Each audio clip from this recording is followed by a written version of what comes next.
if it was there. And listen, we might be getting some of it. We have a court case that's coming up. We might get the data we deserve. Here's the thing. They always deny us the data, and it's our fucking data. In 3 days from these 6 states, we can find out everything. But what are they hiding? Why don't they give us the data? Because they know if they didn't, Joe would lose all those fucking votes, and Trump would... It took me forever to go live. They just chased off a Fox News reporter. Just, you know, a young, aspiring reporter just trying to do his job. So we're out here at the Donald Trump rally. Sorry for the abrupt nature of this, but take a look.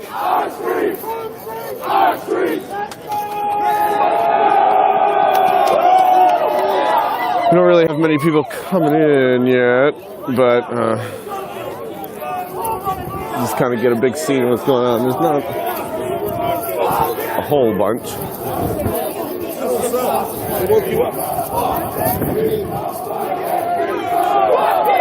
Now these guys, we were pretty chill until they chased off a Fox News reporter, and it took about 5 seconds for the chant to devolve into Fox News is fake news chant, and now they're chanting "fuck Antifa" and "this is our country." Fuck Antifa!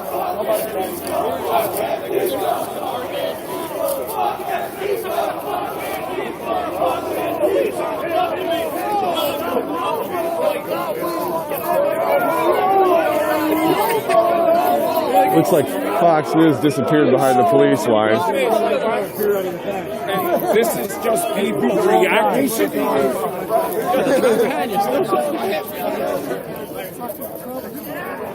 There's a Washington Monument over there in the background.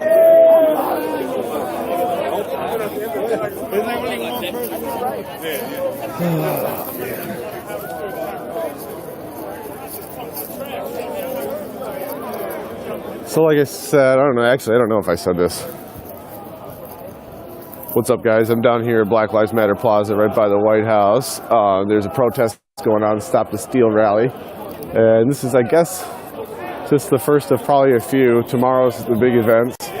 But I pulled into town and I noticed a giant horde of people screaming America First. So I decided to come over and stop by. I'm kind of just going to poke around. I already found one guy on my YouTube Pokemon in real life, so we're just gonna enjoy the scenery. So there's about like 25, 30, 50, 100, bunch of people over here. Don't know if there's anybody I know. Everything's still under control. This guy took his shirt off, chugging some beers. I like him. I met him in Texas a couple weeks ago. America first! America first! America first! America first! America first! America first! America first! America first!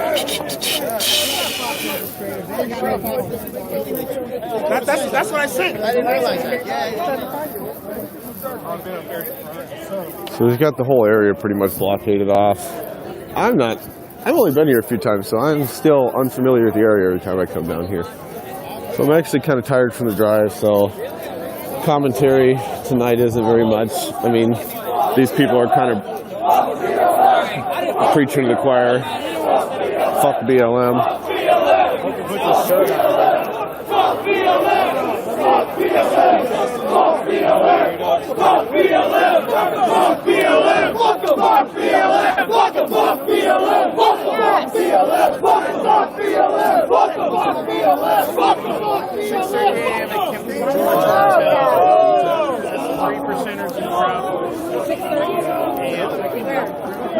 the fuck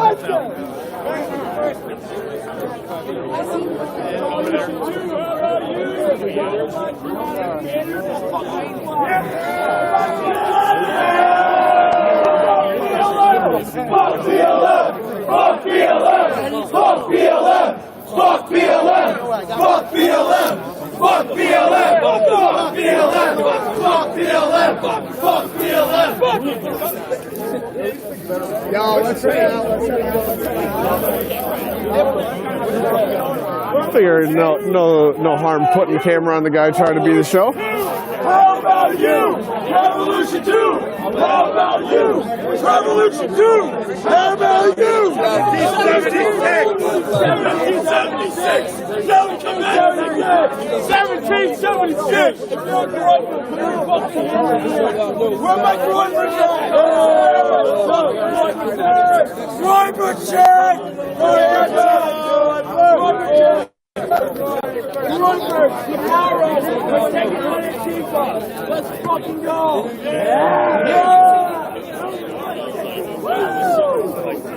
Get some good sleep tonight. What's up, dude? Sup, dude? How you doing? Baked Alaska. How are you? Fan-fucking-tastic. Who are you again? Teabag, what's up? Teabag? We ain't ever met.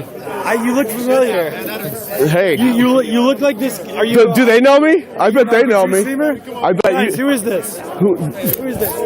You look like Shuttershot. I bet if I did a backflip, they'd know who I was. Oh wait, no, you were with me and Lowell's and Gucci's that other day. Hell no. Yeah, you were. No way. Where were you? I was there in DC. I'm pretty sure you were there. Hell no. I've been to DC Who twice. is this guy, guys? This is Baked Alaska. That's Teabag. They know me. Hell yeah. Fuck yeah. Who the fuck is Teabag? Fucking. They said you're a federal agent. I am a federal agent. That's what's up. I'm a gay Jew shill, actually. Hey, Yobo, let's go. Hell yeah. Get some good sleep, boys. Nice. How's your content going? I took a whole year off. Yeah. Wait, is this your return stream? This is I did two return streams. This is the second one. This is How's first it been going? fucking awful. Hey man, you gotta get in It's there. the You worst. gotta They get hate that me. content. They hate me. Who's they? I feel like Everyone. The viewers? The viewers, my Hey, friends. You gotta push through it. I got a question. Yes, what's up? All right, Baked. See you later.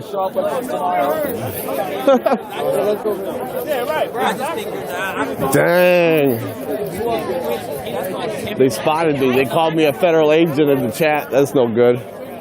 We need to get a chat going. How come I don't have a chat? Where's my chat? How come he's got a chat and I don't have a chat? Huh? Huh? Everybody else has a chat and I don't have a chat. I don't even have an audience. Can you believe it? Unbelievable. How you doing? They're watching you. Now it's kind of meta. It's like Inception. You're watching me watch you, and no one's watching that. My last story. Yeah, that sounds about right. That's why we're here, right? Exactly. Have a good night.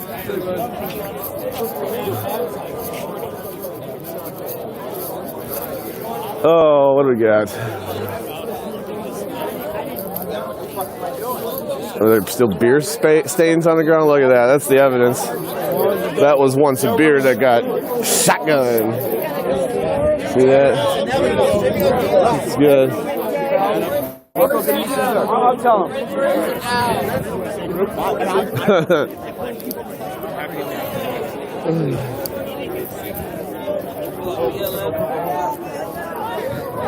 I'm kind of hanging out around here to see if anybody goes and ventures off into the city, because I don't know what's going on, if anything's open or what. But this is all that's going on now. Got a couple. Go to the study about like how the hormones are making.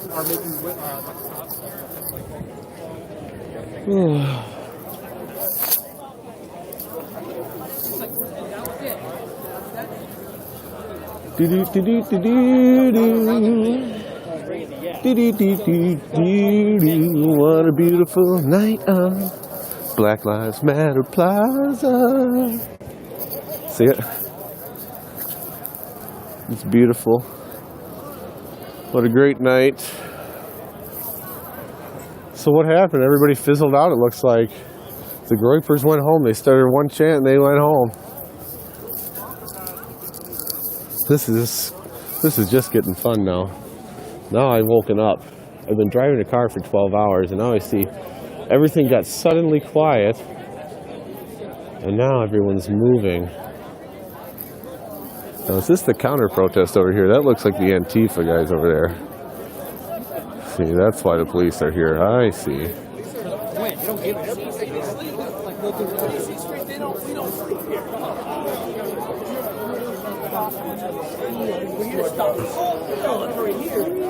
What's up, buddy? How you doing? Man, how you doing? Fantastic. I'm doing amazing. Just waking up. Been driving all day. I haven't woken up. I haven't slept. No? I haven't slept in days. You're not going to sleep tonight either, I bet. Since Friday, I'm probably not The fuck's wrong with you? I don't know. It's nervousness or excitement or something like that, but I couldn't. I tried. No, you can feel it once I got down here. I was kind of like blah, and then as soon as I got down here, I was like, okay. Oh yeah, I rested on the right. We drove all the way from California. California? Yeah. Shit, I'm from Wisconsin, so you had longer than I I tried did. to rest on the drive over here, but I couldn't fall asleep. I just rested, just rested my body and my mind. So I have the energy and the awareness without having slept since Friday. It's Well, amazing. When you have that Trump energy, you don't really need to sleep. The wave, riding the wave, man. Our forefathers didn't sleep. So they couldn't. No, they couldn't.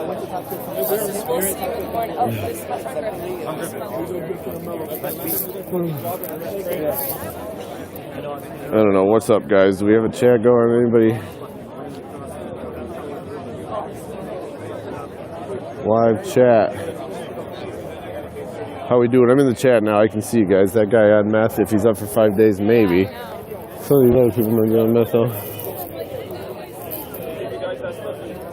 Kind of want to go talk to that guy that was chugging beers. I met him a couple weeks ago in Austin, Texas. But meth guy got in my way. This guy, oh, here we go. Excuse me. I said, excuse me. He did not move. I'm not going to start a fight about it, though. What else we got going on? I'm going to say that a lot. What else we got?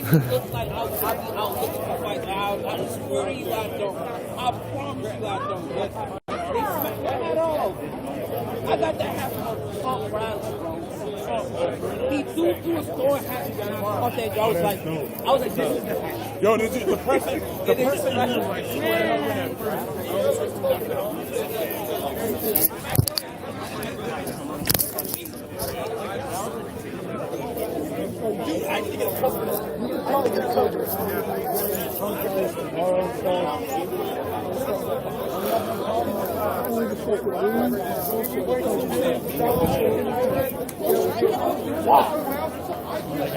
You go like this, I don't believe the same color. I met you 2 weeks ago in Austin, Texas, or a month ago. Do you remember? Yeah. In the rain? How you doing? You drinking beers tonight? You're a little bit more animated. Well, I'm out of beers. You out of beers? I should have brought a It 12 might be pack. for the best. I don't know. Everything's closed here too, isn't it? I don't drink and drive. I'm taking it home, put it in the fridge. Oh, you live here? No, I mean like Home. renting a Yeah, I got you. I got you. I got you. I got you. Oh boy. You can't argue with it at all. All right. So that guy, not my friend. He did not remember me. I met him 2 weeks ago. He said he'd remember me. He did not remember me. That is guaranteed. Not my friend. He's the guy I just talked to. Yeah, what happened? Oh, he didn't remember me. I met him like a month ago. But he didn't remember me. But he pretended like he did, which is a very friendly thing. Yeah. He's not my friend. How you doing? Fantastic. So you're gonna jump the fence tomorrow or what? What? Are you gonna jump the fence in front of the White House tomorrow? Were you reading my text messages? Maybe. Thought so. No, I thought that was you. What's on the other side of the fence? Freedom. Freedom's on the other side of the fence. Is that? Yeah, I suppose in one sense of the word. That is true. Oh boy. Freedom is on the other side of the fence. All you got to do is jump that White House fence and you'll be freed, ladies and gentlemen. You hear that? You heard it here first. Freedom's on the other side of that fence. It looks like. Oh, yeah. No, I got dip in, sorry. Thanks, though.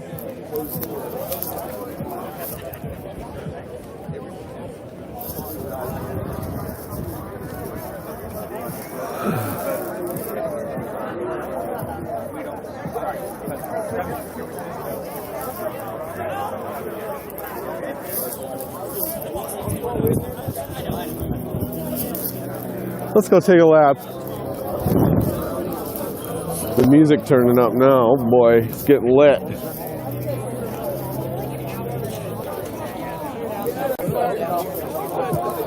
I think Ed wants to go, but I think everybody else wants to stay. Why do we have to follow?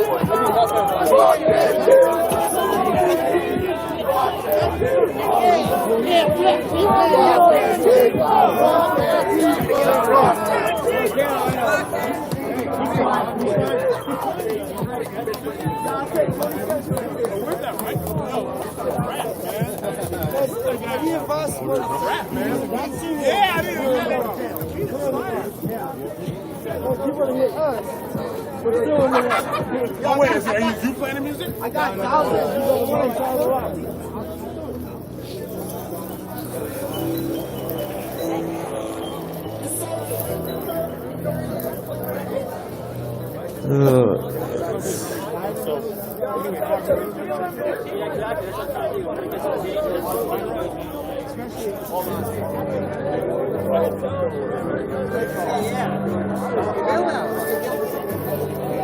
Well, I lost myself out chasing the wind or some wild goose I can't recall. Had a dang good time, took some real cool pictures.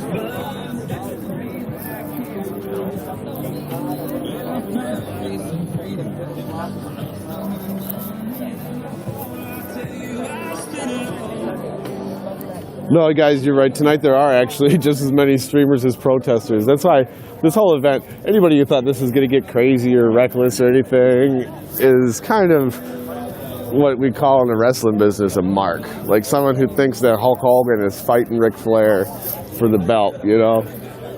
This is a grift, really. Everybody wants to make a big scene, and then we're the only ones who show up and show you what's going on. But that's okay. That's why I'm here. This guy wanted to rap. We got some music playing. There's almost a fight. It's pretty chill though, actually. Say what you want, but the right-wingers,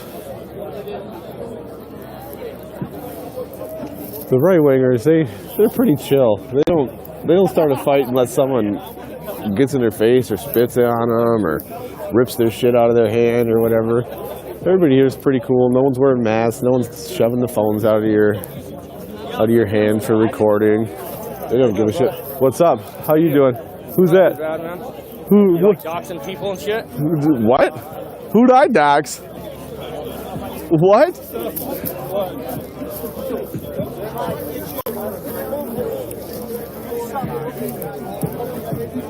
Who did what? Hold on.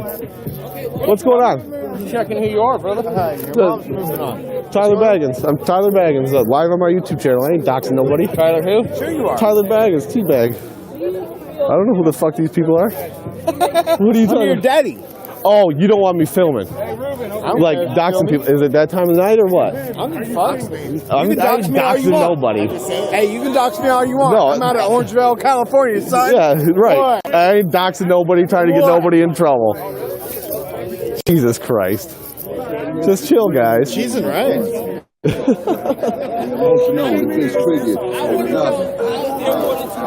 That's hilarious. That's hilarious. Well, so much for that. Remember how I said they didn't mind if you're filming? They're fucking telling me I'm doxing. Oh boy. Very active having a camera. Fucking think I'm gonna film people committing crimes? Fucking retard. Ugh. Whatever. Fuck them. Killed my mood though, huh?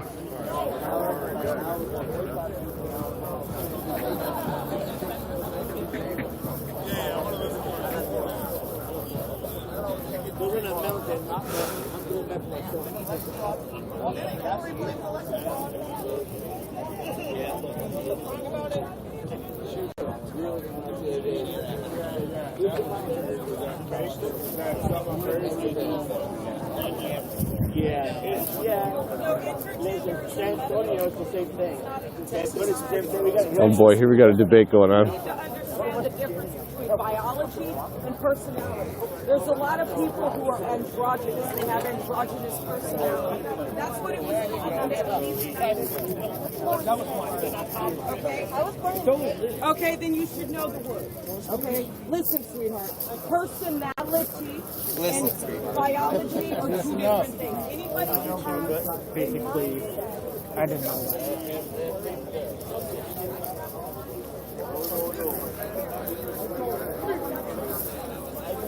All right, guys. Well, they shut me up. I wasn't coming here trying to fucking start no trouble with anybody. What the fuck?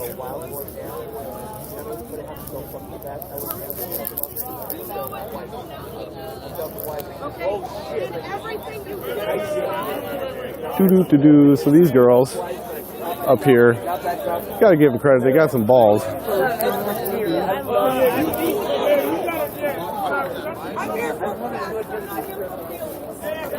here for facts. They're getting to school and they're melting some snowflakes here. Typical fucking BS. I bet someone's going to follow me. Somebody, DK Live, huh? Somebody's online streaming me saying I'm doxing people because I have a camera out here. God forbid.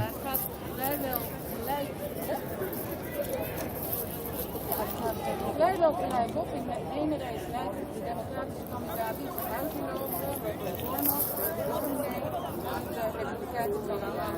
lopen, maar in de andere race is het vrijwel gelijk en dat komt. All right, this is boring. Those guys came over and I guess insinuated some shit, so everybody kind of left that wasn't here for some shit, I guess. So, I guess I'm gonna walk away from here on stream in case these motherfuckers are following me. Jesus fucking Christ. I kind of don't want to leave because I don't want them to intimidate me away from here, but they're the only fucking people here left.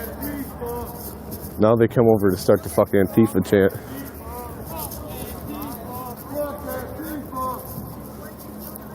Ain't gonna work, buddy. These guys are out here starting to fuck Antifa chant. Nobody gives a fuck. Isn't it pathetic when one person starts to chant? Like, you gotta get everybody in your crew. They walked up with 4 guys trying to start a chant, and only one of them said it. You gotta start it with 4 guys. Then it would have caught like wildfire. They should hire me. Yeah, you too, brother.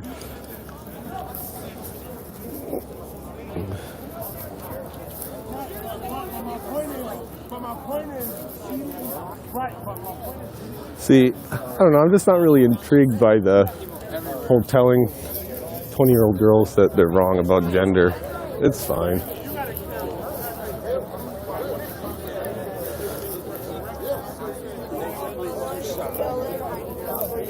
What's up, brother?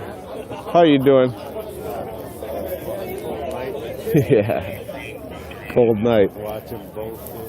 Oh yeah, watching bullshit's about right. The bullshit league seems like it died down. Yeah. And I ain't gonna start no more new bullshit, so.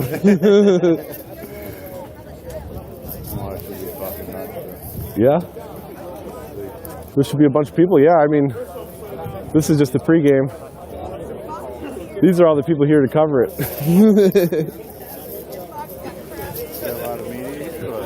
I mean, everybody's just got their phones up, probably streaming, you know. I don't see much media, though.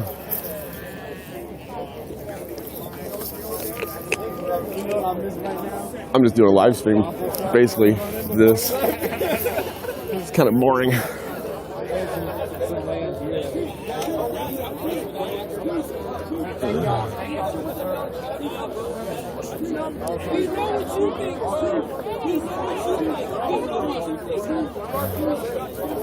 Well, sorry this is boring, guys.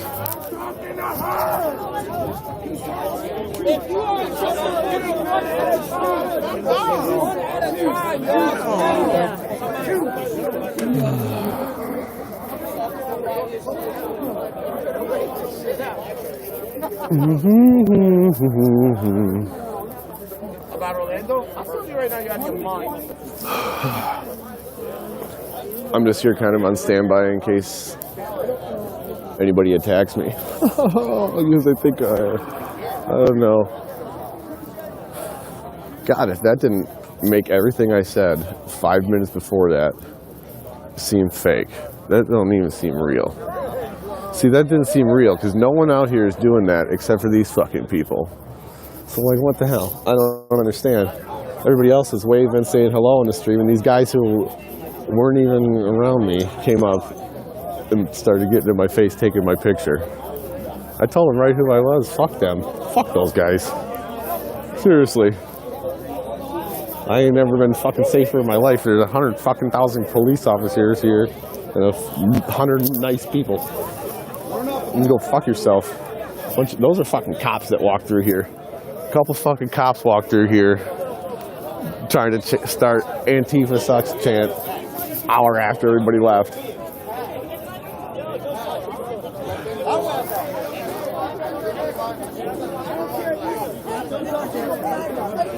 I'm just here as an observer. I am going to chill on recording people's faces, I guess. Just out of courtesy. Unless I, feel different. The fight being broken up here. I got nothing to do with it.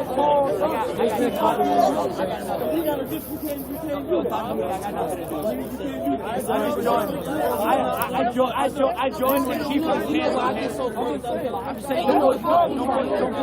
So now the inner workings of the stream community are coming out here. They're fighting, they're bickering from amongst themselves. Oh no. That's what I'm saying, man. It's deteriorating. That one girl that one person right there is getting all the pages to fight each other. Yeah. Bullshit. Well, no, that's what happens. One person comes in and everybody's trying to make it a whole thing. Then the whole group comes and everybody starts yelling. So now this one person came in arguing with the three people. There were three girls standing up there, just silent with their masks, doing their thing, taking pictures, doing whatever. And everybody wanted to start fighting with them, and they're probably the ballsiest ones out of anybody out here, standing up there. And now they're all fighting with each other because one person started an argument. It's unbelievable. Unbelievable.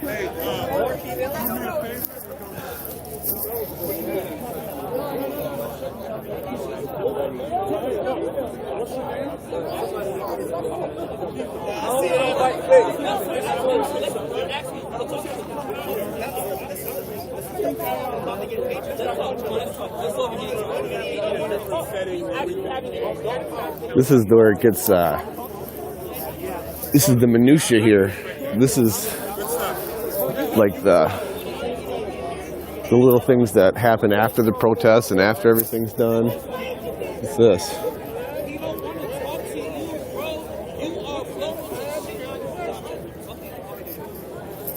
Hey, look out. This guy's trying to get through. Look out. I don't know what the hell's going on. This guy's driving his car through here.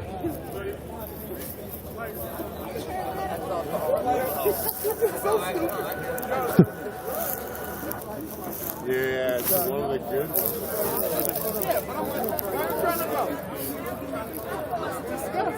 Turn around.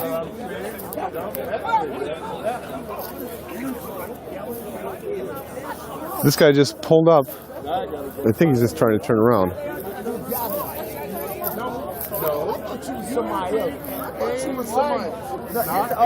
Did you just let that guy fucking drive up here?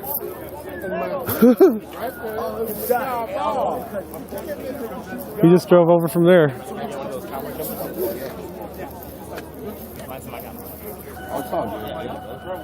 I got dip, I got 2 cans of shit, I got Coke, and I got Skull.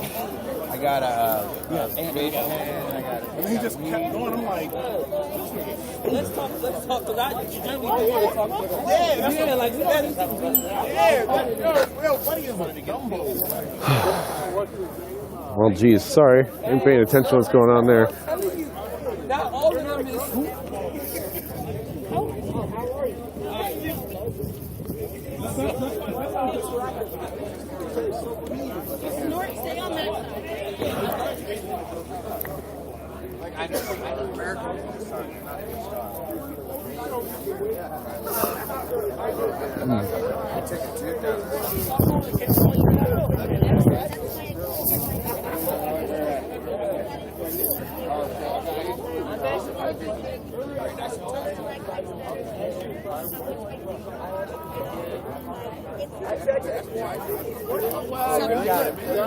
Plus, you can wait till.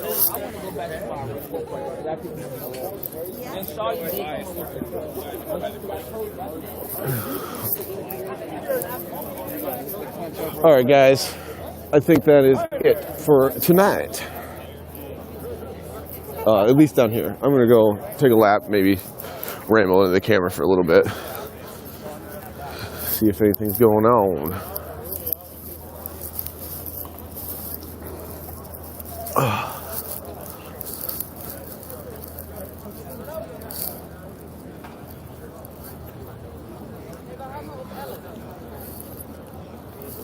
Doo-doo-doo-doo-doo. Sorry it's boring, guys, but you know, the Trump train is pulling into the station. Sorry, it's a little more boring these days. Tomorrow, though, it's going to be nuts. And you know, I don't even know why I came out here, to be honest. I kind of just felt compelled, right? Pulled like a magnet. If I'm being honest, I feel like I owe it to Donald Trump to be here. And I owe it to you guys. Because you guys aren't here. You're watching me. So I can be your ears and your eyes. I'm interested in what's going on here. And I don't want anybody fucking lying. You know, putting their spin on it. Shit, I tried to put my own spin on it here and I got proved wrong in about 5 fucking seconds. I think there's a lot of cops in the Proud Boys. I think there's a lot of cops trying to cause problems.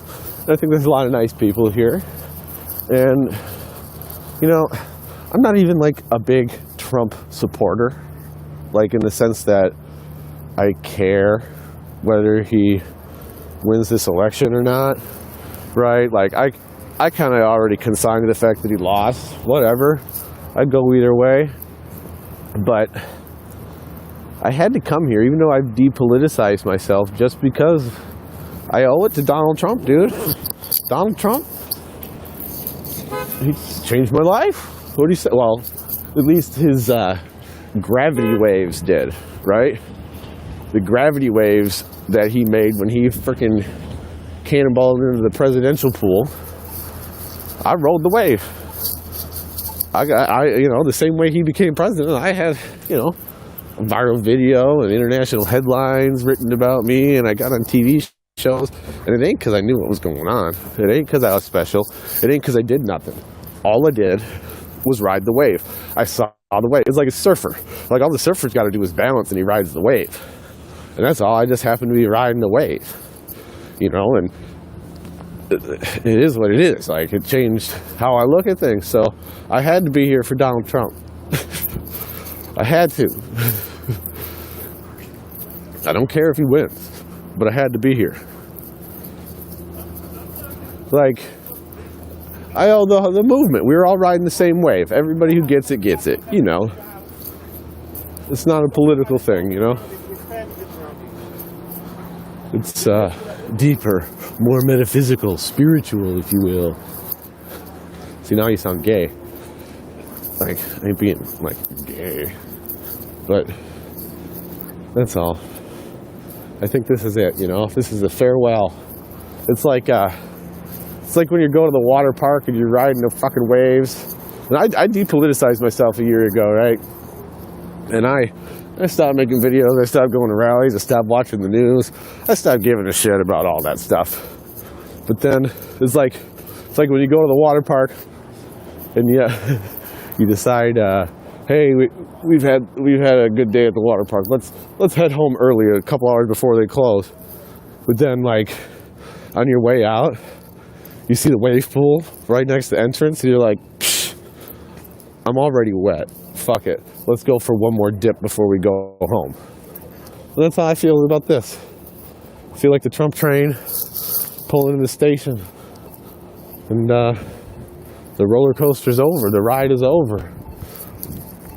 But they can't take away, like, the thing. It has nothing to do with Donald Trump or his policies or being a conservative patriot or anything like that. It's bigger, you know. It's like It's like, it's over pretty much. Where's the action at? Everybody's fizzled out. Just cops. Yeah, I mean, there's about 50 people over there still, but We're staying at. yeah. Oh, really? It's fizzling out. Well, good morning, right? What's that? Morning? Yeah, till the morning, and then 7 o'clock. yeah, 7 o'clock. 7? See you then. Hasta mañana.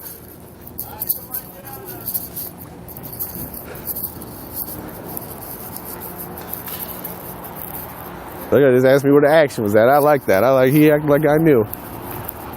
Looks like that's where the action's at. Holy fuck. I can't believe I got accused of fucking doxing those motherfucking homo cops. Yeah, okay, Duck Dynasty. Doxing you? Get the fuck out of here. Don't give a fuck who you are. Don't give a fuck about your stupid fucking face. Don't you cut your fucking beard, Duck Dynasty fucking guy. Anyways, back to what I was saying, I was trying to like pull out some fucking Hunter S. Thompson quotes, but I couldn't, you know, because that would be gay anyways. Fuck it. I forgot where I parked.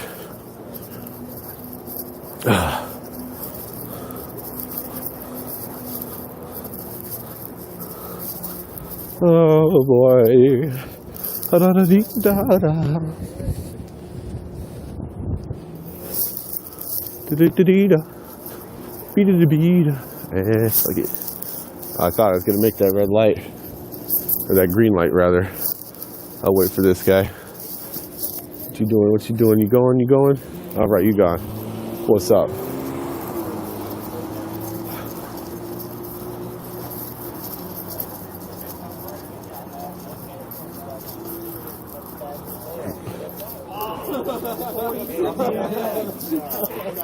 What's up, you out here doxing people or what? You guys out here doxing people or what? Doxing all day. I'm getting my phone slapped out of my hand. Someone fucking already took my picture. You fucking I'm like, I was like, okay, cop, fuck you, cop. He was tweeting on somebody earlier for slapping his shit. Yeah, No, I know. fucked up. People He took can't my do that. he It's took my fucked up. fucking picture. I was literally talking about how like they don't fucking give a fuck. I mean, as long as you're not getting anybody's face, you can film, do your stream, no one's giving a fuck. Bro, in public, you can film whatever the Yeah, fuck that's- you that's want. Right, and it's like We get filmed every day, especially in DC where you're filmed on every fucking. the motherfucker that I was filming was standing up, chugging a beer with no shirt on, screaming like he wants to be filmed. That's why he's here. Yeah, right. What do you Like, do? why If the you don't f- want attention. It's the- cold, dude. it's- That's abnormal. It's the day before the fucking thing. Why are we're all here to fucking do this shit? Yeah, that's It's right. fucking- Covering the news as it happens. Yeah, what's up? What's your name? Lowe's, L-O-U-O-Z. Fucking, he said I knew you. I don't though. Who said you? Fucking Big Alaska. I don't know him either. No, I don't stream D Live. I used to have a YouTube channel. Yeah, I don't do it. No, I just took a year off and we're back now. Oh, you're back? Yeah, who's this? Who are we talking to? Zycotic, Z-Y-K-O-T. Zycotic? I stream on D-Live and I got a Something YouTube. wolf. Yo, what's up, Flag? See? Oh yeah, hit me up on Instagram too, so I could get girls. So, you know, I could just show them the big, massive Fuck yeah. Instagram numbers, and they Oh, will fuck be, yeah. they will be wooed. Where's the party at tonight? Is there a party tonight? We're trying to find it. It's kind of winding down. I mean, that's kind of what I thought. Is nothing's even fucking open. Tomorrow's gonna be the party, Tomorrow's dude. gonna be a That's big when's the day. fucking Fuck party. yeah, dude. I brought enough weed for tomorrow, not enough for the ride home. I got. I'm like, fuck. Fine, dude. We'll see you.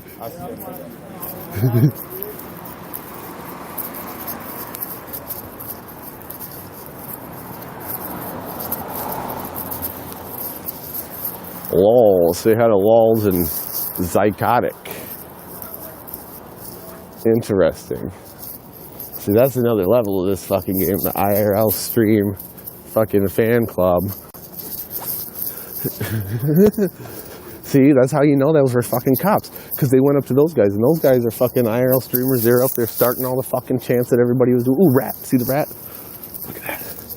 Little DC rat. I caught fucking Chucky Schumer, dude. He went down in his hole. See? It's tempting just to follow those guys around and fucking say my name a bunch and get a bunch of people to follow me, but then I'd really feel like I was obligated to stream a bunch and do all that, and you know, I don't want any obligations further than what I've already. Ooh, jeez. Oop, red light.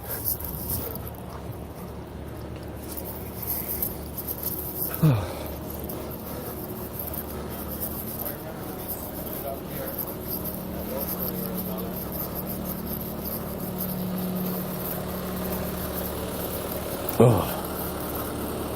All right, guys. I gotta go find. Oh wait, fuck! I was just saying I gotta go find my van, and I saw my van out of the corner of my eye. I was walking in the wrong direction. Oh, that feels good. Oh, this feels great, guys. I thought I was gonna be looking all night. I thought my car was gonna get towed. Well, now that I know where it is, I almost want to just take a quick little breather and grab a drink and go back out. Just for the sake of it, there ain't nothing much going on. Other than what you already saw, though. But the later it gets, the fucking more likely to see some rowdy shit. So, I'm gonna go and fucking change my hat.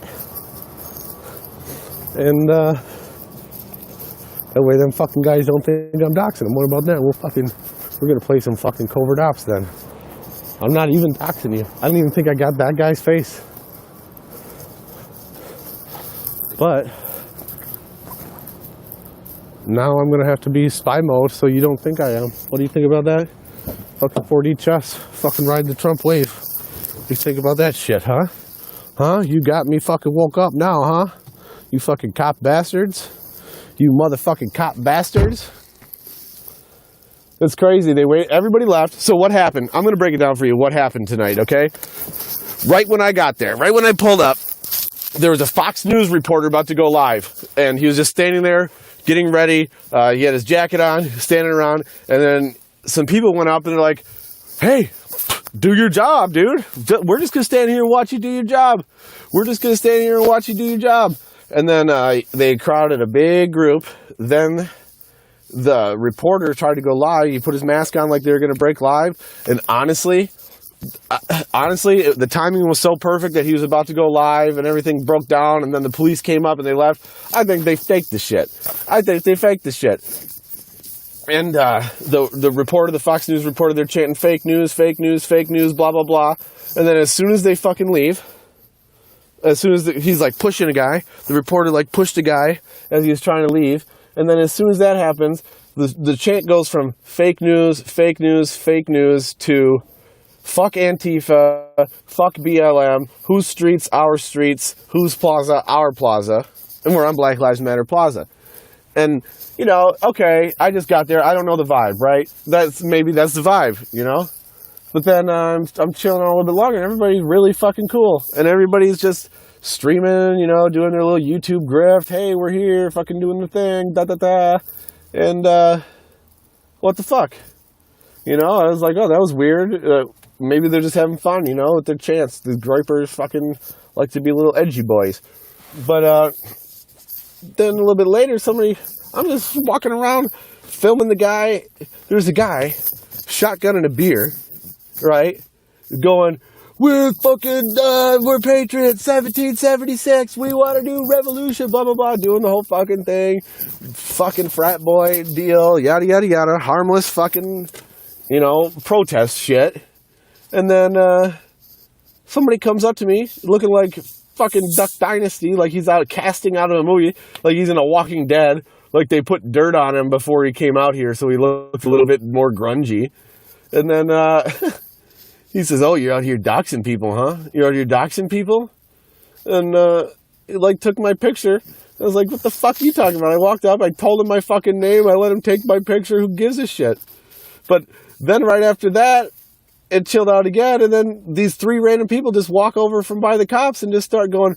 One of them goes, fuck BLM, and he was with four guys, and none of his friends even started chanting with him. So that was a fucking dumb fucking cop that walked through, and they walked right through, and then they fucking left immediately because they're fucking cops.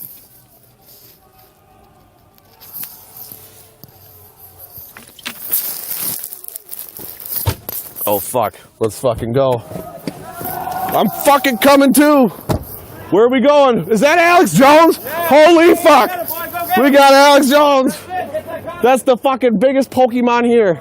I thought Baked Alaska. I thought Baked was the biggest Pokemon I'd find. That's the InfoWars tank. Oh, Jesus Christ. This is my dream. Jesus Christ, he's out here scoping it out. Jesus Christ. I'm following you guys now. Fuck it. Hat free. I just got my fucking coffee. YouTube. Yeah, see? Alex Jones. I met him last time I was here. No, I just got here. I got here right when the Fox News reporter got thrown out. That's what I just got. And that's when the fucking cops showed up, started fucking with everybody. That's why I noticed like Big Alaska. That's hilarious. Fucking, we saw the InfoWars tank, guys. Oh, hell yeah. Hell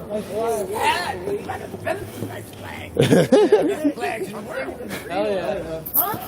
It's all real. It's all real. Let's go.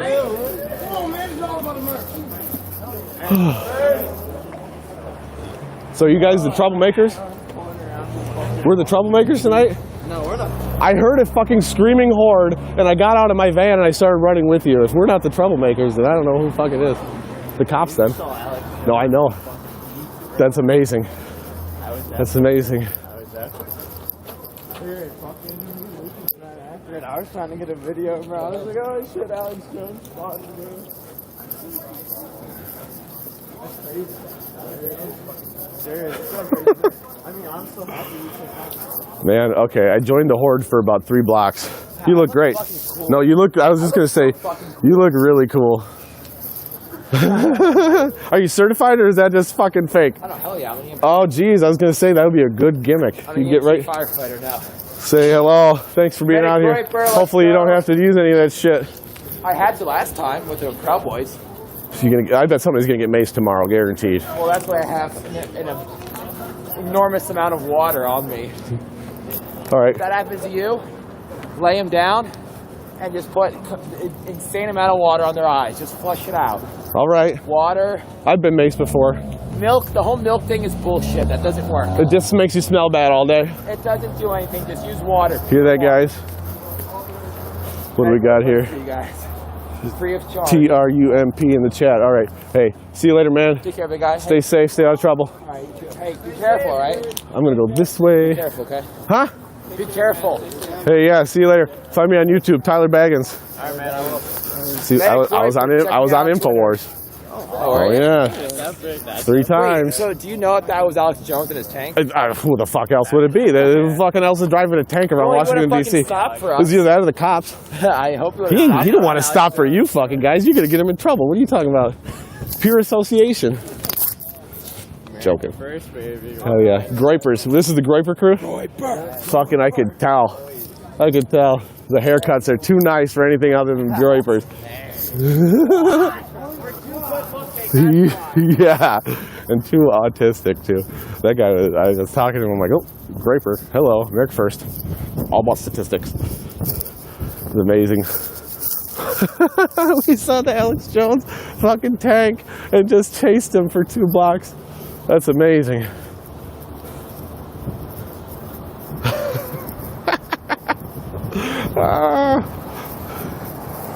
That made my day, guys. I don't know. That's the Pokemon. I was going to play Pokemon with YouTube people. And so I guess, technically, if I was playing Pokemon Snap, I don't think I'd get the credit for that one. I hope I didn't leave my fucking door open when I just ran out. Ugh. Yeah, so we got Baked Alaska. We got Alex Jones now. And I bet he's going down to the fucking Capitol. I'm going back down there. We're going to go see if Alex Jones is driving his fucking tank to the Capitol. Why not? Fuck it. If I was smart, listen, if I was smart,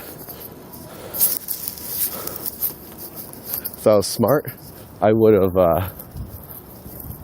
got in my van and followed him. Because, you know, I could have figured out where the operation was. I'm sorry.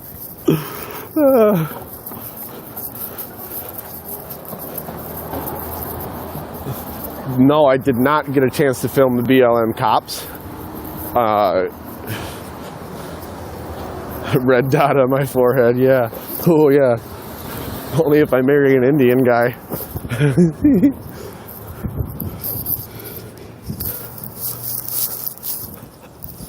Oh.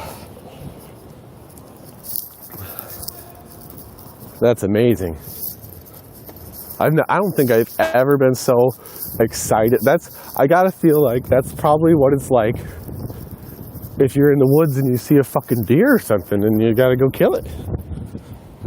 And then even though I missed it, like I still know he's out there. Even if I didn't get him this time, boy, I almost had him in the boat. Oh, I almost had him in the boat. Let me tell you, we almost had him. I left my dome light on.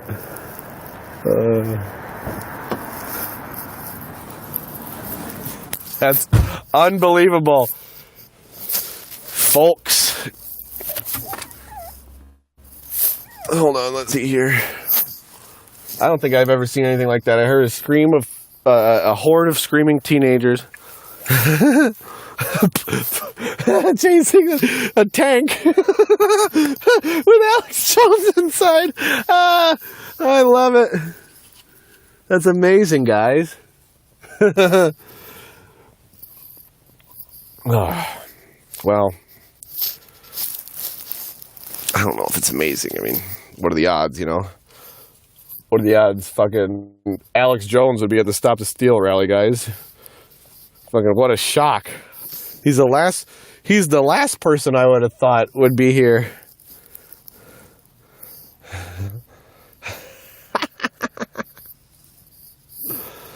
Oh, man.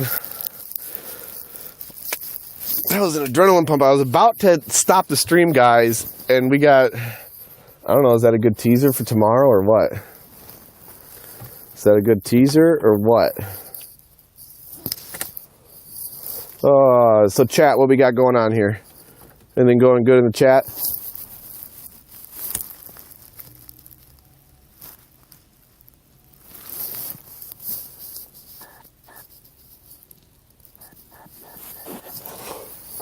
Go punch a Trumper in the mouth? Maybe the guy who's already missing his front teeth. And then I can be like, hey, I'll knock his fucking other tooth out and be like, hey, they were already fucking like that. And then I'll show him the picture of him that I doxed. And then I'll show the cops the picture of that guy that I punched, and I'll dox him and say his teeth was already like that.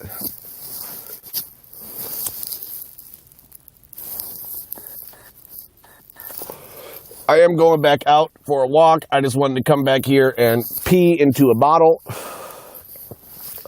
because I have to pee.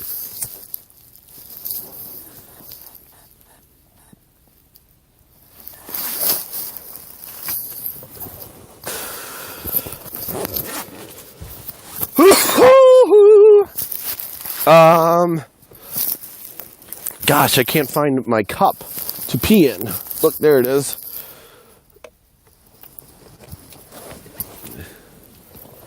No, I'm peeing in a cup, fuckers.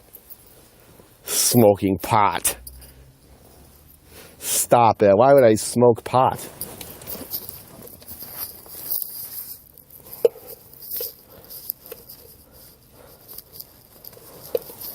Okay, here we go.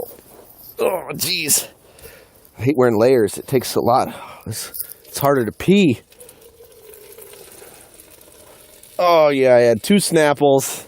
Chocolate milk, Mountain Dew. Oh, that's a lot of pee. Whoo-yo. Well, about a medium. Good thing I always order the large. Oh, sorry, guys. I'm devolving now. This is not what you came here for. Oh, the people that came out and say fuck BLM, they are definitely all wearing masks. They're wearing duck hunting. Yeah, they're the only people wearing masks here. There's like a few people wearing masks, you know, Trumpers. It's pretty easy to spot these people. Like, I've been coming to these protests, and I know what's authentic, and I know what's not authentic, dude. Like, I know who's shilling for YouTube views. I know who's trying to fucking sow discord. I know who's here trying to feel validated in their feelings. You know, there's all types of people out here. But, yeah. It's easy to spot a cop.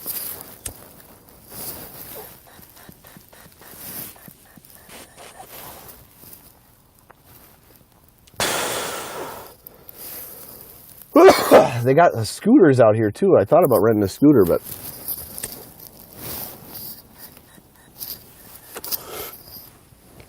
it's hard to handle a live stream and scoot, you know. Fucking yellow hat. Where's my yellow hat? We're gonna wear a yellow hat out today. It's a lot warm. Well, I guess it's not warmer, but.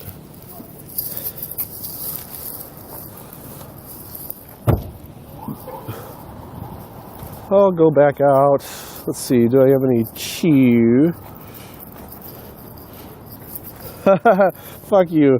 Take the shit. Okay, yeah, you're right. I was smoking pot, okay? Sorry it took me so long. Sorry.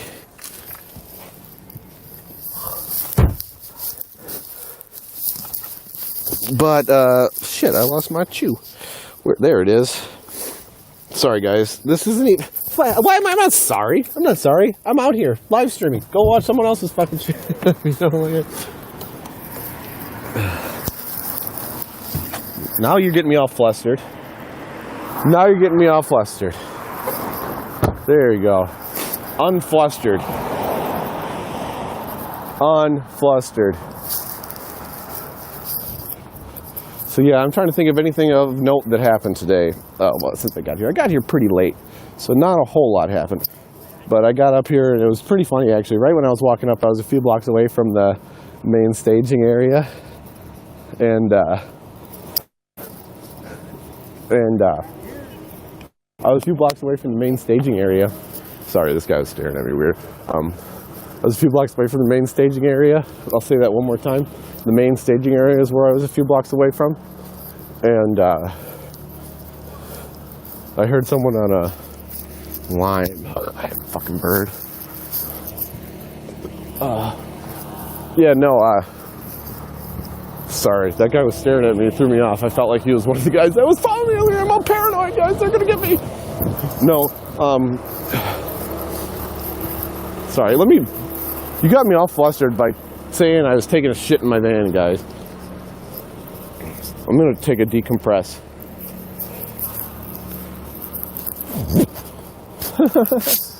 Okay, there's some motion going on with the police, so I'm going back. I bet they're clearing out the area. So yeah, back to where I was. So I was walking out a few blocks away from the protest.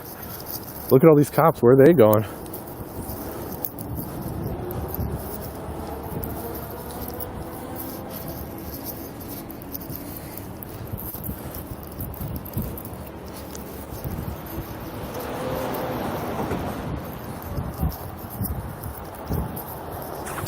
What's up? Okay. Yeah, so I was walking up to the area a few blocks from the staging area, and the first thing I heard when I came up was a belligerent drunk woman yelling into a megaphone saying to the bike police. She was saying, "Thank you for doing your job.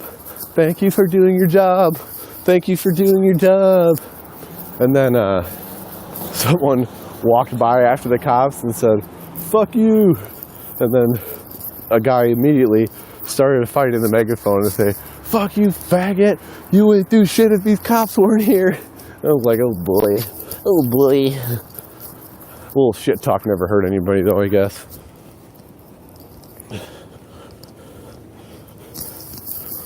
And there's no property damage or anything, you know? Honestly, I'm kind of irritated that everything's closed down, even more so than for COVID. Like, this would have been fun if everything was open. The only reason anybody would be agitated is because there's nothing to do, and they all have to go hang out with each other. The rally tomorrow is going to be huge. Well, bigger than this anyways.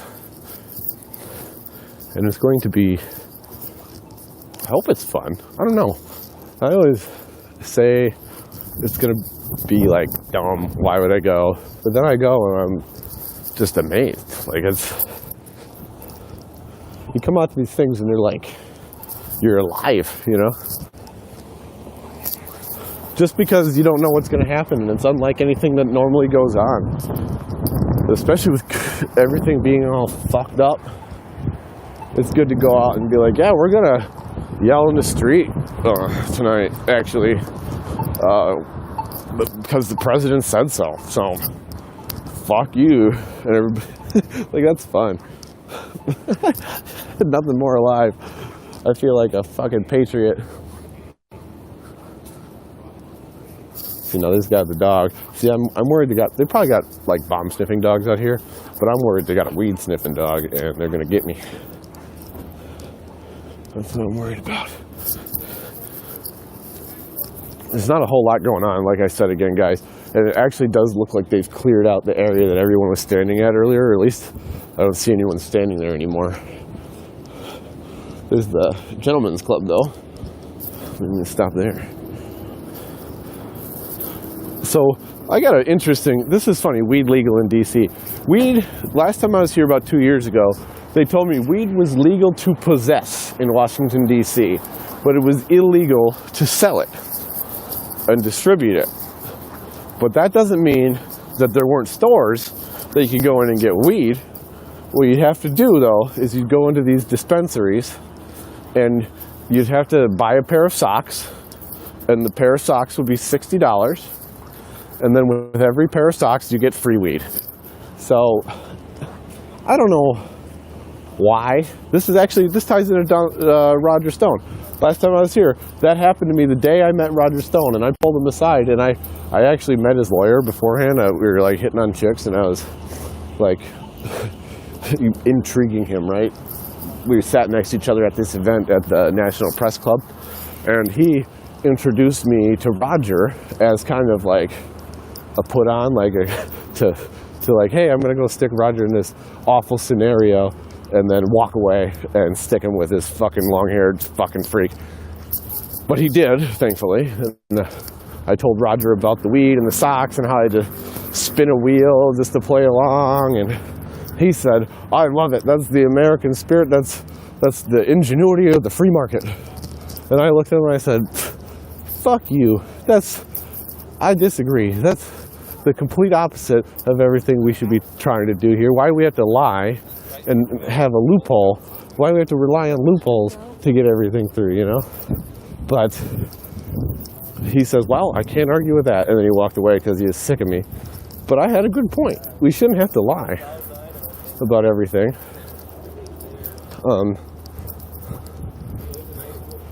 To get legal weed. Sorry I cut off there. I'm back where we were earlier, and it looks like everybody's gone now. I don't know if that happened organically. Oh, so they pulled up. See, that's what was going on, actually. The cops pulled up. And so they were staged about a block down. And then now the cops, in the time that I went to go to the van, they looked like they came up and everybody left. Except for the cops without the yellow vests. The yellow cops disappeared. There's a guy in the bushes screaming. Okay, yeah, that's it for tonight, guys. At least over here. I'm going to keep talking, but the action has winded down. Actually, go this way. I can't believe we saw Alex Jones.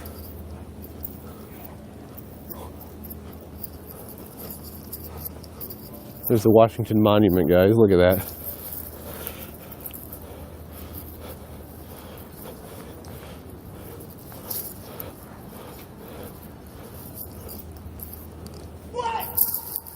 Jesus Christ. This guy fucking scared me. There's this crazy person screaming in a bush. He asked me if I'm intimidated. And then he said, what? See, oh boy, what's this now? See, I think these are the crazy people coming up now, talking to the cops after everything's all over.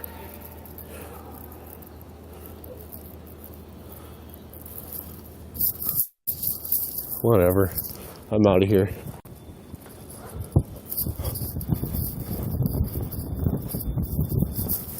Well, guys, I drove down here. 12-hour drive. Took me 14 though, because I take my time. And God, no, I'm not going to check up on the homeless guy. You guys are nuts.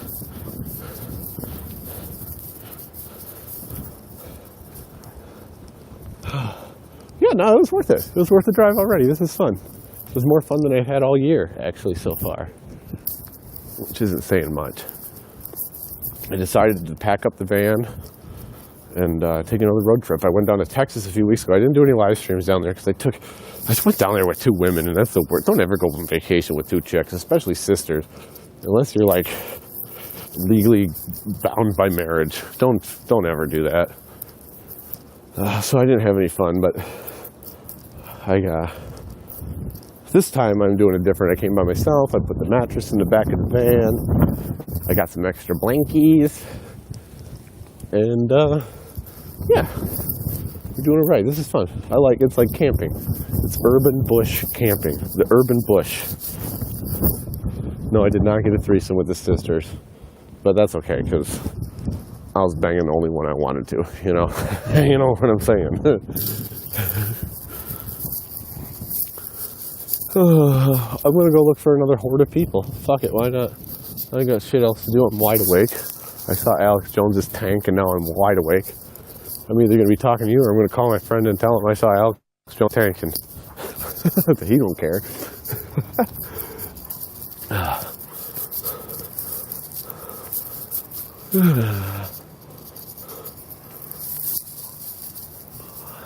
DC's pretty big to be walking around without knowing where I am, I think. It's pretty laid out. Thankfully, it was laid out by the Freemasons and the Illuminati, so the grid pattern is pretty predictable, you know.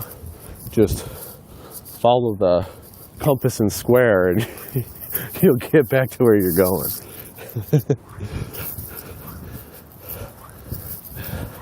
You know, like the compass and the square, the Freemasons, you guys get it. I ain't gotta explain it to you guys. So yeah, if you guys are still here watching, basically tomorrow I'm gonna do the same thing. I'm gonna get my phone charged up and I'm going to report what I see. I think I'm the best, most objective. Well, I'm pretty objective, but I'm not the most objective, but I am definitely the funniest, like, war reporter there is. So if this turns into Civil War II tomorrow, I'll have the funniest coverage, like guaranteed. Guaranteed funniest. None of these other streamers get it. They don't get it at all. They all try to be serious or try to have facts or blah, blah, blah. You got facts on Google. You can Google facts while you're watching me. How about that? You want the facts, you Google them. Don't rely on me for facts. I don't know shit. You probably already knew that. So yeah, I recommend that you have one tab open for this and another tab open with Google and just write your own narrative, because I don't want to write a narrative. I just want to show you what's going on to the best of my ability while shitting on everyone. Except for those guys who accuse me of doxing. I don't want to shit on them. They might fucking kill me with a duck gun.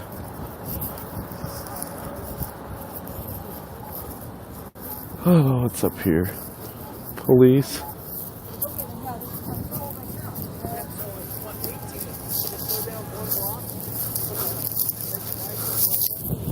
The lady with the Antifa patch on her coat is asking the police for directions, which is fucking amazing. I love that. That's fantastic.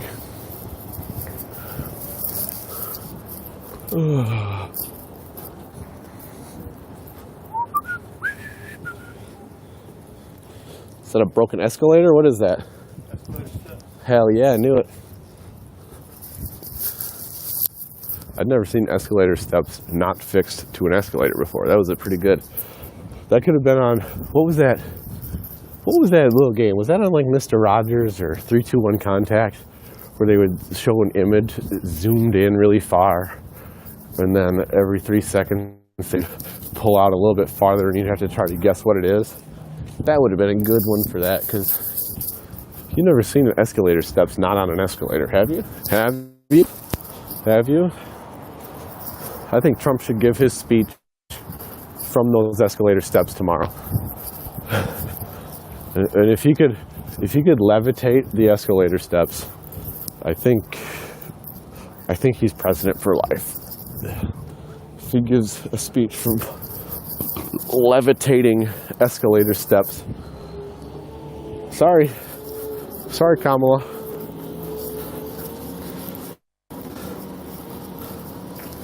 What's ghost shoving?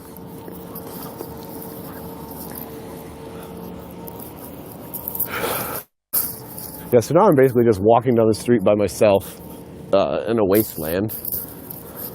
It's so weird how you can be 2 blocks over that way an hour ago, and there's 1,000 cops and a bunch of people, they're arguing and it's volatile, and then right here, it's just dark and there's no one anywhere, like anywhere. Everything's closed. But over there, it was nuts. COVID. You know how they say they're lying about the COVID numbers? And like, there's 7 billion people and they're saying 1% of the people got it. I bet they're lying about the numbers, all right. I bet they're lying about how many people there are. There ain't no 7 billion people. There's nobody on the street. Nobody out here. 7 billion people and nobody's on the street. I ain't buying it. They're lying about the numbers. That's what I say. I'm seeing some people earlier that I was making conversation with, right? And now all the people that are alone are conspicuously alone. But I'm not alone. I'm not conspicuously alone. Because I have you guys. That guy, I was talking to that guy earlier, now he's conspicuously alone. Cop, ain't no 50-year-old guy in a sweater is just out here. You know, it's his job. There's no fucking way. There's no way that a 50-year-old guy in a sweater is just out here hanging out at 1 in the morning in Washington, D.C. in the middle of a lockdown. There's no way. So he would have better things to do. Luckily, I am a 31-year-old with long hair instead of a 50-something guy in a sweater. 31-year-olds with long hair, we can do this. We got time. I got nothing to do. That guy has shit to do. You know? I wish I could get his job. Shit, I wish I had someone pay me to be here. I don't care if it's cops. Fuck it, I'll work for the cops. Subvert them from within. What do you think about that, huh?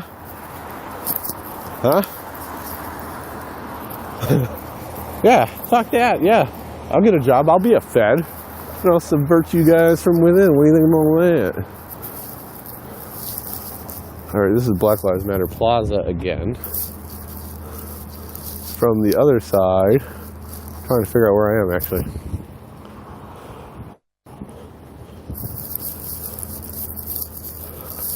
Oh, I'm just a block up from where I left. Cool, I'm going to walk the other direction that I haven't been in yet. What do you say about that?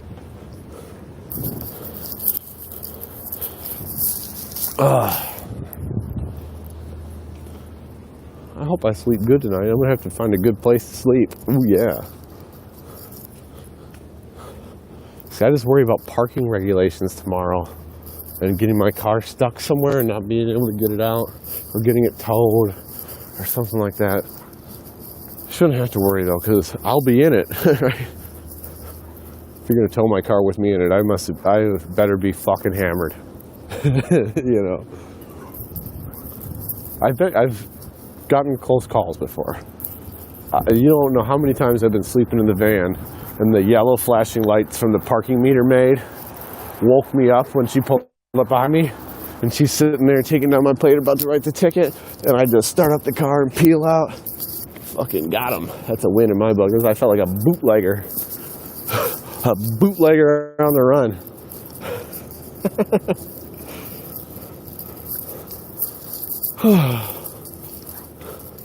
Yeah, it's actually pretty eventful for showing up around midnight. You know, what time is it, guys?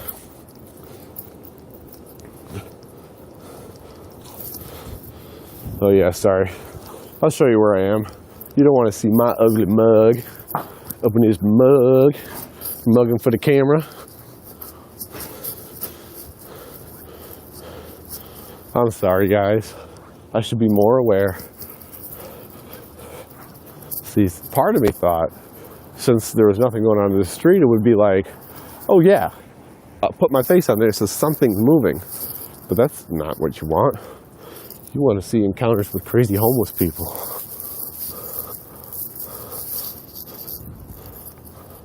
I don't know if we'll find any more, but we sure will try.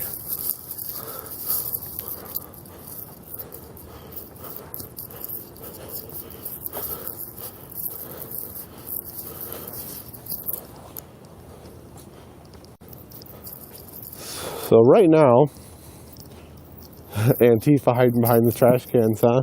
Yeah, I'm worried.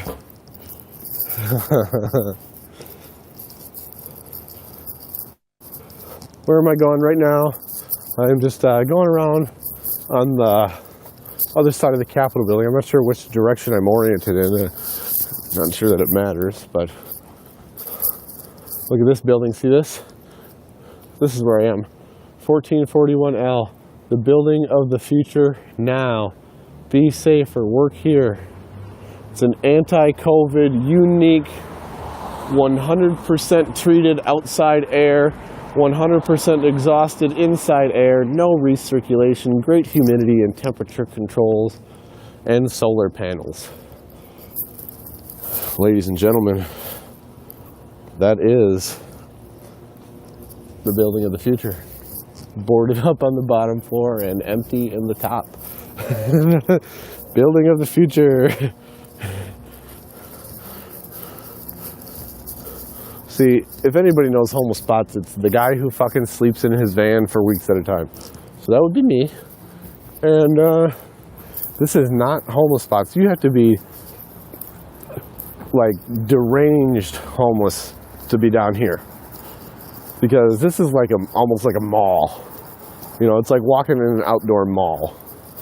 This isn't a bridge you can sleep under. This isn't like Austin, where you can just go downtown and sleep in the middle of the street and no one says anything. This is a little cleaner. This is our nation's capital, my friends. You have to go at least a half a mile away from the Capitol building and the White House and the Washington Monument if you want to see normal, down on their luck homeless people sleeping. This is for the crazy homeless people in the bushes. That's who's out here. That sign says Gadget TLC, but I thought it said faggot. Isn't that funny?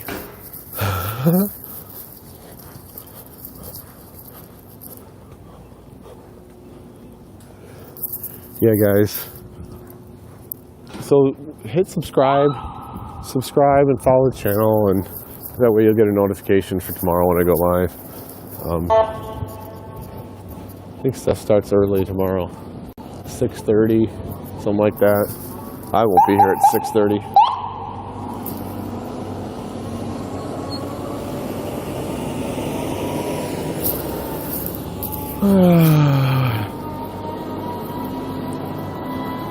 Street sweepers, treat me a sweet. You hear that song?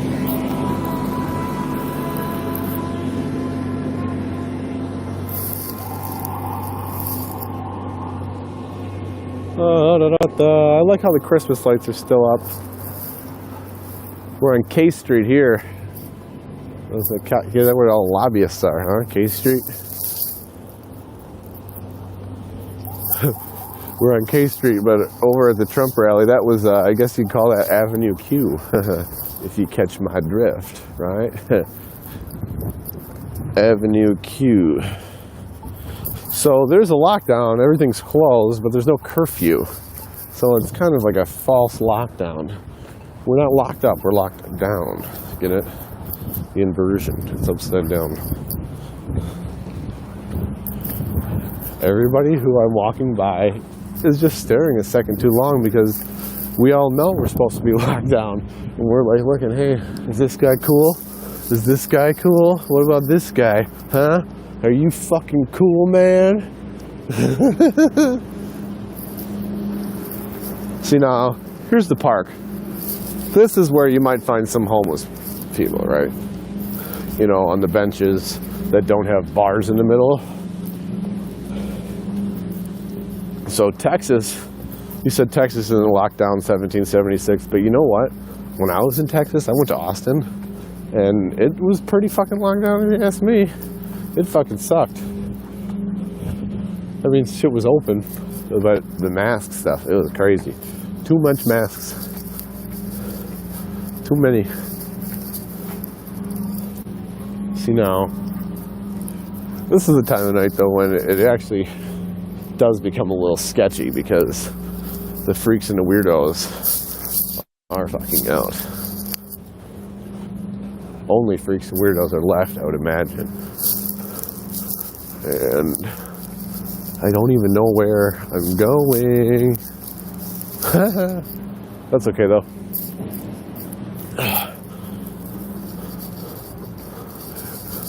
Yeah, no, I mean, there's a couple fucking weirdos out, but that's normal in any big city at night. But the Trump weirdos have also descended upon the city, so it's like you got double weirdo action here.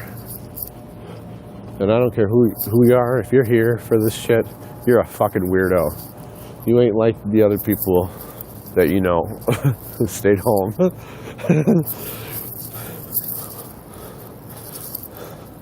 Hey, you're bored? Well, why don't you go fuck yourself? I should just fucking ban you. Fucking, you're blocked. Fuck you, bored. Go fucking watch another stream. Go watch The Godfather. Fucker. That's got some fucking boring parts in it too, stupid. Bored. I'm bored. Go fuck yourself. You can't be bored. Don't you have a mind? Fucking Google something. If you're bored, Google something. Fucking tell me what you Google. Why don't you Google something? Tell me what you find, huh? You fucking bored. Are you 12 years old? What's going on? Cops, baby. All of them. It's like a parade. The Christmas parade, everyone.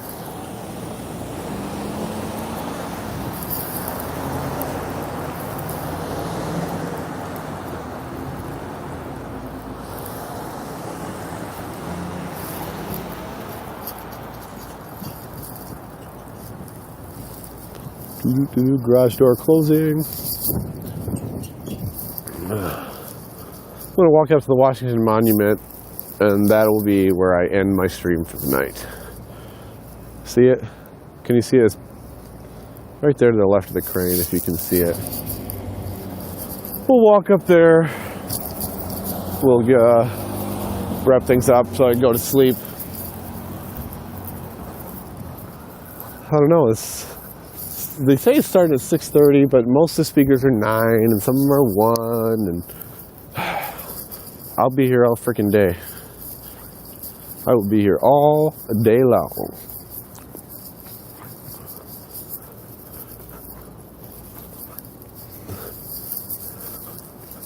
If anybody has any tips, real tips of like, you know, where everything's going to be, just send me a message.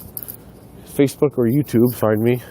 I probably won't respond right away, but maybe I will. I don't know. It depends on when you get me. If I'm streaming, I won't.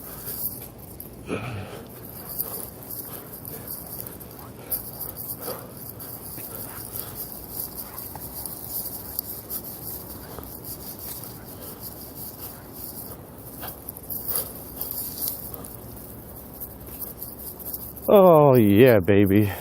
I love being here in Washington, D.C. I don't know if I'd ever want to live here, right? But I do like being here because, I mean, shit, that's on the money. You know what I mean? Talk about being on the money.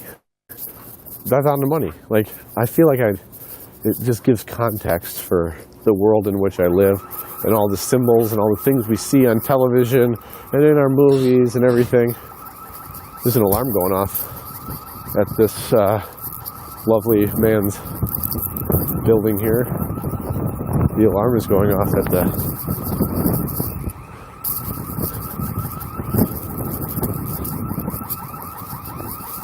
That's not good. Is that the Senate building? The House of Representatives.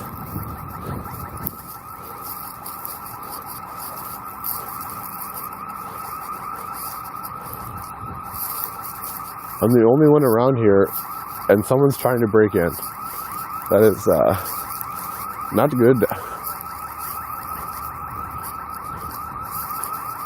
This is only a test.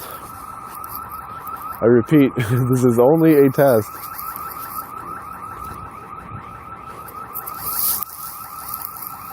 The fuck? There's a rat. Look at that. Where'd he go? A rat just hopped out of that trash can. Just scared the crap out of me.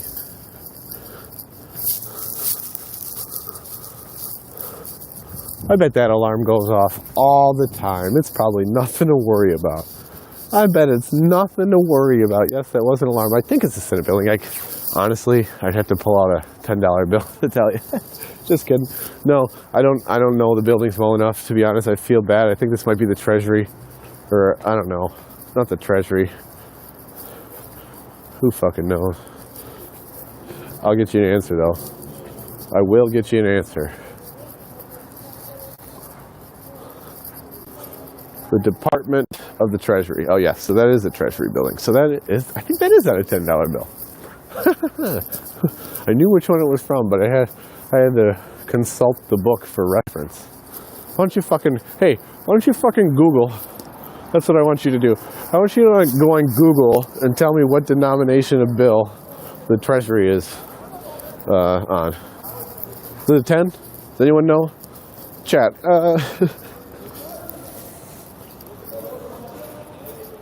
These guys are yelling at the cops. 3%er jackets. It's on the 20, I got you.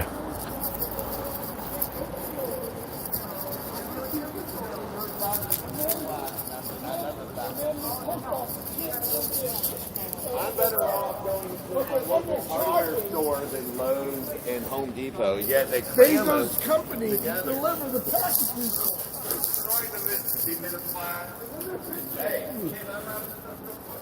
This guy is giving the cops a lecture on the middle class. I love it. That guy, he's got in the morning, he bargained for it with those guys. He don't want none of that conversation. That's stupid. They're drunk.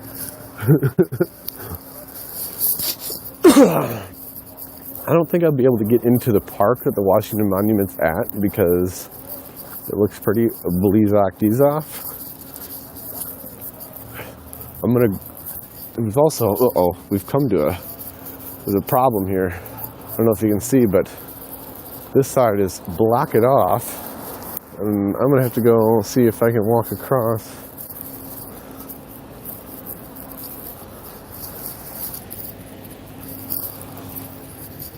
I gotta go ask these cops what they gotta do.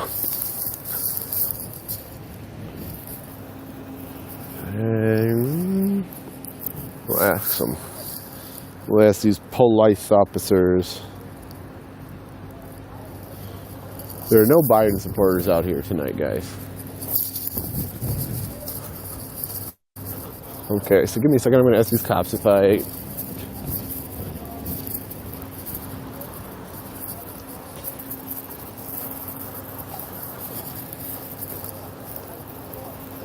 Am I good? Can I get all the way around if I walk this way? Is that going to get me back around, or do I have to go that way if I want to get the... Okay, cool. Thank you. Okay, cool. Thank you. Constitution. I can go up to Constitution. There's guys in suits over here, though. See, now that's where...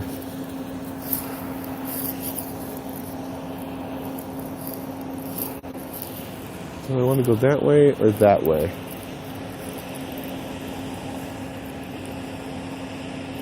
I do not know.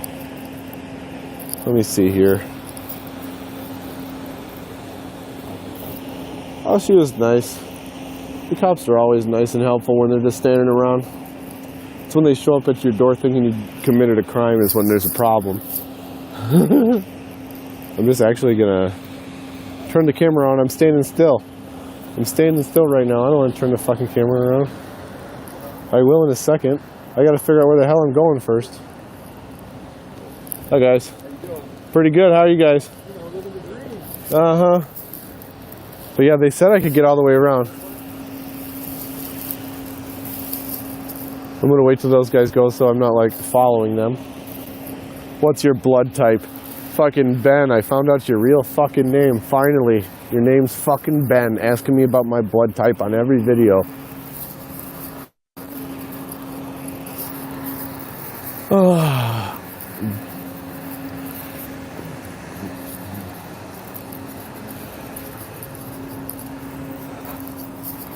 See, now these guys think I'm filming them.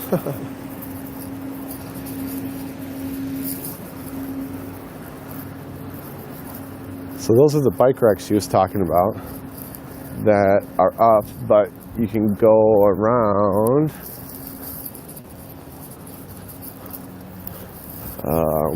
Sorry guys, this is boring. I'm not, actually no, hey, I gotta get out of the habit of apologizing every time there's a lack in fucking motion here. I'm out here in Washington, D.C. at 1 in the morning. What the fuck do you think's gonna go on? You think there's gonna be a whole thing? You think it's gonna be exciting down here at the Donald Trump rally? Come on. So, look at that, everyone's parked in there. So pedestrians got to cross. Okay, so we just had to cross for 1 block. I gotcha.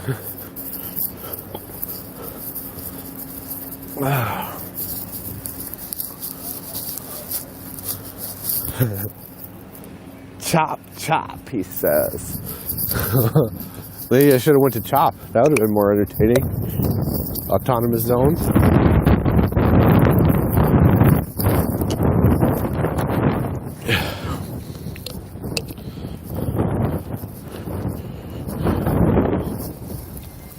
Oh, look at that beautiful Durant fucking phallus right there. Telling them aliens, fuck you motherfuckers. Check it out. Look at my big dick. There's another rat. That's right, that's what that is. That's the big old dick. It's in the Treasury, that's the tummy. The White House, that's the heart. And then the Capitol, that's the brains. What do you think about that? Laid out in a Masonic pattern, symbolizing the corporation, the corpus, the corpse that is America, or the United States of that continent.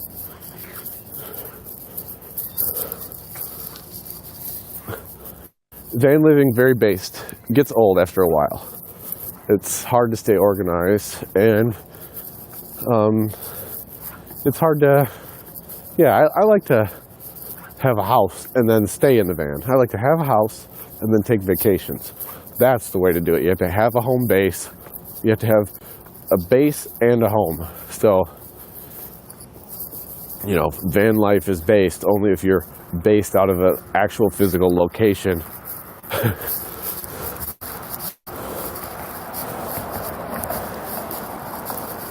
The French gift, huh? All the monuments are French gifts. All of our big monuments are French gifts.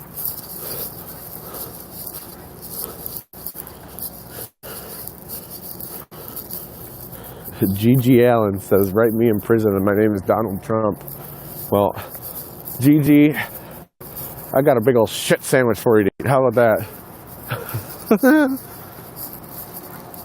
Accelerate, huh? You want me to run? Should I run? How much are you going to pay me to run? $5 super chat and I'll run. What do you think about that?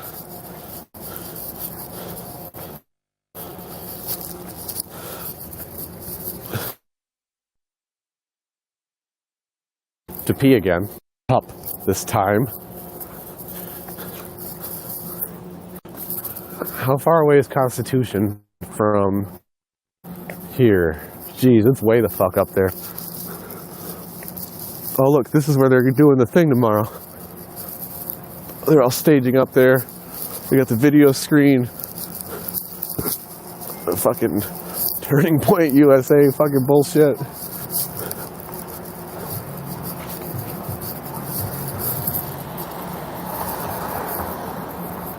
All right, guys, here we are. This is the big moment. This is what we came here for. I was just about to pee, actually, when I said that. There's a guy behind me. Oh, no. Where do I pee? I got to get a catheter. $5 super chat, and I'll get a catheter.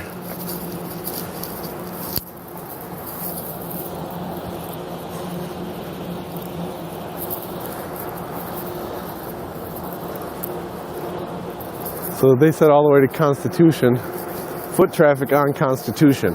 So that would be here. I believe there's foot traffic on Constitution.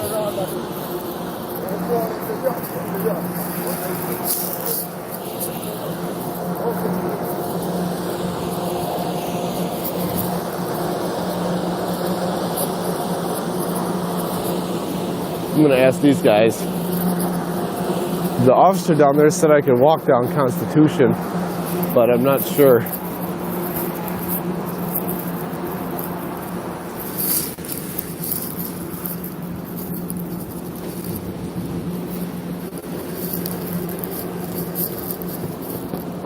So, oh sorry, I didn't realize. So the officers down there said foot traffic was open on Constitution? Yeah. Is that so I can walk down there? I just didn't want to get stopped. Yeah. Cool.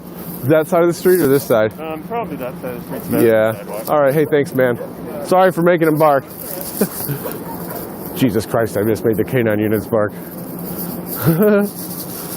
What did I tell you I was worried about? So they were not lying to me, even though that seems like I shouldn't be here. So look at that. Actually, let's go walk up there. Fuck it. Not on me, sorry. So I wonder if we're allowed to go in the park. It seems like the park would be closed. But I don't really care. Let's find out. I see someone else up there.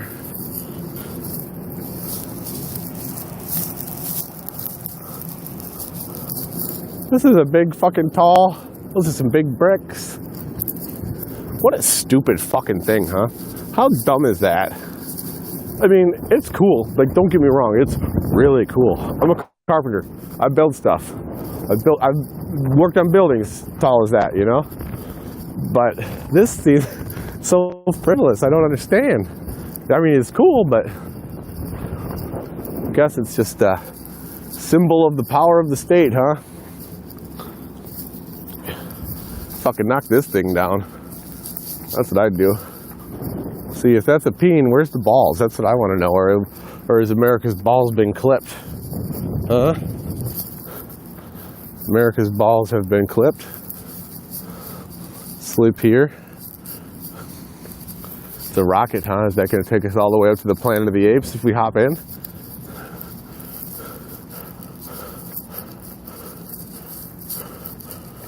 It's hard to keep it in frame here.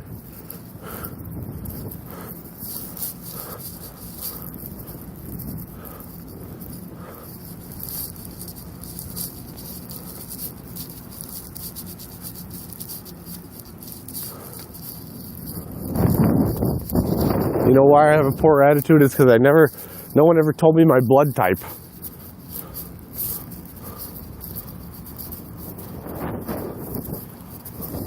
Now it would be. I think I'm actually, here we go.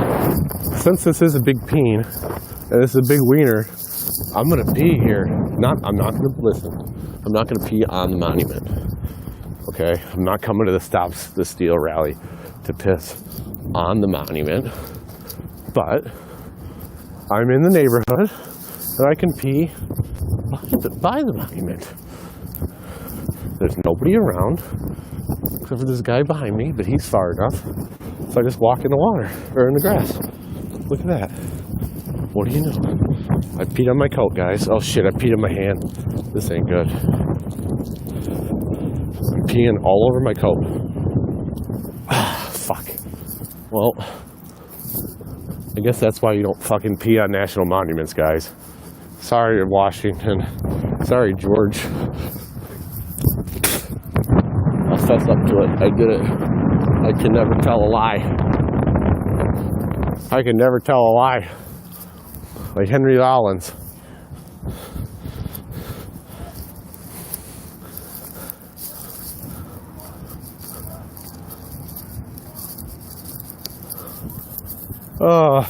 So it's a little dark here. I don't think you can see, but there's a big group of people down here yelling. So that's good. We'll go in that direction. You know what's funny? It really is warm. Lloyd Christmas would be proud. It's above freezing still. Look at that. I hear dogs barking. Let's see if we can get a sneak preview of the stage for tomorrow. Wouldn't that be nice? Look at that. You see it over there? You can see all those lights? What a urine type. Well, my urine type is not going to pass a drug test. How about that for a urine type? Urine type THC positive. But that's all right now. I've been good. No illicit drugs. Hold on, give me 1 second. Ooh, my battery's dying. So this will be a good gauge of how long of a stream I can do without charging. I thought I brought a external battery, but it made it out of my luggage and away from me. So I do not have the external battery. So I'm going to have to take a few different streams tomorrow. Take a couple breaks. I hate taking breaks. I really hate it because you never know when something cool is going to happen, you know? What the fuck is this? This is weird. I don't know if you can see this, but I hear dogs barking and a big mass of people dressed in black. But I see a Trump flag, so I'm not worried. Which is more than I could say if I saw an Antifa flag. I haven't seen them out here yet, except for a couple of them. All right, let's see here. I bet this is the line to get in for tomorrow, isn't it? That's wow, they're here already tonight. I'm gonna go verify and make sure.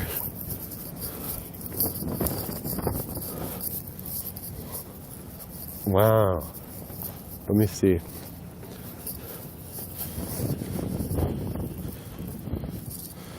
I'm going to turn my flashlight on for the last part. Are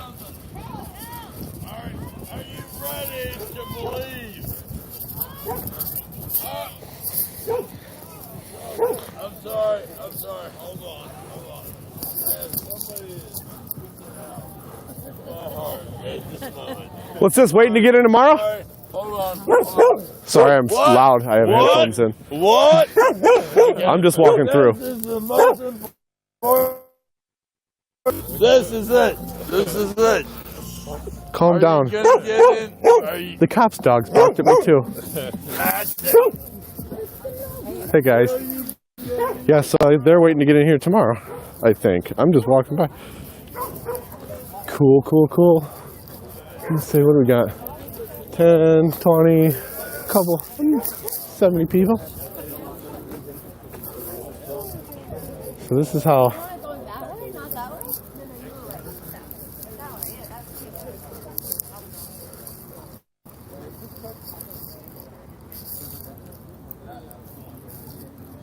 that's about all you're going to get to see there. But yeah, that's the line to get in tomorrow. Fantastic.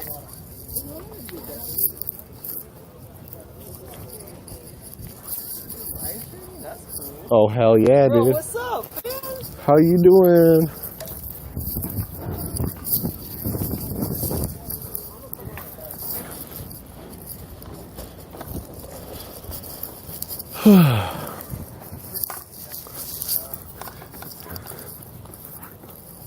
Brick. Oh boy, see the brick on the ground. Look at that. No construction anywhere in sight. No glass either though. Bad place for brick placement. Man, I did not mean to walk all the way to the monument, but here we are. So that means I got another half hour before I get back to the van. What do you say about that, guys? YouTube. Tyler Baggins. YouTube.com/Tyler Baggins.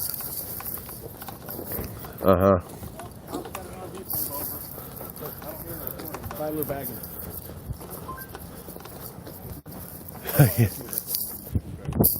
Hell yeah.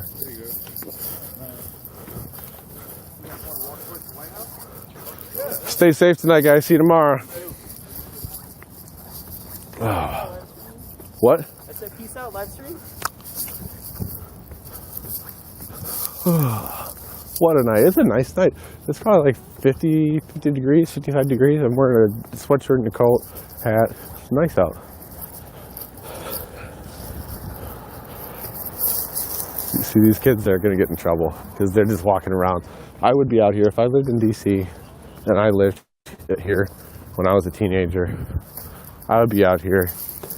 Who knows what I'd probably be in Antifa if I was a teenager living here, you know? Why not? Something to go do every night. Sense of purpose. Sense of feeling you were doing something right. A sense of knowing that you were on the winning team.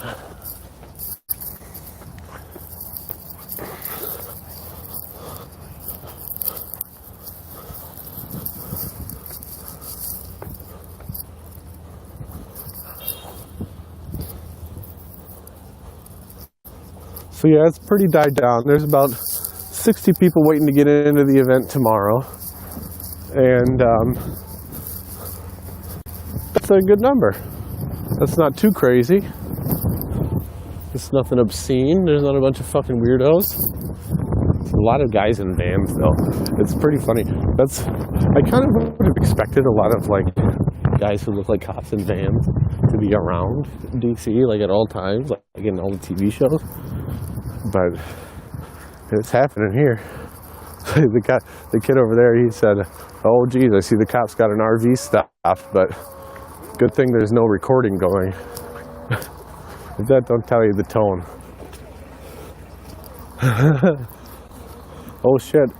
They stopped an RV. It's probably not a bomb though, because they'd tell us.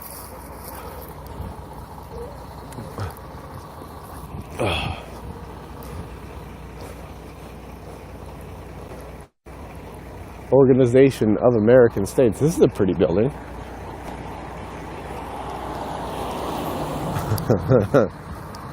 It's gonna blow, guys.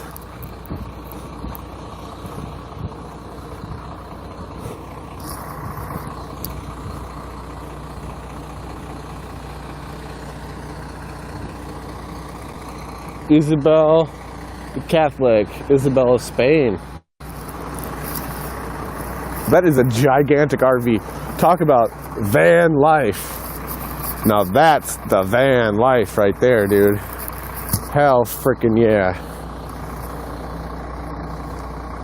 That's what I need. I need one of those. So that's where the event's gonna be tomorrow. They got smoke machines. Look at that, they've tested out the smoke machines. Gotta have smoke machines. Should I help these guys move the fence, huh? Let's probably help these guys move the fence, huh?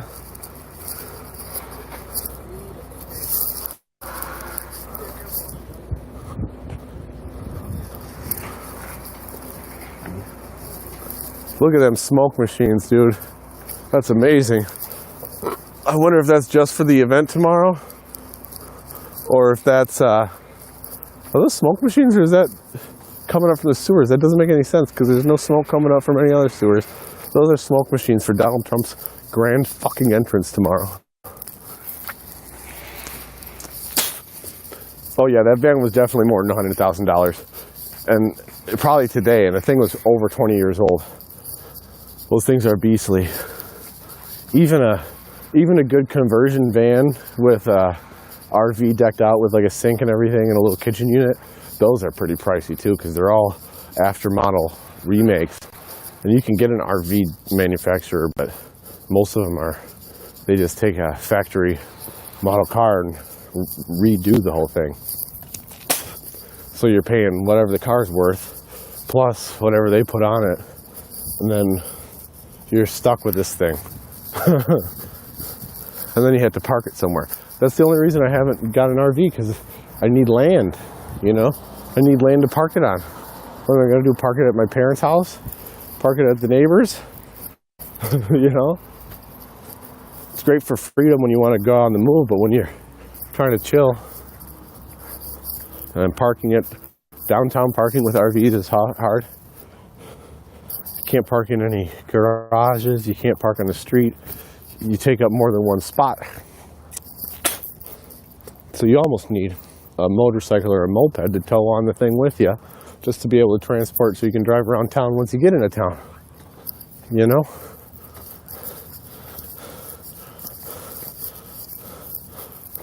Yeah, no, it is. It's a home on wheels. It's as much as a house without the land. It's even more expensive than a house or a comparable sized trailer. So the common man pooed in Biden's shoe, it says.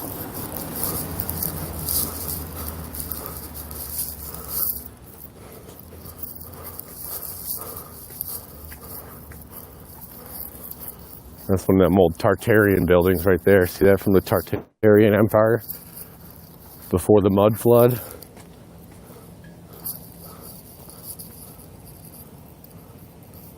Before the mud flood.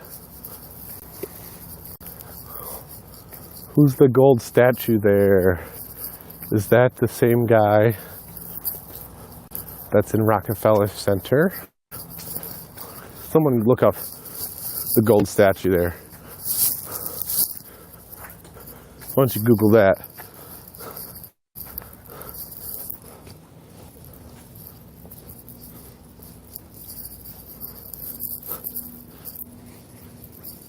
So big, so smooth.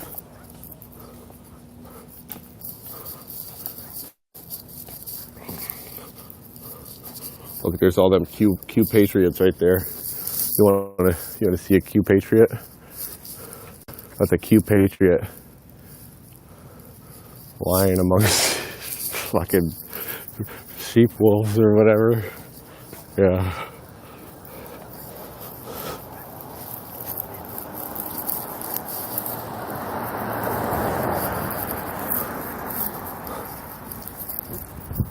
Oh, war with China, huh?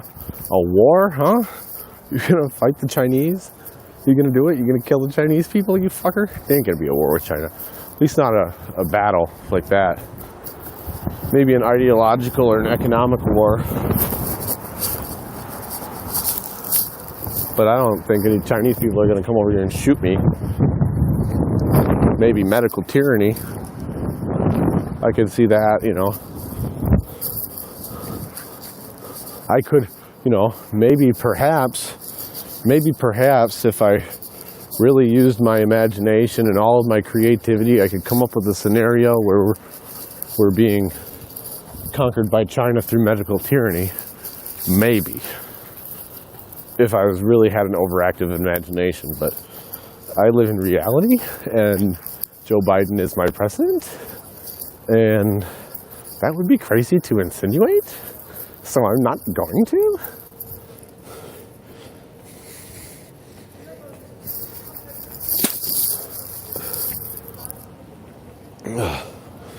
Yes, Callie, tomorrow will be crazy.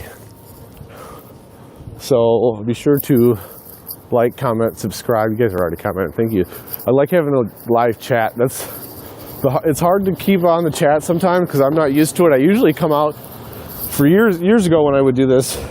I'd come out with my friend and I did not care about the chat. And we were antagonizing people, and I had someone to put the camera on so I could kind of do a more gonzo thing and kind of make the content go in the direction I wanted to. But when you're holding your own camera, it's kind of hard to, you know, do a backflip when you're filming yourself. So this is a little different, and I think it's actually better. YouTube this way, building a community with a chat, being sincere, talking to them, you know, talking to you guys. Because before, you're so disconnected, it's just, it seems like you're a try-hard sometimes when you're not being genuine. And sometimes it's hard to be genuine when you're not engaging the people who are actually watching you, you know? Because if you're watching and I wasn't paying attention to you guys, I don't even know who I'm talking to. It's like, it's the difference between talking on the phone to somebody and listening to a recording, you know? So I'm going to do a little bit better at that. It will be hard because there's a lot going on. But like I said, I'm going to have the most objective, most hilarious Civil War II coverage that you'll get, like guaranteed. Who else is even down here streaming? Baked Alaska? Fuck him. He killed that dog. Just kidding. No, but I'm not doing that, you know? He's out here he does the live streams everywhere. I'm not an IRL streamer, guys. I just want you to know that. I'm not an IRL streamer.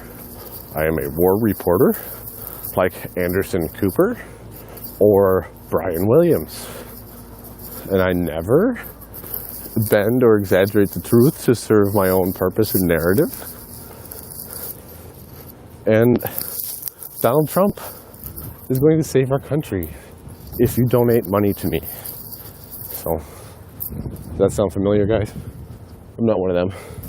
I do wish. I have one regret for tonight, though. Let's. It can't be all positive. I can't just hear and gloat about how much fun I'm having. Let's talk about what we did wrong tonight, okay? We saw Alex Jones's tank, and we did not follow him in my van. I got out and chased after him with a horde of teenagers. So next time, this guy, I like how there's a cop out here yelling. So are you? We're not calling you that. Oh boy, we got one guy yelling, "Trump is a loser. Trump is a loser." Oh boy.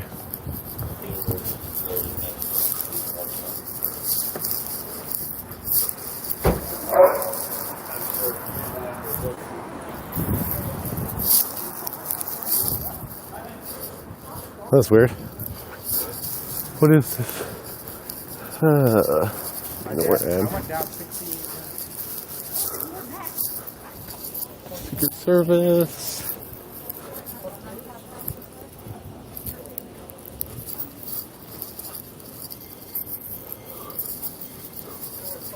Okay, sorry. I got nervous around the Secret Service. They had pulled out a dog and he sniffed a car next to me for bombs. So, that's good. A little nervous.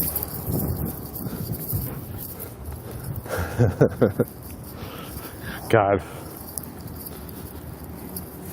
It's,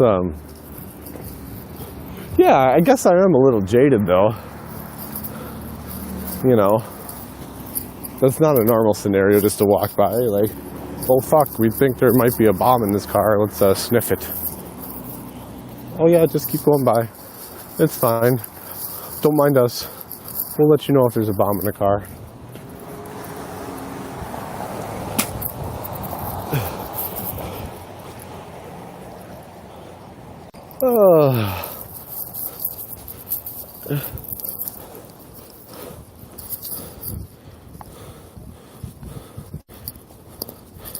I got 12% battery left. That's not too bad. How long have I been streaming for, guys?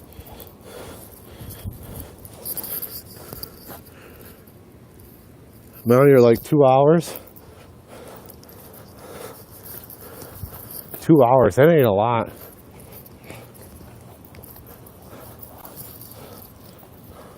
Two hours is not a lot of streaming.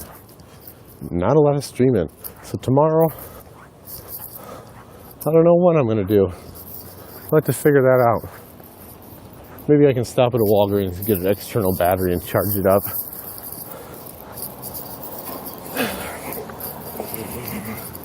Because tomorrow's going to be a big day all day. I don't know if I'm really going to be too worried about getting up early and going. I think I'm just going to let the sun wake me up, you know, and just go from there. Probably 9:30. I'll be parked close to where we're going to end up meeting up, so it'll be a half-hour walk. Not too bad. So I get up in the morning, come out, maybe take a lap without the stream, see what's going on, listen to some of the speeches, and then I'll probably just have my camera rather than a live stream. Then once it gets a little bit later on at night, that's when we go to the live stream, because that's when anything can happen. And there's only going to be more people coming all day. The whole way here, I came from Wisconsin, it's about a 13-hour drive, and once I got to Ohio, every gas station I stopped at or food place to get food, every single place had about 30 Trump people with Trump masks or Trump flags, or you could just tell by the way they walked, they were Trump people. And that was yesterday, that was earlier today. So that was a day in advance. And tomorrow's gonna be crazy, guys. But I hope that the craziest of them were out here the night before, but that doesn't make sense. To me, no one would want to start any trouble the night before. They'd wait till after. So this could get weird, but I really don't think so. I think you'd have to be delusional to think it's going to go crazy. There might be fights and a few things, but nothing crazy. I don't know where I am. K Street again, huh? So K Street is where 3 blocks up from the White House. I walked around the Washington Monument. I got a lot of exercise today.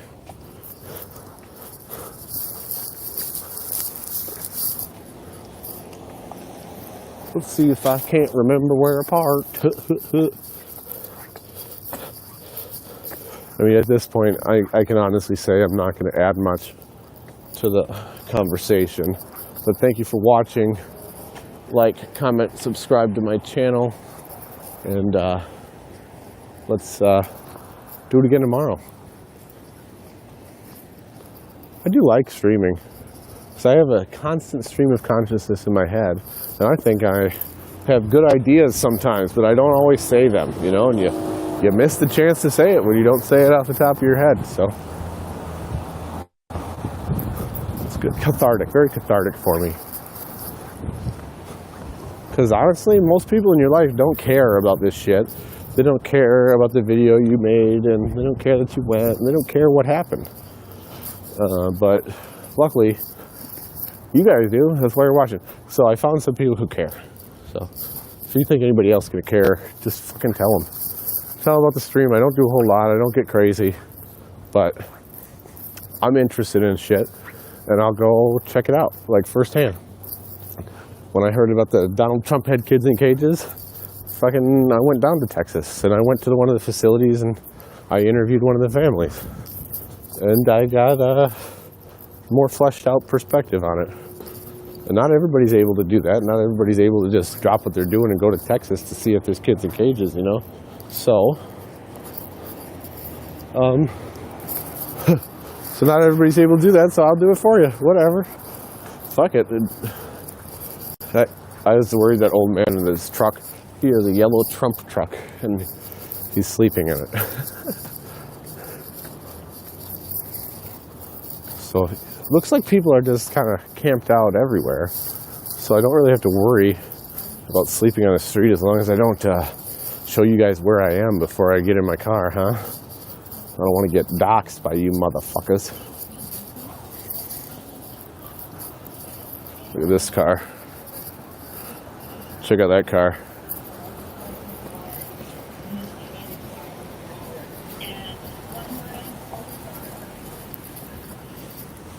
That guy's passed out in his car. Black Lives Matter Plaza. So it looks like everybody's left now. There's about 5 cops. Everybody's gone. Except for the crazy guy in the bushes is still there, I bet. So that means I go this way.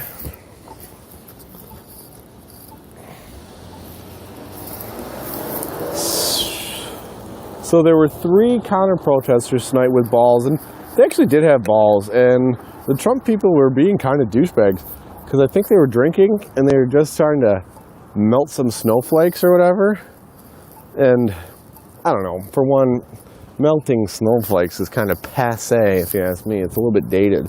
I think we've all fucking gone out to these protests and argued with 20-year-olds or seen people argue with 20-year-old girls. Enough. We get it.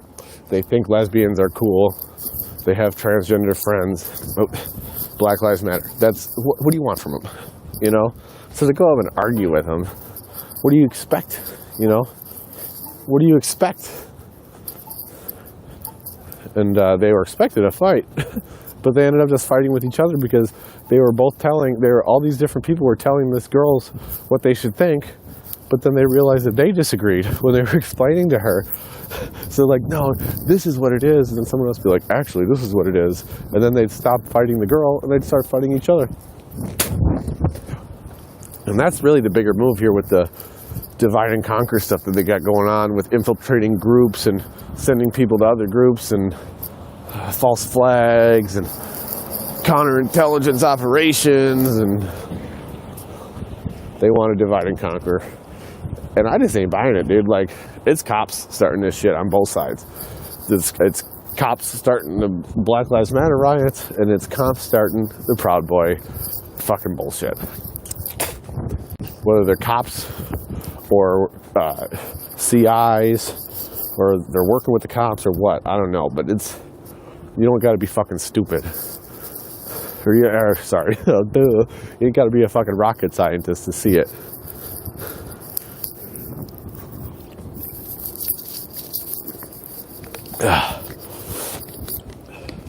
Snapple Apple. Snapple switched to plastic bottles, and I don't particularly care for it, but let's see what my Snapple fact is. Oh, look at this. Perfect. Snapple fact. George Washington had false teeth made of gold, ivory, and lead, but never wood. That's amazing that we got a George Washington Snapple fact. See, now the only thing that would have made better if I was drinking Snapple straight from the cherry tree, huh? I cannot tell a lie. My teeth are made of ivory. I cannot tell a lie. Lost my car again. All right, hey. Anybody know where I parked? That's where I started tonight. I don't remember which way I walked up from. Was it west or east? Fuck. It's this way.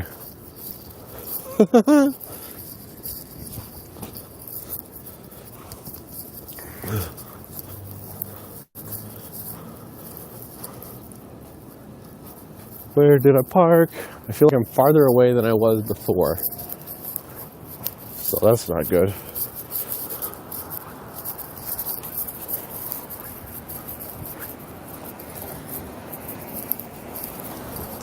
I might be the last streamer out here. Are there any other streamers out there tonight, guys?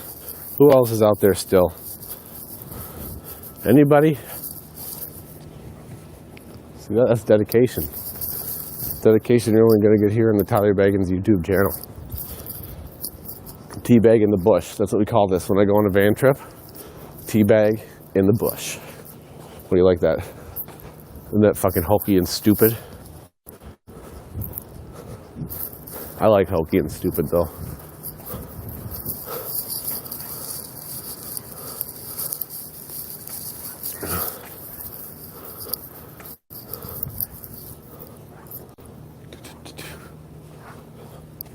Alright, I remember this from earlier.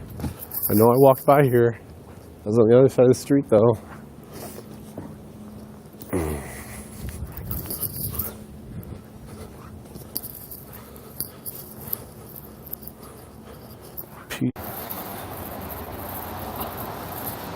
Oh yeah, baby. Sorry, phone shut off. I thought it died, but it didn't.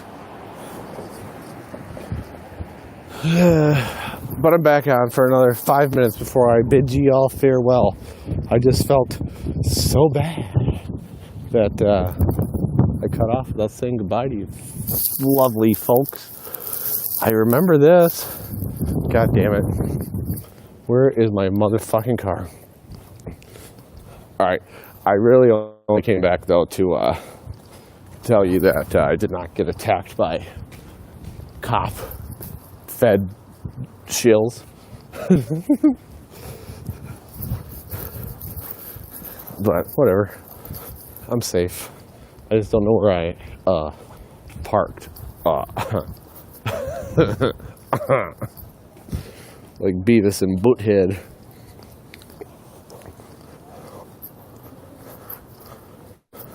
See a guy in a cowboy hat right here. That's a good sign. Washington, D.C., not see a lot of guys in cowboy hats. This guy's arm around his lady, too. That's real good.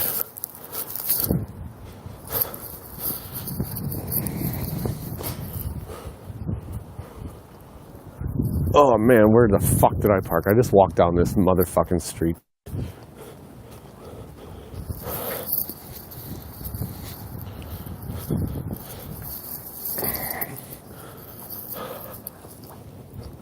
I remember walking down this fucking street. Oh boy. Oh boy. What time is it, guys? Someone tell me what time it is.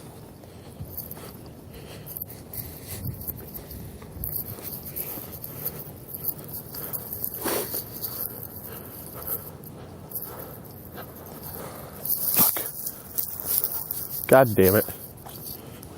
Now I'm just saying 2:30 my time. Okay, cool. Thanks, Charlie. Ugh. Well, yeah, I've only got 5% battery, though, and I don't know where I'd park my car, so if I'm going to find it, I want to keep my phone around. So, hey, thanks for watching. Like, follow, subscribe, share.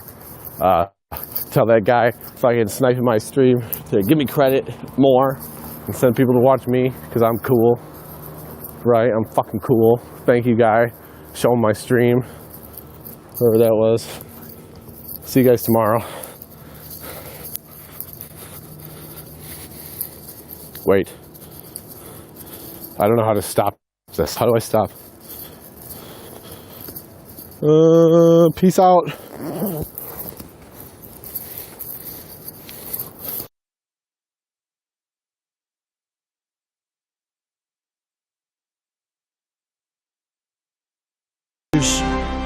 Fulfilling dreams. In America, opportunity preserves individual freedom. It leads to exceptionalism. It's a bright, shining light, an example for all to see.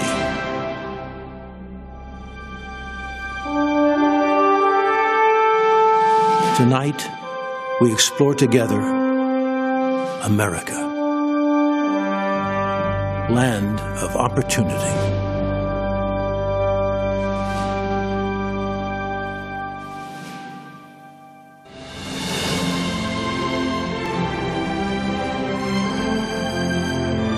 From Washington, D.C., welcome to the 2020 Republican National Convention. Tonight, celebrating America as the land of opportunity.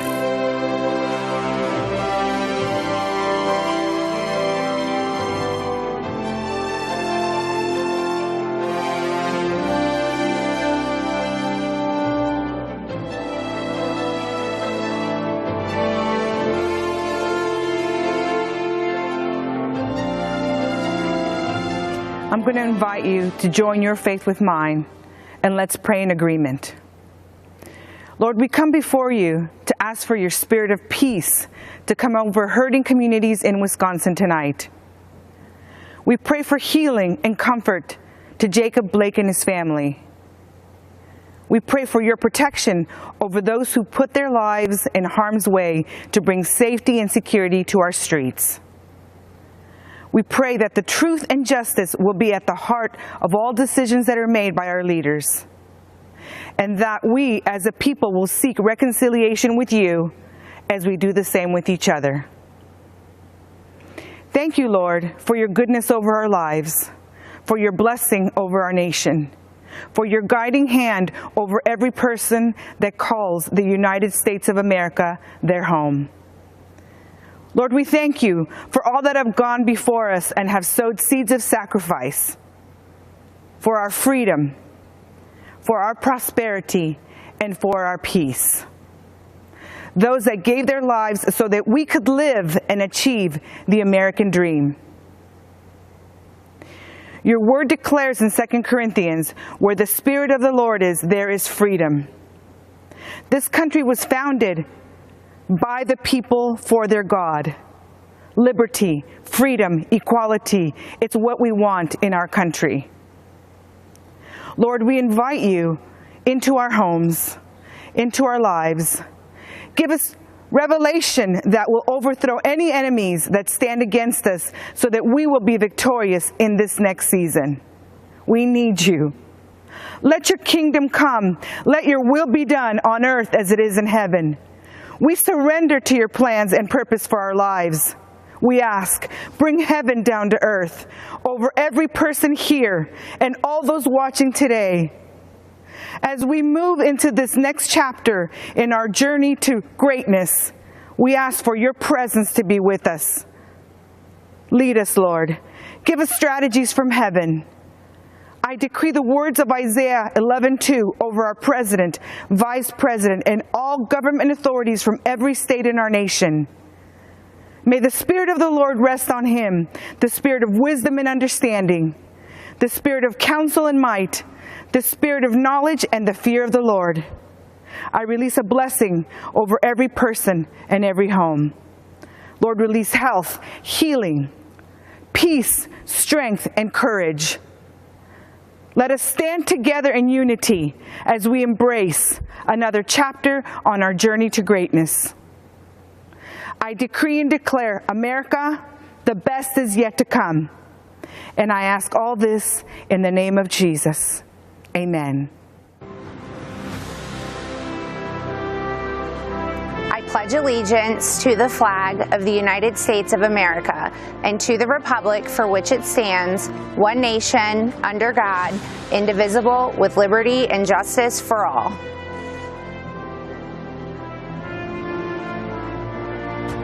Yat-e.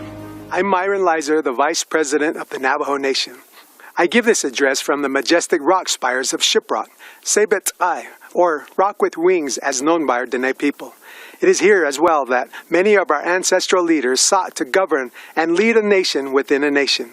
They sought to lead their people into the promises of a better way of life for their children's children. It is also where they have not been as successful as the rest of America. Our First Nations people, the host people of the land, we are still here. Our Creator placed us here and knew for such a time as this, we would have an opportunity for an appeal to heaven. You see, our people have never been invited into the American dream. We, for years, fought congressional battles with past congressmen and senators that were part of a broken system that ignored us. That is, until President Trump took office. President Trump delivered the largest financial funding package ever to Indian country. The $8 billion in CARES Act funding to Indian country was a great start in alleviating the devastating effects that the COVID-19 pandemic has inflicted on our Indian tribes. The Navajo Nation once led the nation in per capita positive cases because of the health disparities that previous administrations failed to improve. Whenever we meet with President Trump, he has always made it a priority to repair the relationship with our federal family.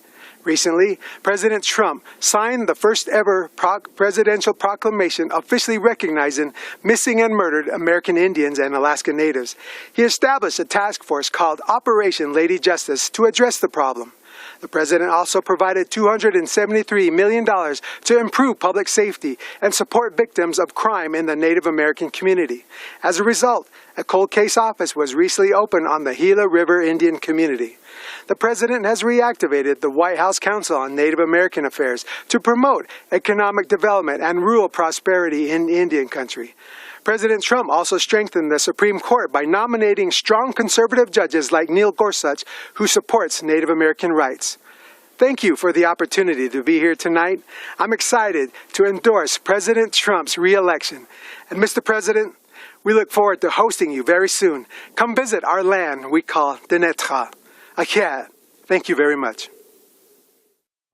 I had always had this unshakable sense that I know that life has to be more than what it was I've been living.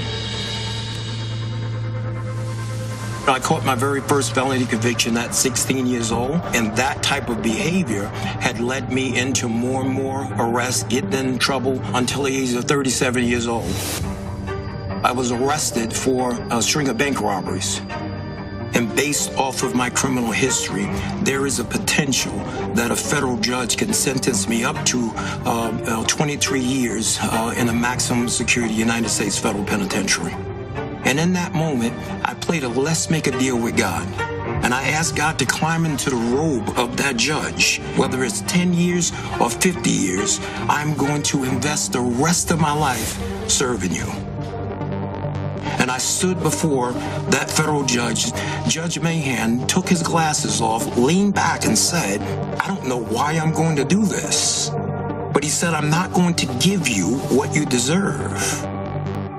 Then he gave me a lesser sentence. And as I laid on that stainless steel cell, shackled by my hands and my feet, I heard God utter into my spirit, my son, I honored what you asked me to do. He said, never forget the promise that you made to me. And ever since that day, I got up off that floor and my life went in a 180-degree turn in the other direction. When John got that sentence, I just shook my head. I said, wow, John, you are destined for bigger things than prison. My name is Richard Beasley. I was an FBI special agent for about 25 and a half years. It was something about his demeanor when he walked into that room. I had this feeling like everything is going to be okay. Then when he got out, he gave me a call and says, hey, Rich, let's have lunch. So I met him at a McDonald's, and he's got a Bible with him. I've seen that before where guys have used a Bible as a prop. It took me about 30 seconds to understand that this was not a prop with John. He was a changed guy from the man that I arrested, several years before. When I saw the way that he treated me fairly, I saw the man behind the suit. I started thinking, man, if that worked for me with this law enforcement officer, how can I multiply that and get more law enforcement officers involved so that we can impact this on a larger scale?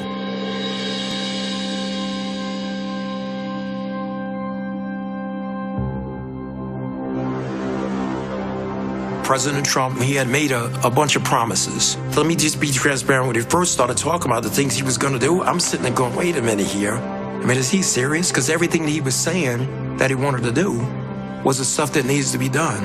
And before he walked out that meeting that day, I promised I'll make it out there to, come speak at one of your graduations. I heard that they were phenomenal.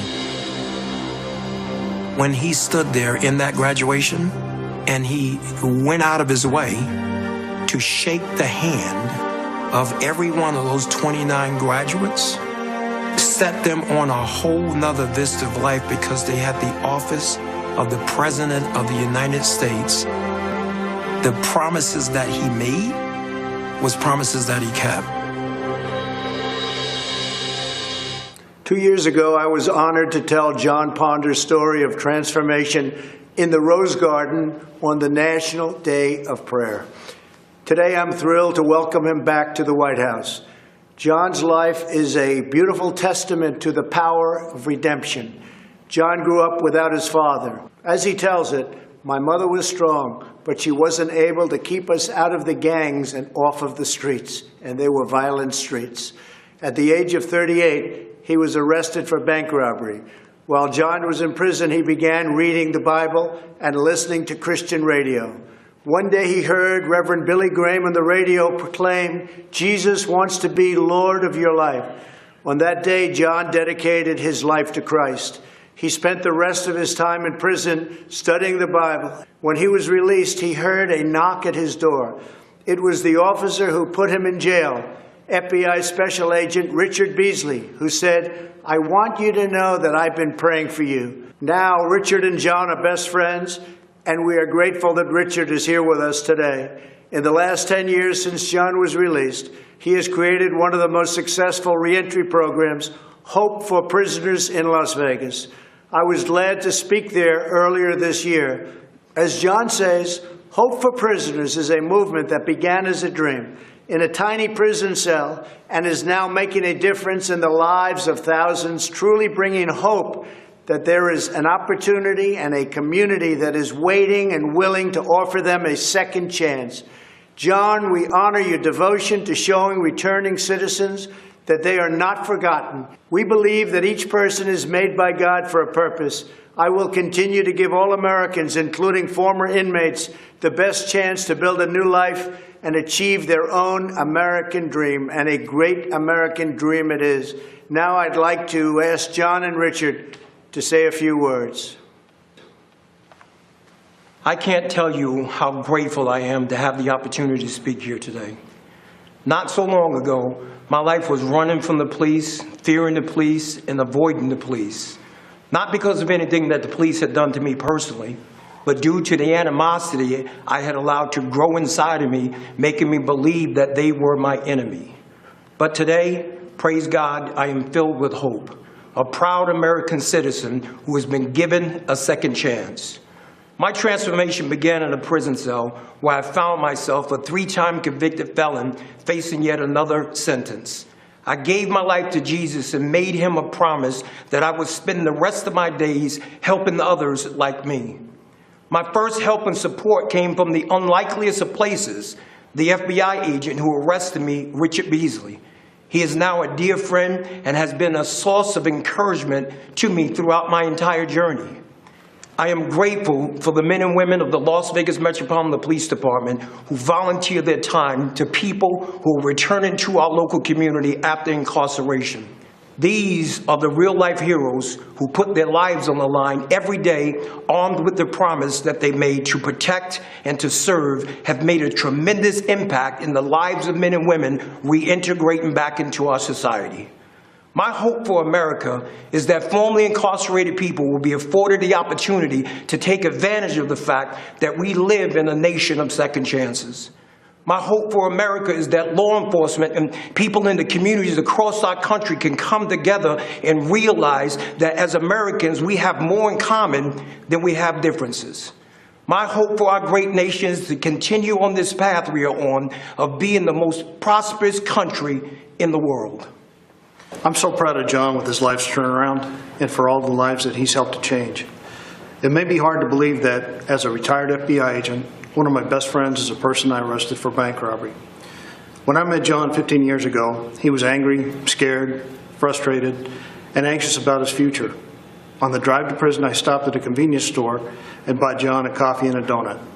After he was sentenced, John sent me a necktie and a note thanking me for treating him like a gentleman. 5 years later, when he got out of prison, John called me and wanted to meet for lunch. He was a different man. He talked about starting a reentry program for men and women coming out of prison. Over time, John earned the trust and respect of the law enforcement community, many of whom volunteer in John's Hope for Prisoners program. I'm grateful for President Trump's commitment to criminal justice reform. On February 20th of this year, he was the guest speaker at the Hope for Prisoners graduation. He stayed much longer than scheduled to hand out diplomas to the 29 men and women who graduated that day. What a sight. The most important man in the free world shaking hands and pledging his administration's support to ex-offenders. Their families were there, the community was there. What a great second chance. I also appreciate President Trump's support for law enforcement. I always felt like I had strong support as an FBI agent, but there's nothing worse than knowing you're being second-guessed when you're doing your job. In certain parts of our country right now, law enforcement doesn't feel like they have the support from their local leaders. They're being painted with a broad brush, unfairly, with calls for defunding. But as President Trump knows, the overwhelming percentage of law enforcement officers are good, smart people who are doing their jobs very well. And they can change the world working with people like John. Thank you. So now I'd like to invite John's wife, Jamie, to join us as I grant John, I'm not sure you know this, a full pardon. So I don't know if you know that, Jamie. Come on over here. It's just an honor. And you have done incredible work. Thank you, sir. And all of Las Vegas and all of Nevada and all of every place in this country is very proud of you. The job you've done, bringing people back. And you're right, I was supposed to be there for 5 minutes. I stayed for an hour and a half because it was so interesting to me. Congratulations to both. Thank you, sir. Richard, thank you very much for the job you do. Thank you. Fantastic. Thank you.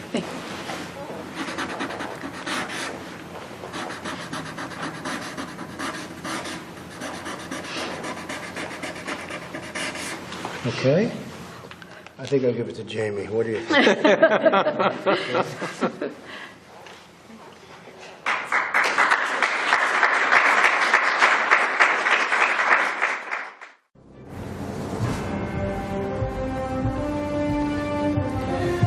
Good evening. I'm Senator Rand Paul from Kentucky.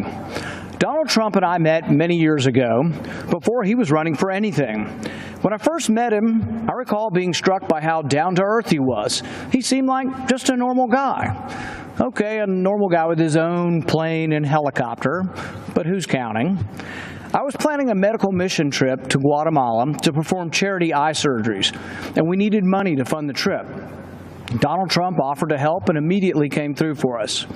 Not only did he support my medical mission to Guatemala, but he also contributed to another mission trip to Haiti a year later. We performed hundreds of cataract surgeries in both countries.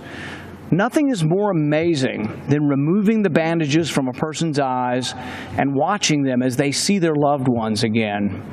Donald Trump helped me make that happen. A few years later, we were opponents, both running for president, and we all know how that turned out. But I'm proud of the job Donald Trump has done as president. I don't always agree with him, but our occasional policy differences are far outweighed by our significant agreements. But more important than simple agreement is accomplishment. President Trump gets things done. When some in Congress wanted a so-called revenue-neutral tax plan, Donald Trump and I worked together to make sure that it was a true tax cut. I brought President Trump an idea for better, less expensive health insurance called Association Health Plans. Donald Trump overturned years of red tape and bureaucrats, and he made it happen. While others talked about criminal justice reform, President Trump actually signed the First Step Act, the first real reform in a generation, and one that sought to undo the harm that others, like Joe Biden, have done. For those of us who lament the Biden crime bill that locked up a generation of young black men, remember that Biden bragged about a bill that still wreaks havoc among people of color.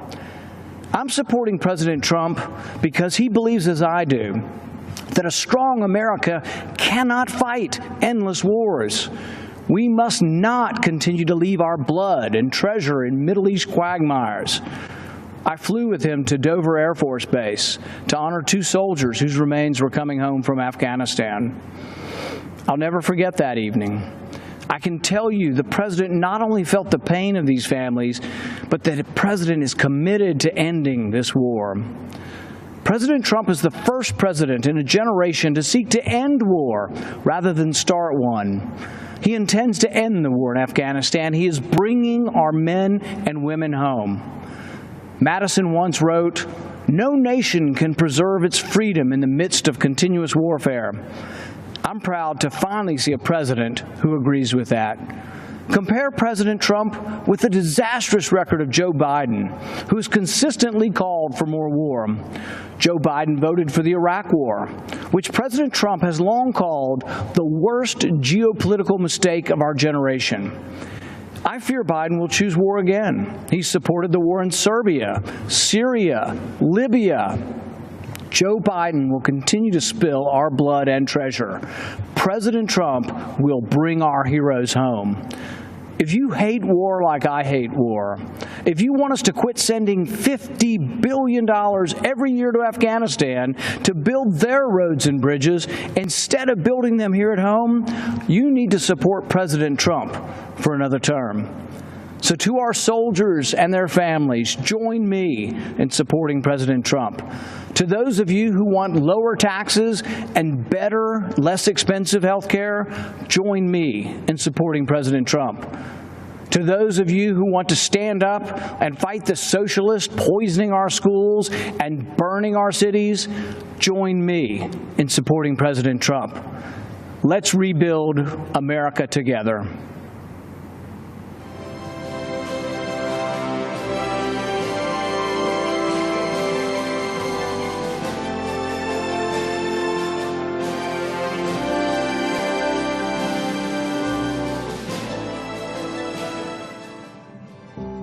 What I would call your everyday man, the forgotten man or woman, the people that wake up every morning, go to work, do their job, come home to their kids and families, and are faithful and consistent, the people that have built America.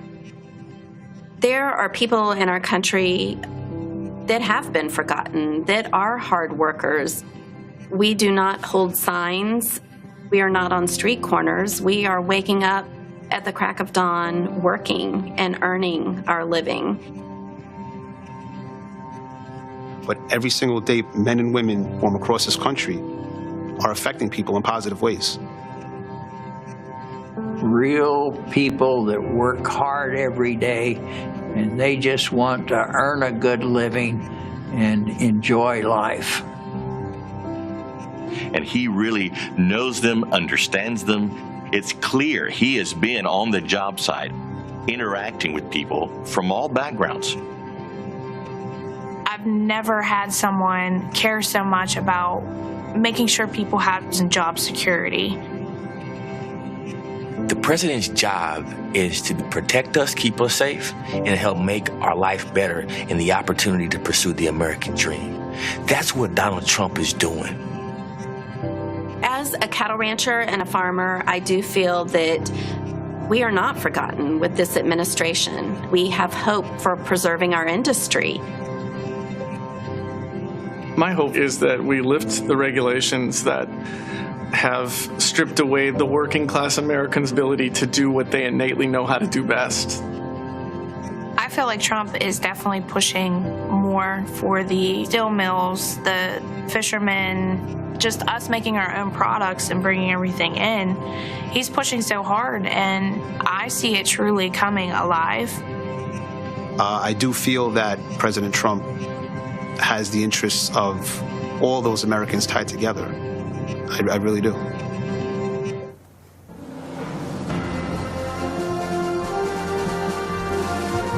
Good evening. My name is Jason Joyce, and I'm an 8th-generation lobster fisherman from Swans Island, Maine. I make my living from lobster fishing, oyster farming, and providing eco-tours in the beautiful waters near Acadia National Park, where I have over 200 years of family history. I have to confess, I didn't support Trump in 2016. Skeptical that he shared my conservative views, I expected him to flip-flop on his campaign promises. But he has followed through on his promises, including last week when he brokered a deal to end European Union tariffs of 8% on Maine live lobsters and up to 20% on Maine lobster products, which is great news for Maine's lobstermen and women. I live on an island with 370 residents, and lobstering is how we provide for our families. Maine's lobstermen are true environmentalists. We practice conservation every day. If we didn't, we'd be putting ourselves out of business. 4 years ago, the Obama-Biden administration used the Antiquities Act to order thousands of square miles of ocean off limits to commercial fishermen. They did it to cater to environmental activists. Although Maine's lobstermen don't fish there, Obama's executive order offended us greatly. It circumvented the Fisheries Council's input.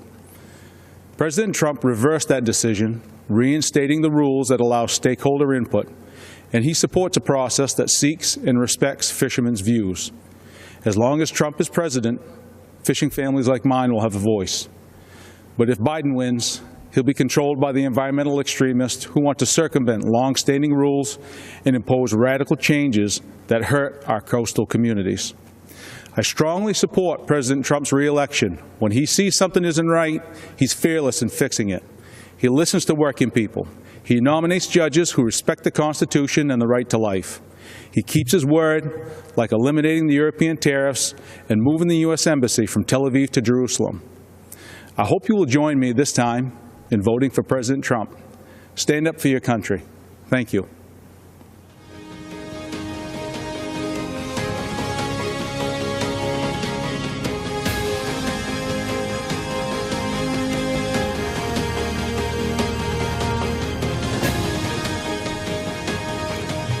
Good evening. My name is Chris Peterson. My husband Gary, our family, and I milk 1,000 cows on a dairy farm in Grantsburg, Wisconsin, a small middle American town.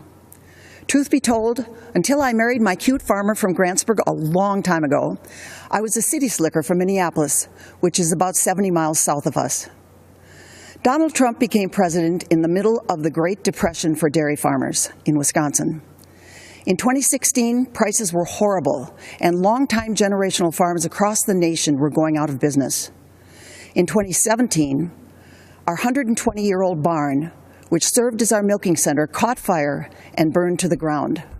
Our cows were spared, but because they needed to be milked 3 times a day, farmers, friends, and complete strangers from all over northern Wisconsin helped haul them to other farms where they stayed until we could rebuild.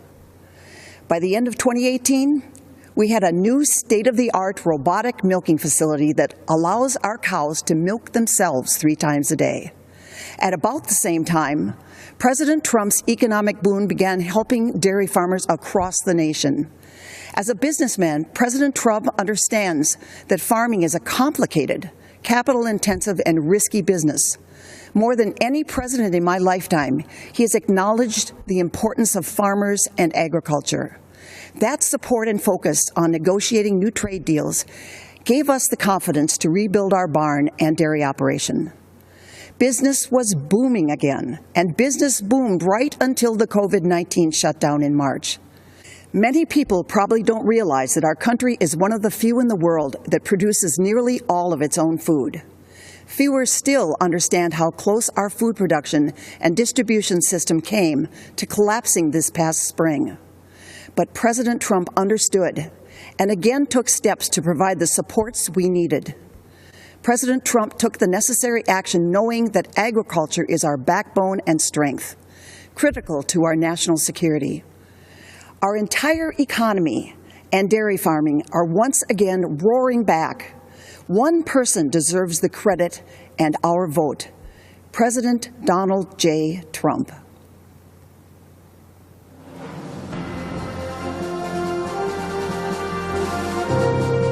What was happening prior to President Trump, you had businesses that were overregulated, not a friendly environment at all to start a company. My family stopped ranching about 7 years ago. The regulations became so overbearing that the ranch was slowly sold off. I lost businesses because of these regulations. The factories in our town closed. The businesses in our towns have shut. It got to the point finally that middle America needed help. President Trump came in and was able to shed light on an area that had been so long left behind. Tax Cuts and Jobs Act was huge, especially for a community like ours that has a lot of small businesses, manufacturing, deregulation, fair trade, real life policy changes that affected real Americans. An amazing opportunity to get ahead, to have our businesses, to have our children educated, of school choice. That is something that's huge for parents right now, especially Black moms whose kids are trapped in failing school districts. Before COVID hit, Black unemployment rate was at the lowest ever. I've seen the numbers of employees go up, and they're earning a lot more for their family than what they had previously. What this administration has done, simplifying the government, it's really cut the handcuffs off of America again and allowed us to grow and move forward in a way that I have never seen in my lifetime. When you pull regulation and allow small companies to go out there and be able to play in the game, that is the American dream. People feel that they can support and have a family, and it can build and make us stronger as Americans. What could be taken away if he doesn't win again? Joe Biden said the first thing he's going to do is increase taxes on everyone. Over-regulating and making it where a small business can't grow, that's taking away the American dream. I think think with the upcoming election, people just need to think about what is better for them and their family.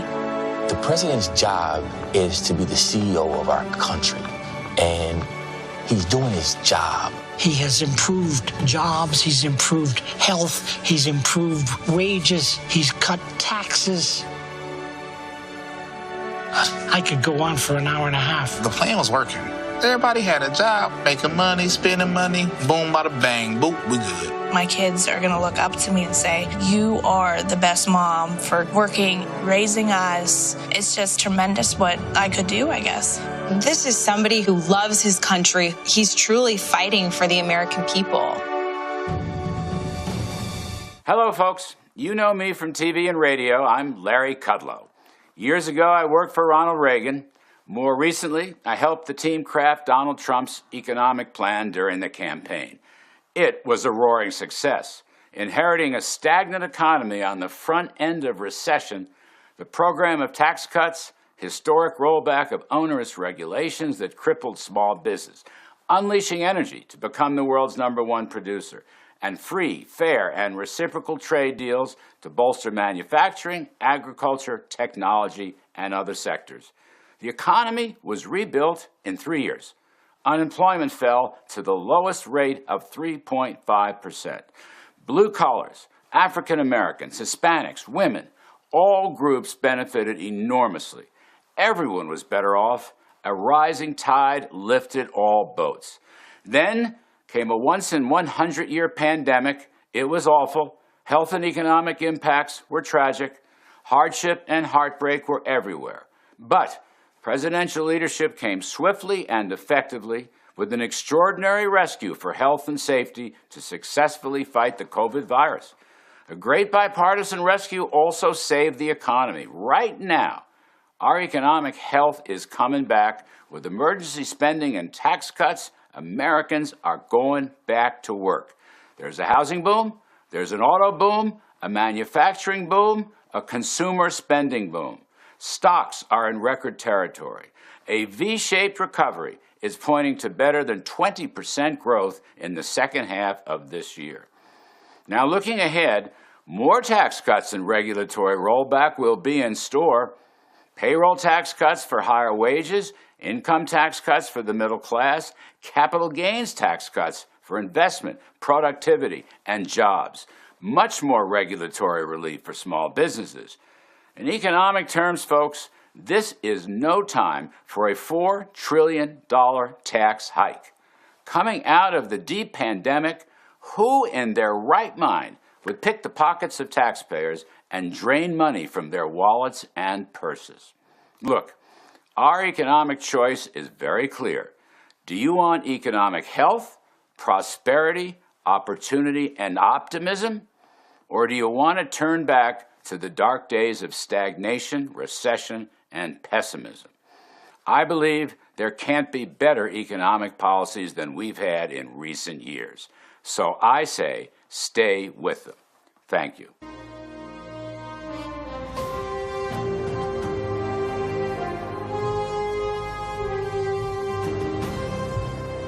I'm John Peterson, owner of a second-generation metal fabrication business called Schutte Metals. We've been stamping our products and services made in the USA since 1957. My brother and I purchased the business from my uncles almost 38 years ago. What was a 12-person shop has now grown into a company employing 165 people today. Like most companies that are successful over the long run, we had to reinvent ourselves as the market changed. 6 years ago, we invested heavily in our business, just as a great recession appeared. Barack Obama and Joe Biden, two career politicians who knew nothing about business, couldn't get the government out of our way, and it put our business in a tailspin. Sadly, we were forced to make decisions which included cutting staff, a torturous experience when our employees are like family. The Obama-Biden era banking regulations left us no choice. It tied our lenders' hands, and it deprived us of the lifeblood of our business, capital. We scratched and we clawed for 2 years, and then everything changed. Donald Trump was elected president, and he knew what it was like to build a company and create jobs. One of the first things he did was to cut red tape and put an end to draconian-type banking regulations. He also cut taxes on small businesses, allowing us to be more competitive both domestically and internationally. In fact, we increased revenues by 25% for 2 years in a row. By getting rid of the job-killing NAFTA and negotiating the U.S.-Mexican-Canada trade agreement, President Trump ensured a more competitive playing field for American companies. Even with all the challenges presented by the coronavirus, President Trump is rebuilding, and our economy is roaring back again. But when I hear that Joe Biden is ready to raise taxes, crush us with regulations, and weaken our international trade position, I shudder. We simply cannot endure a Biden-induced recession. Some will struggle, some will not survive, and working men and women of America will get crushed yet again. This is not time to hand our government over to a washed-up career politician who will be nothing but a puppet of the radical left Democrats. As a lifelong resident of Wisconsin, I'm a fan of the Badger football team. Many may not realize that the Wisconsin Badgers and the president share 3 common qualities. They are smart, they're tough, and they're dependable. And as a businessman, I can tell you that those qualities we need in our country's leader, and that's why we need to re-elect Donald J. Trump. Thank you, and God bless America.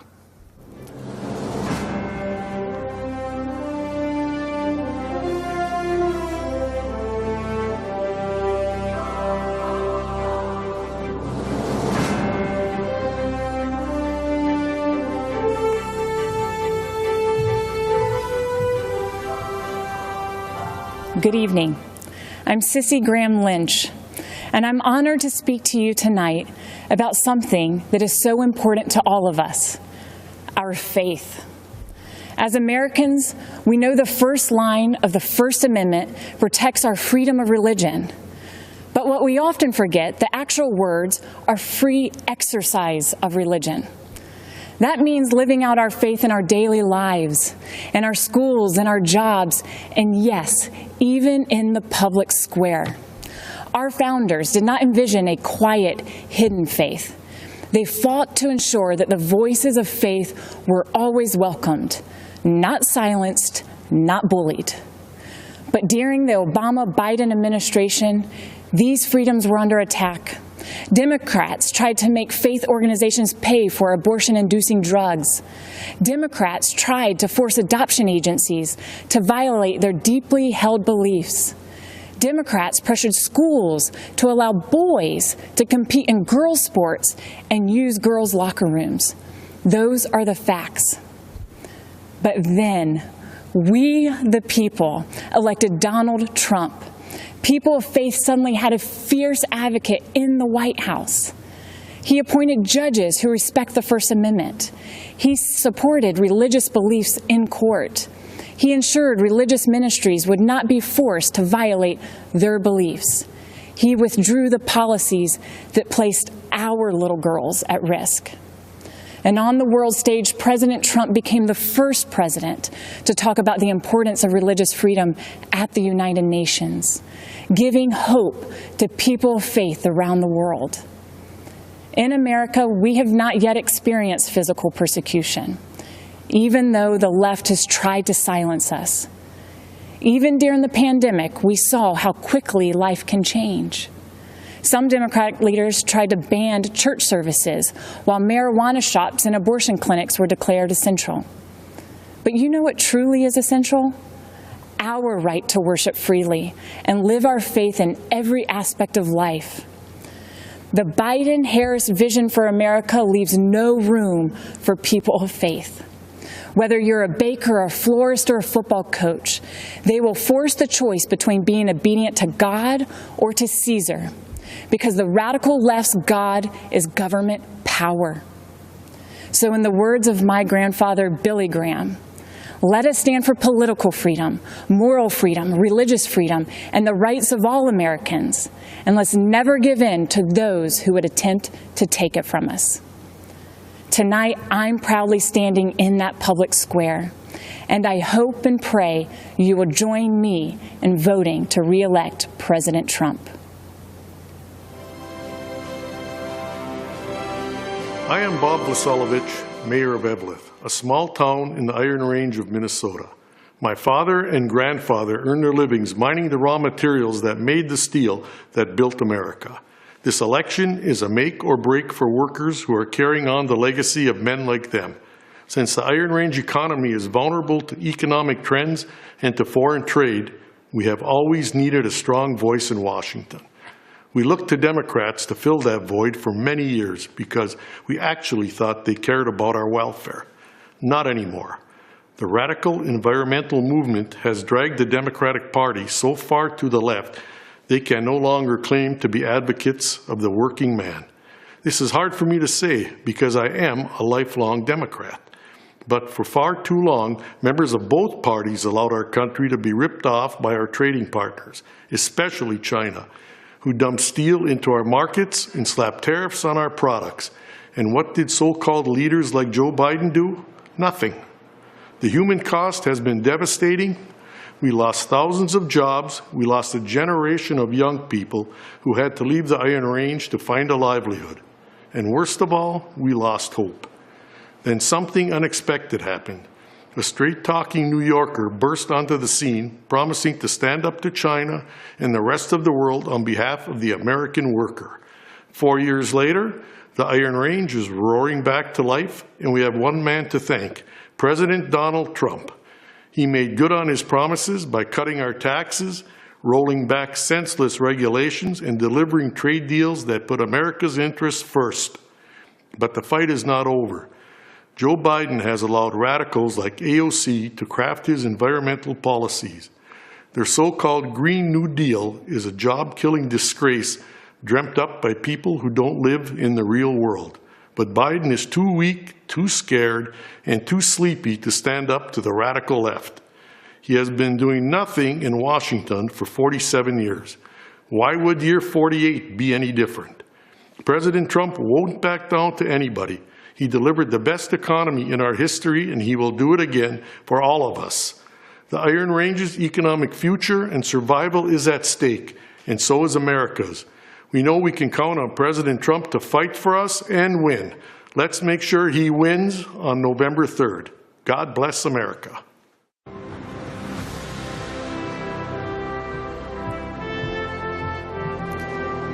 My name is Abby Johnson, and I spent 8 years working for Planned Parenthood, but today I'm a pro-life activist.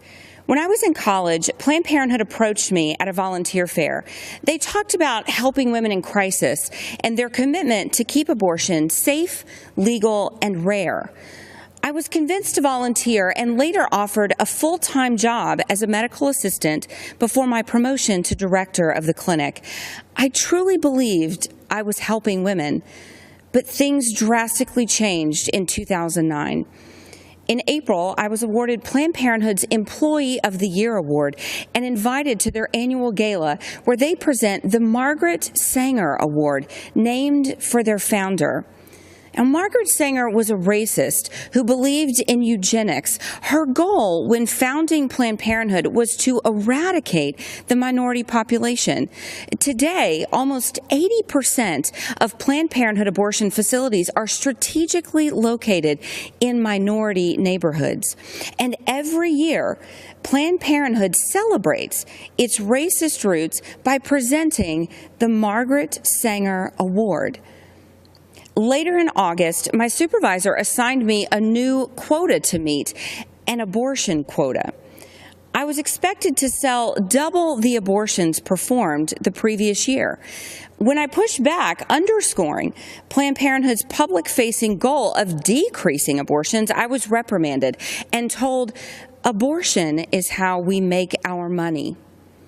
But the tipping point came a month later when a physician asked me to assist with an ultrasound-guided abortion.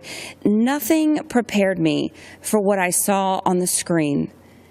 An unborn baby fighting back, desperate to move away from the suction. And I'll never forget what the doctor said next. "Beam me up, Scotty."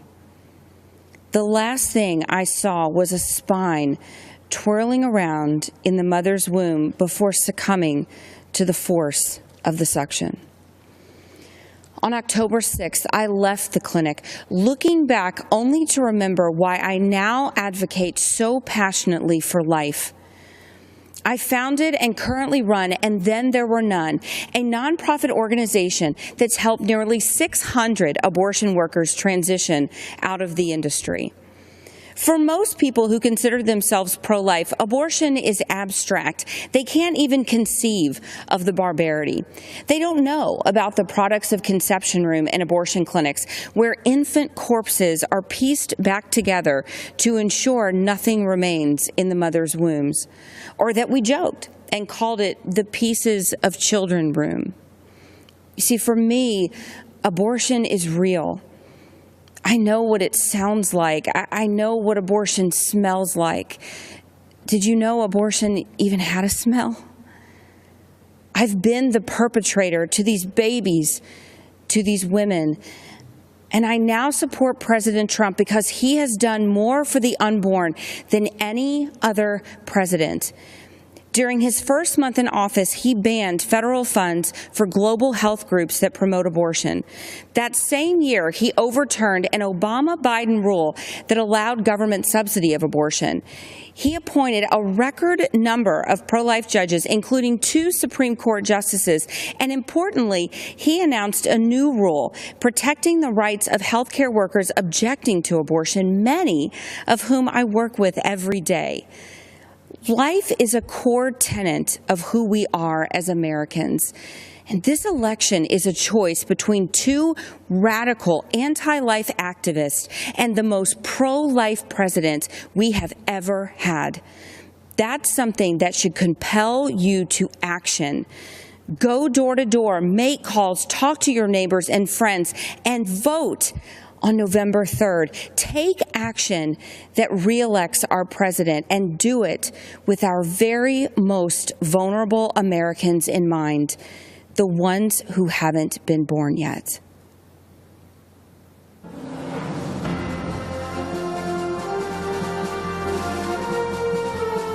It began as a class trip to join thousands for the annual March for Life. These Catholic young men traveled from Kentucky to stand up for what they believed in. But what happened was something very different. Crackers with Make America Great hat on. You little dirty crackers, your day coming. Young Klansmen, look at our Make America Great Again hat. Social media, the news, and even celebrities launched a campaign of persecution that was completely false against a boy in a Make America Great Again hat. The MAGA hat carries a certain connotation that provokes a conditioned reaction. I blame that kid. What a little crap. Everyone that sees that smug look wants to punch that kid. Nicholas Sandmann received death threats, and his school was forced to close. Tonight, Nicholas tells his story. Good evening, everyone.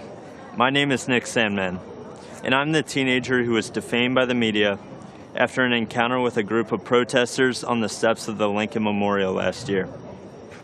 Before I begin, I'd like to thank President Trump for the opportunity to share some of my story and why it matters so much to this November's election. In 2019, I attended the March for Life in Washington, D.C., where I demonstrated in defense of the unborn. Later that day, I bought a Make America Great Again hat because our president, Donald Trump, has distinguished himself as one of the most pro-life presidents in the history of our country, and I wanted to express my support for him too. Looking back now, how could I have possibly imagined that the simple act of putting on that red hat would unleash hate from the left and make myself the target of network and cable news networks nationwide? Being from Kentucky, the birthplace of Abraham Lincoln, My classmates and I visited the Lincoln Memorial. I found myself face to face with Nathan Phillips and other professional protesters looking to turn me into the latest poster child showing why Trump is bad, while the media portrayed me as an aggressor with a relentless smirk on my face. In reality, the video confirms I was standing with my hands behind my back and an awkward smile on my face that hid two thoughts. One, don't do anything that might further agitate the man banging a drum in my face. And two, I was trying to follow a family friend's advice, never to do anything to embarrass your family, your school, or your community. Before I knew what was happening, it was over. One of Mr. Phillips' fellow agitators yelled out, "We got him. It's all right here on video. And we won, Grandpa." What I thought was a strange encounter quickly developed into a major news story, complete with video footage. My life changed forever in that one moment. The full war machine of the mainstream media revved up into attack mode. They did so without researching the full video of the incident, without ever investigating Mr. Phillips' motives, or without ever asking me for my side of the story. And do you know why? Because the truth was not important. Advancing their anti-Christian, anti-conservative, anti-Donald Trump narrative was all that mattered. And if advancing their narrative ruined the reputation and future of a teenager from Covington, Kentucky, well, so be it. That would teach him not to wear a MAGA hat. I learned what was happening to me had a name. It was called being canceled, as in annulled, as in revoked, as in made void. Canceled is what's happening to people around this country who refuse to be silenced by the far left. Many are being fired, humiliated, or even threatened. And often, the media is a willing participant. But I would not be canceled. I fought back hard to expose the media for what they did to me, and I won a personal victory. While much more must be done, I look forward to the day that the media returns to providing balanced, responsible, and accountable news coverage. I know President Trump hopes for that too. And I know you'll agree with me when we say that no one in this country has been a victim of unfair media coverage more than President Donald Trump. In November, I believe this country must unite around a president who calls the media out and refuses to allow them to create a narrative instead of reporting the facts. I believe we must join a president who will challenge the media to return to objective journalism. And together, I believe we must all embrace our First Amendment rights and not hide in fear of the media or from the tech companies or from the outrage mob either. This is worth fighting for. This is worth voting for. And this is what Donald Trump stands for. Thank you all for listening to me tonight. And one more thing. Let's make America great again.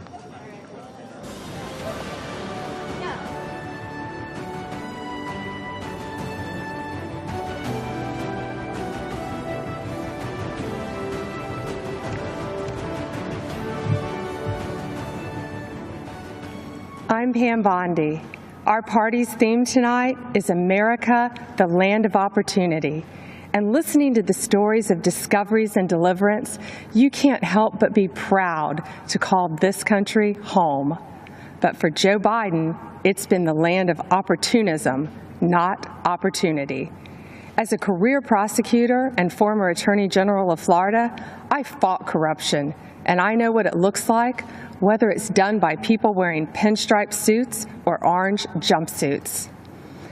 At the Democrats' convention, we were told to look at Joe Biden as the model of integrity. But when you look at his 47-year career in politics, the people who benefited are his family members, not the American people. Let's take a closer look. We all know about Joe's son, Hunter Biden. A corrupt Ukrainian oligarch put Hunter on the board of his gas company, even though he had no experience in Ukraine or in the energy sector. None. Yet he was paid millions to do nothing. He only had one qualification that mattered. He was the son of the man in charge of distributing U.S. aid to Ukraine. And recently reported information revealed that a few months after Hunter Biden joined that corrupt company's board, the Obama-Biden State Department began doing business with them, even when it remained under investigation for corruption. And it gets worse. That very same company was being investigated by a Ukrainian prosecutor. Joe Biden, the Vice President of the United States, threatened to withhold aid to Ukraine unless that same prosecutor was fired. And then he was fired. Hunter only resigned from that board just before his dad announced his campaign for president. Now let's talk about China. Fact: Joe Biden flew to China on Air Force Two with Hunter along for the ride. They said he was just there as a family member, but we know that's untrue. In Beijing, Hunter didn't just go sightseeing. He had meetings with his Chinese bank partners. Hunter even arranged for his dad to meet with one of the partners. 10 days later, those Chinese communist bankers approved millions to go to Hunter's firm. And those bankers work for the Chinese Communist Party, which oppresses their people, cheated American workers for decades, and covered up a deadly virus. To this day, Hunter controls a 10% stake in that firm. And Joe Biden's done more than look the other way on China. He said, "The Chinese aren't our competition. Come on, man, they're not bad folks." Come on, Joe. Talk to the folks in Middle America who lost countless jobs to China while your son was getting rich with them. But there's more. Fact: there have been numerous press reports that have shown other close Biden family members benefited from Joe's 47-year political career. Joe Biden was point person on Iraq. The president of a construction firm met with Biden's team in the White House, and then who did they hire to build thousands of houses in Iraq? Joe Biden's close family member, who, you guessed it, had no experience in the industry and no experience in Iraq. A company official bragged that it helps to have a family member, the vice president, as partner. The family member put it more bluntly by saying, "There's a line of 747s filled with cash, ready to invest." Now let's follow the money down south. Again, as reported in the press, yet another close family member of Joe's set his sights on Costa Rica and Jamaica, where millions of dollars flowed from the Obama-Biden administration in taxpayer-backed loans to projects linked to, yes, that same family member. These aren't isolated incidents. It is a deliberate pattern of conduct. And that's just what he did as vice president. Imagine what he'd do as president. How many American families would be allowed to get away with this? Why should there be one standard for the elite political class and another set of rules for the rest of us? When millions of Americans voted for Donald Trump, they knew he'd be different, and he is. He's a tough, no-nonsense outsider who can't be bought or intimidated. He won't even take a paycheck from the American people. He donates his paycheck to charities across this country. Democrats have been lecturing America about integrity for 4 years, while their nominee has been writing the textbook on abuse of power for 40 years. If they want to make this election a choice between who's saving America and who's swindling America, bring it on. Joe says he'll build back better. Yeah, build the Bidens back better. Our president is in this to build a safer, better, and stronger America, and he will finish what he started to keep this a real land of opportunity for everyone. If you want to check your voting status, secure your ballot, or register to vote, text VOTE to 88022. Remember, the best is yet to come.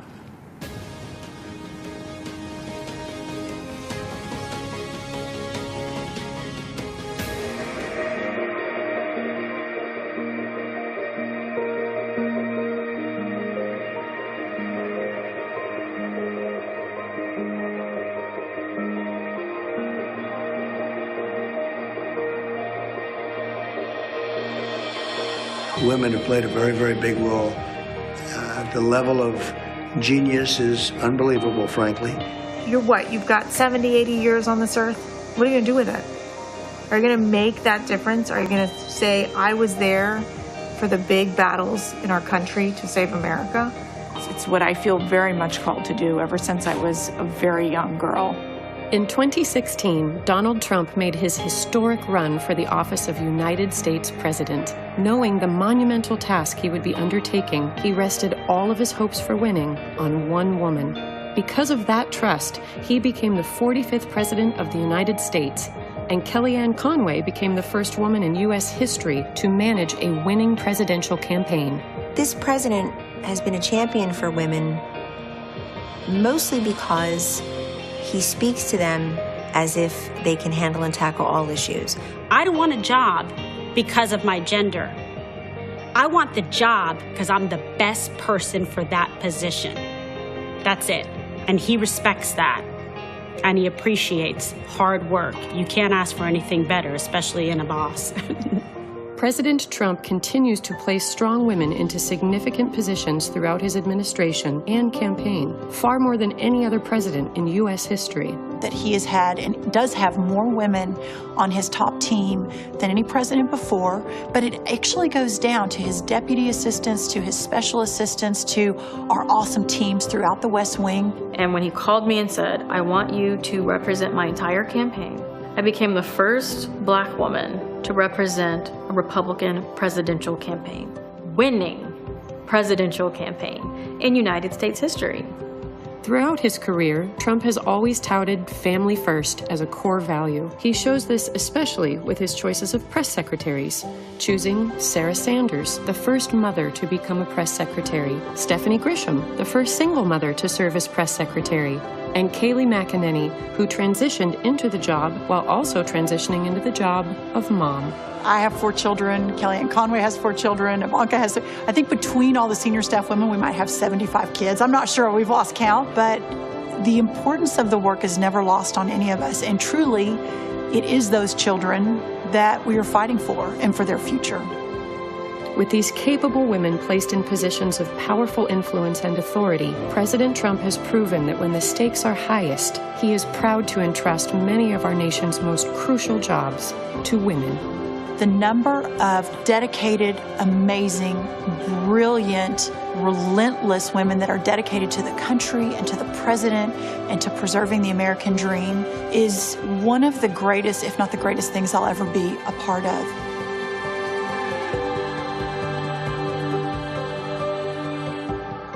Only the president would say, let's take that stay-home mom and have her run the party. What a smart guy.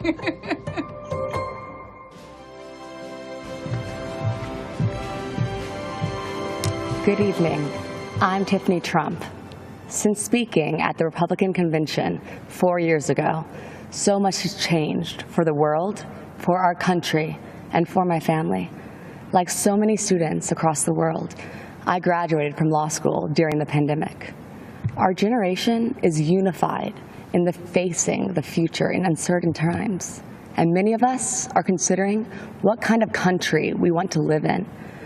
As a recent graduate, I can relate to so many of you who might be looking for a job. My father built a thriving economy once, and believe me, he will do it again.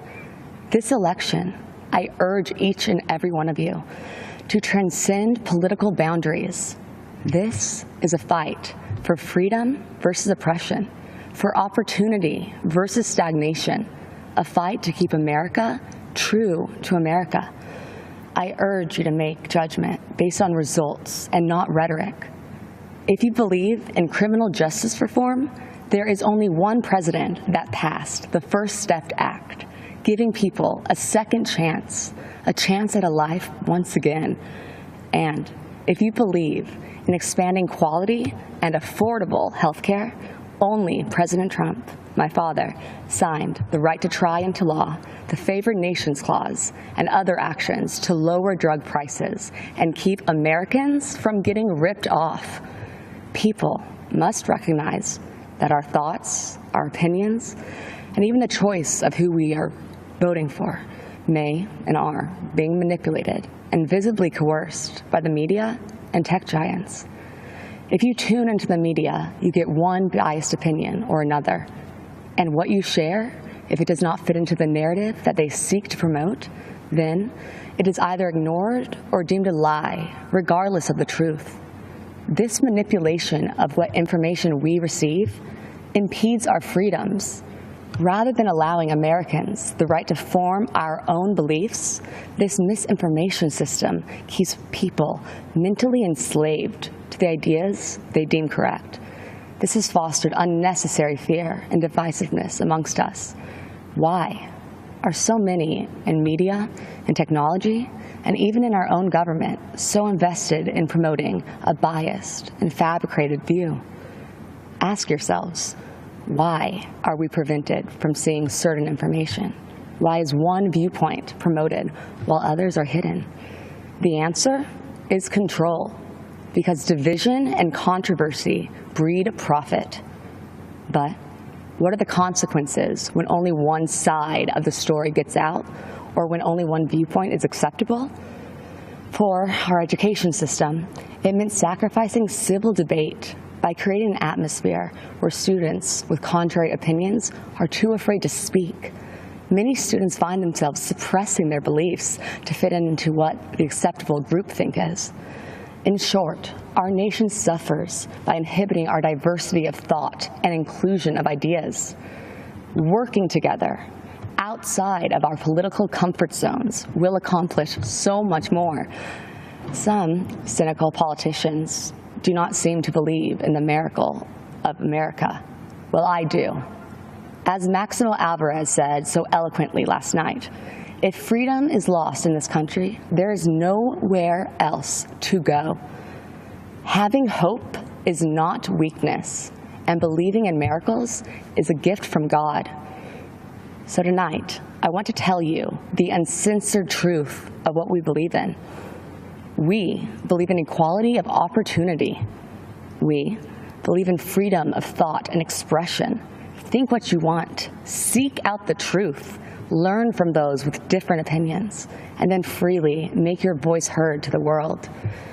We believe in school choice because a child's zip code in America should not determine their future.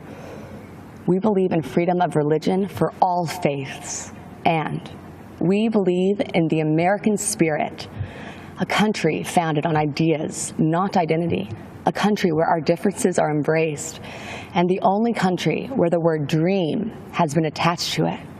Because in America, your life is yours to chart. So if you're hearing these things and thinking to yourself, that is the kind of country that I want to live in, well, whether you realize it or not, you are a Trump supporter. I encourage you to see beyond the facade that so many other politicians employ. They mask themselves in disguises of decency as they try to pressure us to mask our own identities and beliefs. My father is the only person to challenge the establishment, the entrenched bureaucracy, big pharma, and media monopolies to ensure that Americans' constitutional freedoms are upheld and that justice and truth prevail. My father does not run away from challenges, even in the face of outright hatred, because fighting for America is something he will sacrifice anything for. He dreams big dreams for our country, and he is relentless at achieving them. You see, Make America Great Again is not a slogan for my father. It is what drives him to keep his promise of doing what is right for American citizens. The energy of change and opportunity is with us. God has blessed us with unstoppable spirit, his spirit, the American spirit. My dad has proven to be driven by that spirit. He has demonstrated his faith and his uncompromising heart and actions. My father has made me believe that America can truly be great again. If you care about living your life without restraints, about rebelling against those who would suppress your voice and building your American dream, then the choice in this election is clear. A vote for my father, Donald J. Trump, is a vote to uphold our American ideals. Be true to yourself and stay true to the dream of America. Thank you, and God bless you all.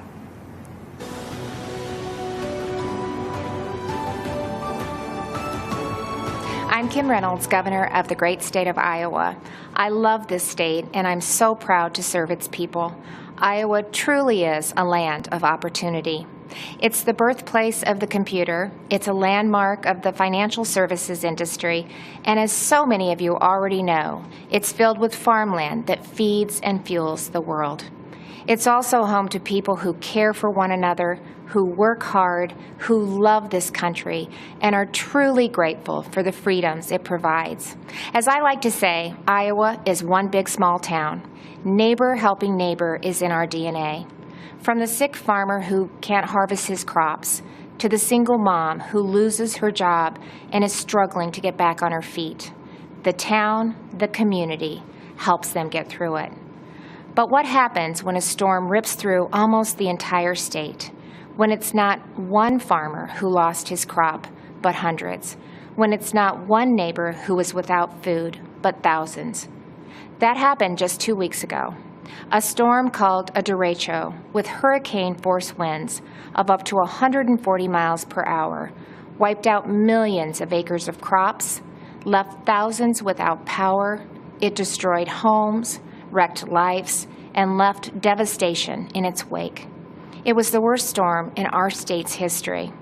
And Iowans did what you expect Iowans to do. They helped each other, they took care of each other, and they still are. But someone else had our back, our president. When the winds had finished raging and the cleanup had only begun, he showed up. Now, you might not know that because the national media didn't report it, but the Trump administration was here in full force. The day after the storm, the president called to assure me that we had the full backing of the federal government. And later that week, Vice President Pence came to Iowa to again assure us that the president and his administration were behind us. With the help of the Trump administration, we quickly received a major disaster declaration that will help Iowans get back on their feet. The president, he cut through the bureaucracy to do what needed to be done and to do it quickly. But that's not the first time President Trump showed Iowans that we can rely on him. In 2019, when 100-year floods breached nearly every levee and devastated communities large and small along the Missouri River in Iowa, Nebraska, and Missouri, the president approved our request for aid in record time, in just 2 days. Well, this year, he did it in less than 24 hours. So whether it's providing needed relief to farmers who were the target of China's unfair trade practices, hammering out new free and fair trade deals, or fighting for workers and small businesses who were hit hard by COVID-19, we have a president and a vice president who get things done. And because of President Trump and his leadership, our country is able to bounce back from setbacks and see opportunity grow and thrive. This is an administration of action and outcomes. They are delivering every day on their promise to make America great again. And that's exactly why we need to re-elect President Donald J. Trump in November. Thank you, and may God bless the United States of America. America, the land of opportunity, a country where your own resolution to succeed is more important than any other. Abraham Lincoln's words from 165 years ago still resonate today because of who we are and because of what we are. A country where a boy born into poverty in a log cabin, raised right here on the frontier of Indiana, could educate himself, become a lawyer, become a president of the United States who would preserve the Union, abolish slavery, and save the nation. As a fellow Hoosier, visiting Lincoln's boyhood home has always been a treasured experience for me and my family. It's a place that made Lincoln. It shaped Lincoln and defined the man that Lincoln would become. America is the land of opportunity. As President Donald Trump declared at Mount Rushmore, in America you can do anything. You can be anything. And together, we can achieve anything. Every day, President Donald Trump is fighting to protect the promise of American liberty. Every day, our president's been fighting to expand the reach of the American dream. And on every single day, without fail, President Donald Trump has been fighting for you. So tonight, I'd like to introduce you to a few remarkable Americans who represent that solemn pledge, who embody our president's unbreakable devotion to ensuring that America is a land of unlimited opportunity for all. Jack is an 8-year-old from Wisconsin who was struggling academically and socially in school. But Jack's mom, Sarah, who works 3 jobs to support her son, applied for Wisconsin's school choice voucher program. We're glad that we were able to get the school choice voucher to go to that school. With Jack, he would have slipped through the cracks in public schools, and having the option to go to a school that fits him has been a real game changer for us. And I know that because of that opportunity that he's going to succeed and he's going to achieve that goal of being an apparatus engineer, if that's what he chooses to stick with. Laura McClin is a mother of another inspiring boy, Jordan. Jordan has Duchenne muscular dystrophy, a fatal muscle weakening disorder. Jordan was at my side in Indiana when, as governor, I signed a law allowing terminally ill patients to access experimental drugs not yet approved by the FDA. In 2018, President Trump signed the landmark federal Right to Try bill into law. Thanks to the president's leadership, critically ill patients have the right to access life-saving experimental treatments. We started fighting for Right to Try, which basically says if you have a terminal illness and there's a drug that exists and you don't qualify for the clinical trial, there's no other way to receive it. This is a unique pathway that allows you to have access. You made us a promise back in Indiana that you would do whatever it took to help Jordan, and we're so grateful that you joined us on this journey and stuck it out until it became law so that other people could access treatments. So, Jordan, if President Trump was standing right there, what would you say to him today about Right to Try? Thank you for being a hero to everybody in the country. Judge Cheryl Allen made history in 2007 when she became the first African-American woman to be elected to serve on the Pennsylvania Superior Court. It's because of leaders like Judge Allen that our nation has overcome our greatest challenges. In this time of racial division in the country, do you see faith and values and the strong stand that President Trump has taken for equality of opportunity as a pathway toward bringing the country together? As a senior citizen, I'll leave it at that. I know what racism feels like, but I also know that but for my being in this country, I would have never been able to achieve the things that I have been able to achieve. There are injustices, but the way to deal with those injustices is for people to sit down across the table and talk and come up with solutions. I do believe that President Trump is committed to that. In 2016, I have to confess that I really did not know candidate Trump at the time, but I have to say that he really won me over. Gino's a truck driver from Ohio who heard politicians for years make empty promises about defending American jobs, only to see those promises broken again and again. And in 2019, when General Motors closed its plant in Lordstown, Ohio, President Donald Trump refused to stand by and watch it happen. And as Gino observed, this president reached out to General Motors to find a way to bring jobs back to Lordstown. And plans were soon set into motion to create Lordstown Motors. President Trump says, this is how we fix it. And I thought, well, that's a simple solution. There's no other president that could have done it. There's no one that has even tried to do it. President Trump's a doer. He appreciates every one of us, and I know he does. I've seen it. When he said, make America great again, that was his task. That wasn't his slogan.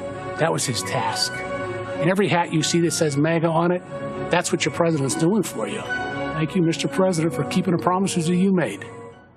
And then there's Pastor Aaron Johnson. Today, he's the executive director of the Tulsa Dream Center, a nonprofit that provides education and medical services and food to those in need. AJ, you've got a great personal story. When you see the way this president, this administration have been leaning in to create opportunities, investments in communities around the country to create jobs, expanding educational choice, what does that mean to the families that you serve every day? It means so much to our families. I did grow up in a single-parent home, and so we serve over 600 boys and girls right now on a daily basis, even in COVID. And so for us to give these moms to have an opportunity to take more money on their check, on their paycheck home back to them, to have their children be able to go to a school that they may not have the opportunity to otherwise, it means so much to us. There's been so much greater opportunity for individuals to come together in any walk of life. People have really been able to see such a positive change and been filled with hope, especially throughout this time. Lydia left hearth and home, friends and family in Honduras to pursue a better life here in America.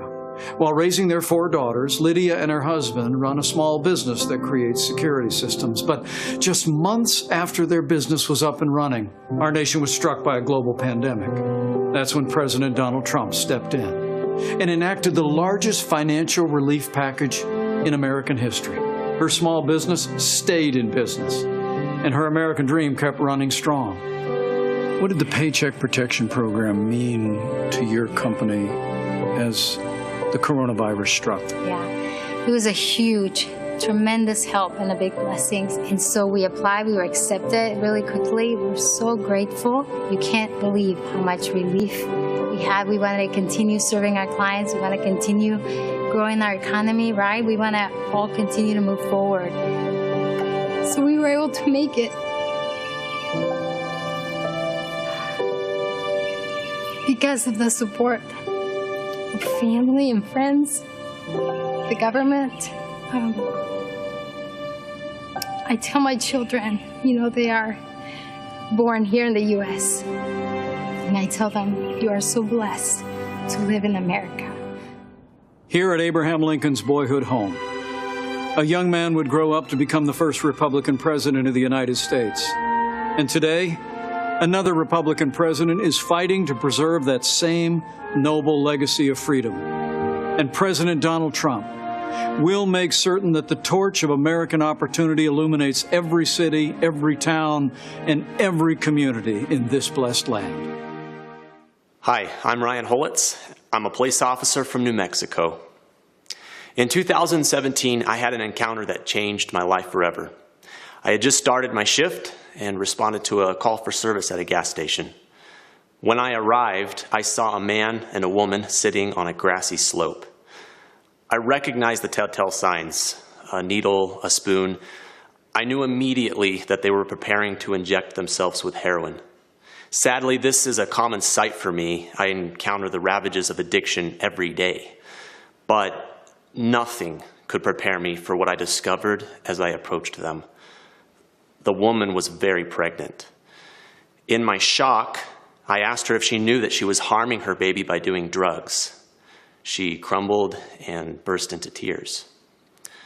2 worlds collided as I knelt down beside her. A police officer and a homeless drug addict, brought together by forces outside of our control. As we talked, our humanity, distinct from our stations in life, was made abundantly clear. Her name was Crystal, and in the midst of her suffering, she confided that she loved her unborn baby. She wanted the best for her child. In that moment, I saw her the way that all of you who know and love an addict see them, as fathers, mothers, brothers, sisters, children, cousins, and friends, as human beings, full of value and dignity, but robbed of their potential by this disease. When Crystal said that she was looking for a family to adopt her baby, God showed me exactly what I had to do. Without hesitation, I told her that my family would welcome her baby through adoption. Today, our beautiful daughter Hope is a thriving 2-year-old. Crystal is fast approaching 3 years of recovery. She is a dear friend and a constant inspiration to me and others. I hold a special place in my heart for those facing opioid addiction, and that's why I'm enormously grateful to the President for his leadership in fighting this deadly enemy. Through his efforts, we're turning the tide on the crisis of addiction. President Trump declared the opioid crisis to be a public health emergency and then secured $6 billion in new federal funding to help Americans fight opioid abuse. He invested an additional $100 million to stop the opioid crisis in rural America. And in a move that strikes at the root of the problem, he implemented a safer prescribing plan aimed at reducing opioid prescriptions by over a third within 3 years. This is an effort that stops addiction before it ever gains a hold in someone's life. And it's having an impact. Drug overdose deaths decreased in 2018 for the first time in 30 years. Many of the states hardest hit by the opioid crisis are seeing the largest drop in deaths. We're seeing that doctors are writing fewer prescriptions for opioid pain drugs. These are significant improvements that have a meaningful impact. I think we are fortunate, America, to have a president who cares deeply for the downtrodden and who works tirelessly to find solutions. A president who doesn't just talk about problems, but stops and helps. President Trump is the leader we've needed the last 4 years, and he is the leader we need for the next 4. You see, Donald Trump is the right president at the right time. Let's make sure he's reelected on November 3rd. I pray God's blessings on you and your family, and may God bless America.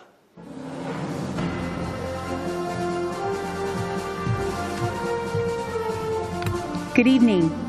My name is Jeanette Nunez, and I'm proud to serve as Lieutenant Governor of the great state of Florida. Tonight, I'm honored to share my story of faith, family, and American freedom. As the daughter of Cuban immigrants, my story began in 1959, before I was born, when my parents' dreams of a prosperous life became a nightmare. Chaos spread quickly when Fidel Castro took control of Cuba. The government confiscated private property, stealing people's homes, farms, and businesses. For my parents, the difficult decision to flee communist Cuba came when the Castro regime abolished religious freedom. Fellow Americans, the fabric of our nation is in peril. Daily, the radical left systematically chisels away at the freedoms we cherish. They peddle dangerous ideologies, cower to global progressives, and normalize socialism to dismantle our Constitution. Let me assure you, socialism doesn't offer opportunity. Socialism deprives. It is a falsehood that feigns promises for its masses and consistently yields only misery. President Ronald Reagan warned, if we lose freedom here, there's no place to escape to. Truer words have never been spoken. Americans have a choice. We can go down a dark road of chaos and government control, or we can choose the path of freedom and opportunity that was paved by those who sacrificed everything to preserve the American dream for future generations. I have faith that Americans will choose the right path. In 2016, our country yearned for a leader who would work tirelessly to jumpstart our economy and fight for hardworking Americans. Since day one, President Donald Trump has put America first. His pro-growth, pro-jobs agenda has ushered in historically low unemployment, record job creation, higher wages, and rising homeownership. The President is fighting to rescue American jobs and industries for places like Ohio, Pennsylvania, and Puerto Rico, jobs that were needlessly shipped overseas. He's defended our religious freedom, stood with democratic allies like Colombia, and shown unwavering resolve while confronting tyrants in countries like Venezuela, Cuba, China, and Nicaragua. Let us join our President in his vow that America will never be a socialist country. Supporting our president requires action. Join me tonight and text VOTE to 88022. We must continue to support our Commander-in-Chief, who has a bold agenda that safeguards the rights and freedoms protected under our Constitution. Today, more than ever, that means supporting our men and women in law enforcement and our heroes in uniform. It means fighting to provide the best quality education by empowering parents and preserving school choice. And it means rejecting the socialist takeover of our nation that will destroy the innovation, economic vitality, and freedoms we hold so dear.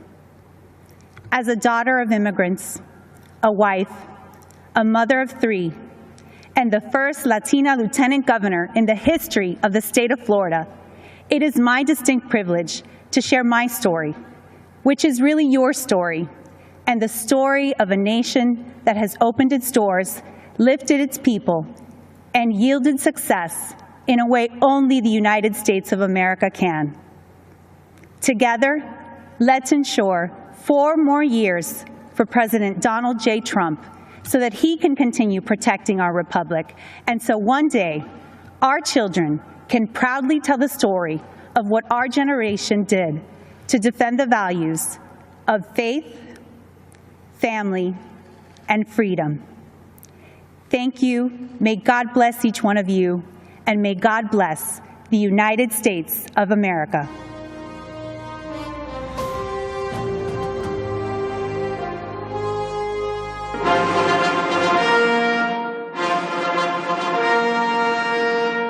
Ladies and gentlemen, the President of the United States.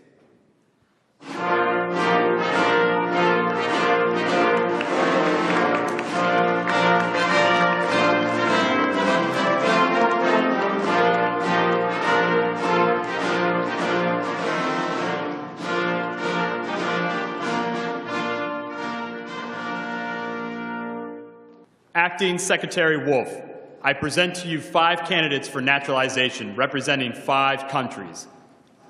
On behalf of everyone here today, I'd like to express my gratitude to you, Mr. President, for hosting this naturalization ceremony here at the White House. To our candidates, it is my honor to administer the oath of allegiance and welcome you as our fellow citizens. Candidates for naturalization, please raise your right hand and repeat after me.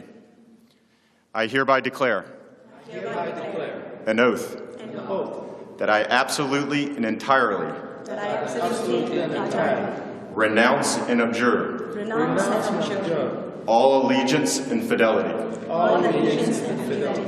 to any foreign prince, potentate, state or sovereignty, of whom or which I have heretofore been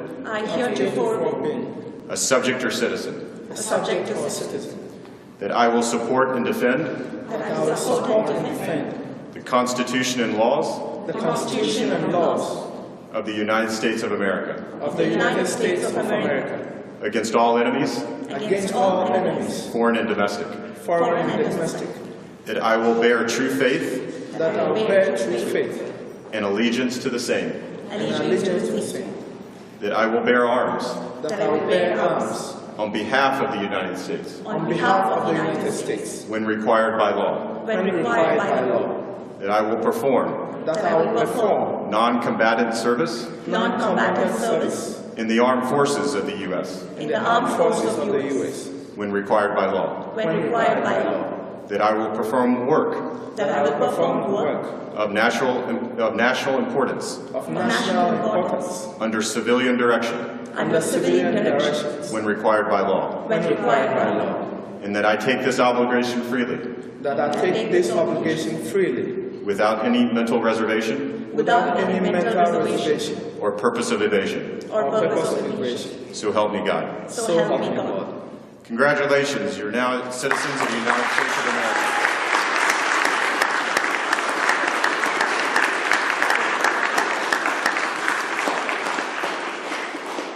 On behalf of the Department of Homeland Security, it is my honor to call you my fellow Americans. Mr. President, I want to again commend you for your dedication to the rule of law and for restoring integrity to our immigration system. Thank you for hosting such a patriotic celebration here at the White House today.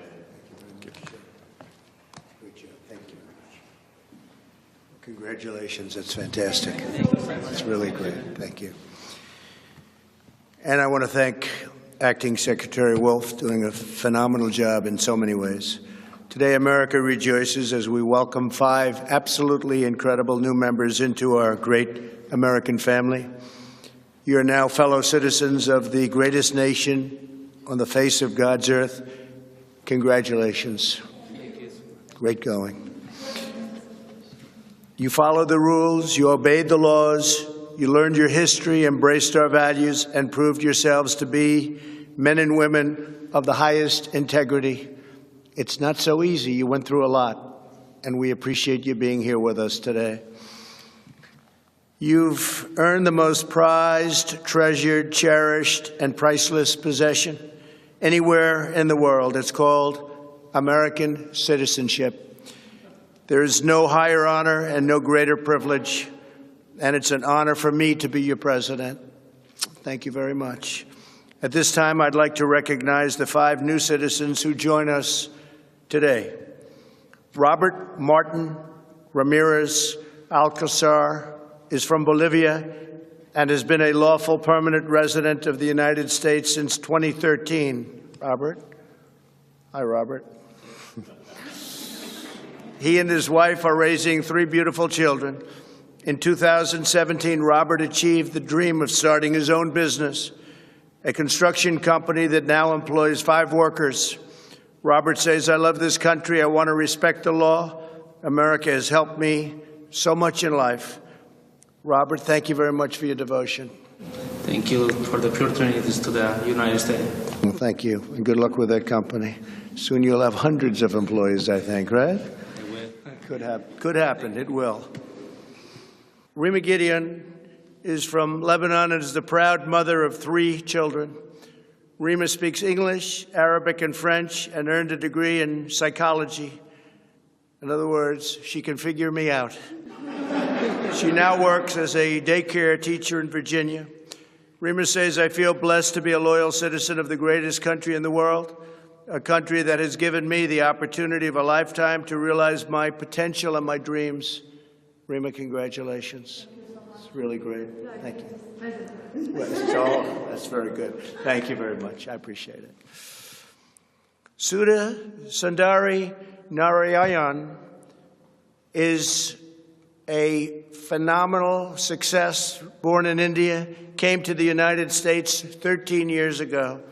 Sudha is a talented software developer, and she and her husband are raising 2 beautiful, wonderful children, the apples of your life, right? Yes, they are. Well, thank you very much, and congratulations. Fantastic job. Thank you. Nehmet Abdelzim Awaloside is from Sudan, and that's a beautiful name, and has been a lawful permanent resident since 2012. She is the married mother of 3 beautiful children, earned a master's degree and PhD in animal nutrition from the University of Wyoming, great place, great state, and she is a trained veterinarian. She's also worked as a substitute teacher for the Alexandria Public Schools since 2004. That's fantastic. Well, Daibat, thank you very much, and congratulations. It's my honor to be with you. Thank you. Thank you very much. Salah Abdul Samad has been looking forward to this day since he arrived in the United States from Ghana in 2015. Salih speaks 5 languages and works the medical field. Salih says that the American citizenship means everything to me in my life. It cannot be measured or quantified. I have the chance to work hard and succeed in life, to know that I am in the safe country like America. That really is something, because I know they have my back. Salih, thank you very much. Congratulations. Fantastic job. Congratulations to everybody. With the rights and freedoms each of you now enjoys as citizens, there is no dream beyond your wildest reach, because Americans can do anything. Today you have also accepted the profound duties and responsibilities that come with American citizenship. By swearing the oath of allegiance, each of you has entered a sacred and unbreakable covenant with our nation. You have pledged your undying loyalty to the American people, the American Constitution, and the American way of life. The history and heritage of the United States are now yours to preserve and pass down to the next generation. Our culture, our traditions, and our values are now yours to uphold and live by. The rights so dear to every American, granted by us and granted by God, and enshrined in our glorious Bill of Rights, are now yours to support, protect, and defend. As citizens, you're now stewards of this magnificent nation, a family comprised of every race, color, religion, and creed. United by the bonds of love, we are one people, sharing one home, saluting one great American flag. Congratulations again to all of you. May God bless you, and may God bless our great country, America. Thank you so much.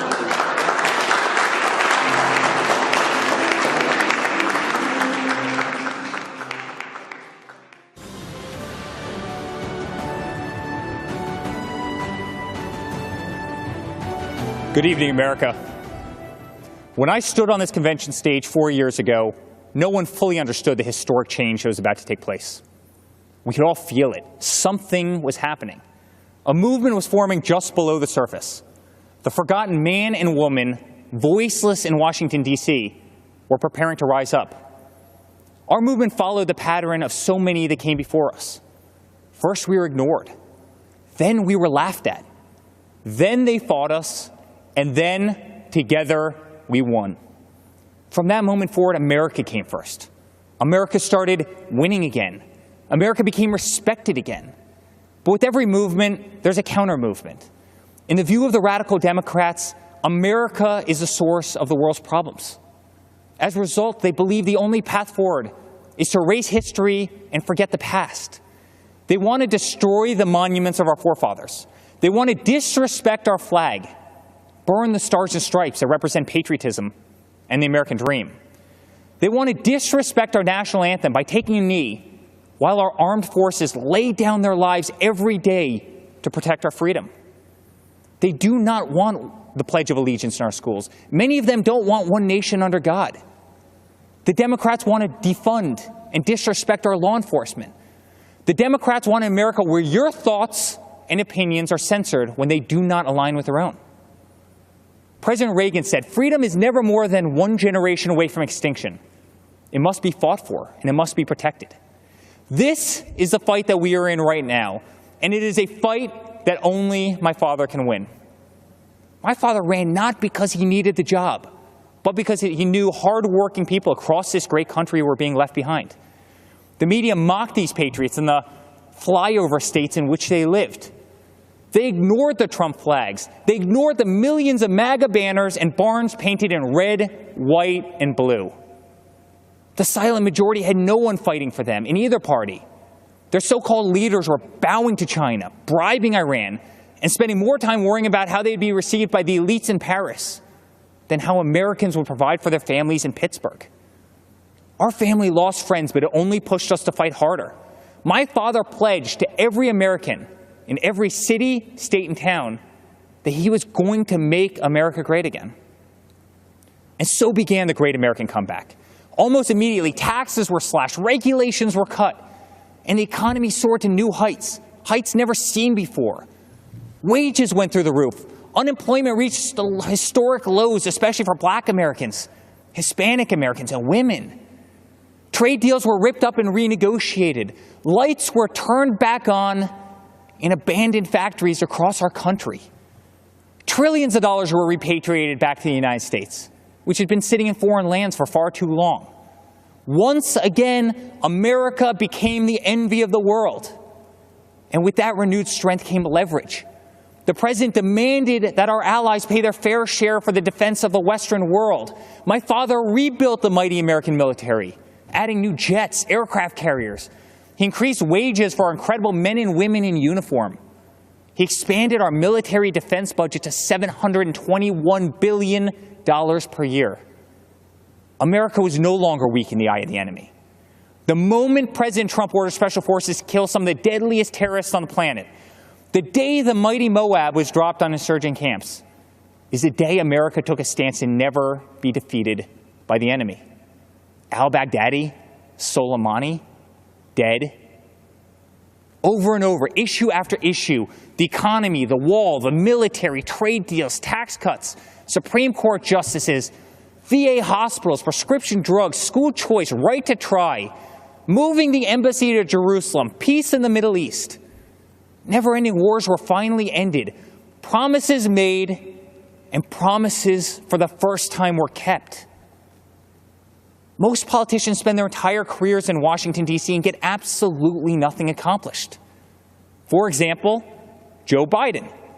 Joe Biden is a politician who has been in government for 47 years. He's a career politician who's never signed the front of a check and does not know the slightest thing about the American worker or the American business, the engine which fuels the greatest economy the world has ever known.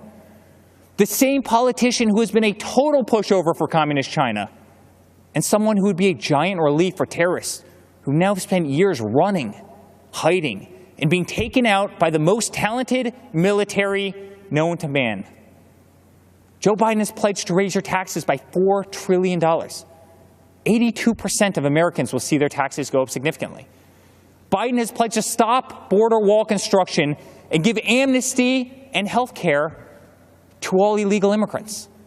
Biden has pledged to defund the police and take away your cherished Second Amendment. My father, on the other hand, delivered the largest tax cuts in American history, knows if you do not have a border, you do not have a country, and will always support law enforcement and your right to keep and bear arms. Every day, my father fights for the American people, the forgotten man and woman of this country, the ones who embody the American spirit, which is unlike anything else in the world. It built the New York City skyline. It built the Hoover Dam. And soon, under my father's leadership, it will send Americans to Mars. The American spirit can be felt in the majesty of the Grand Canyon, the shadows of Mount Rushmore, and the stillness of the air at Gettysburg. It can be seen in the wide-eyed wonder of every American child as they take their first breath in the greatest country the world has ever known. It defeated fascism, it defeated communism, and in 68 days it will defeat the empty, oppressive, and radical views of the extreme left. Ronald Reagan's quote ends with this simple warning. One day we could spend our sunset years telling our children what it was once like in the United States where men and women were free. Under President Trump, freedom will never be a thing of the past. That's what a vote for Donald Trump represents. It's a vote for the American spirit, the American dream, and for the American flag. To the law enforcement officer who's being attacked, betrayed, and whose job they are trying to make extinct, my father will fight for you. To all houses of worship and to all people of faith stripped of our religious freedoms and religious liberties, my father will fight for you. To the voiceless, shamed, censored, and canceled, my father will fight for you. To our farmers who work dawn to dusk to keep our plates full, my father will fight for you. To every single mother and father, to our veterans, our coal miners, and to the American worker, my father will fight for you. And to every proud American who bleeds red, white, and blue, my father will continue to fight for you. In closing, I'd like to speak directly to my father. I miss working alongside you every single day, but I'm damn proud to be on the front lines of this fight. I'm proud of what you are doing for this country. I'm proud to show my children what their grandfather is fighting for. I'm proud to watch you give them hell. Never stop. Continue to be unapologetic. Keep fighting for what is right. You are making America strong again. You are making America safe again. You are making America proud again. And yes, together with a forgotten man and woman who are finally forgotten no more, you are making America great again. Dad, let's make Uncle Robert very proud this week. Let's go get another 4 years. I love you very much. God bless you, and God bless the United States of America.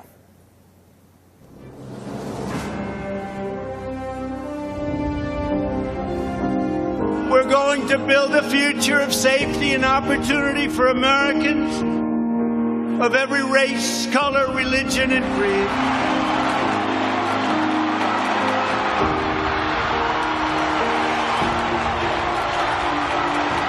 Our president has created such a surplus that when this pandemic hit, he was able to refund Americans without indebting us. We're all better off when former inmates can receive and re-enter society as law-abiding, productive citizens. They now have a chance at more opportunities than they've ever had before. To be incarcerated for 16 and a half years for hearsay.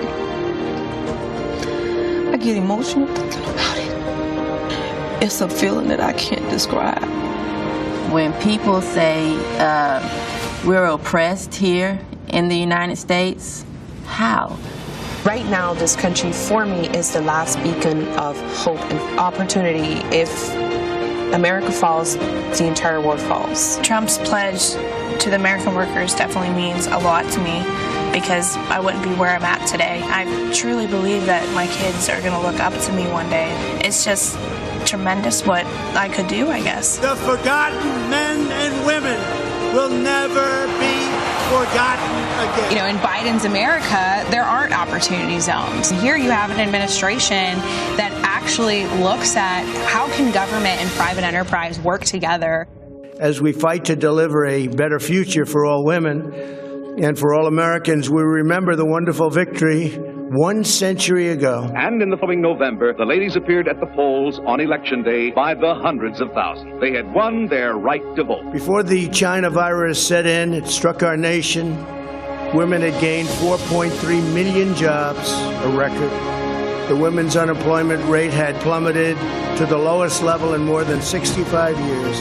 And last year, over 70% of the new jobs went to women. And I will say we're coming back very strongly. We have the most opportunity.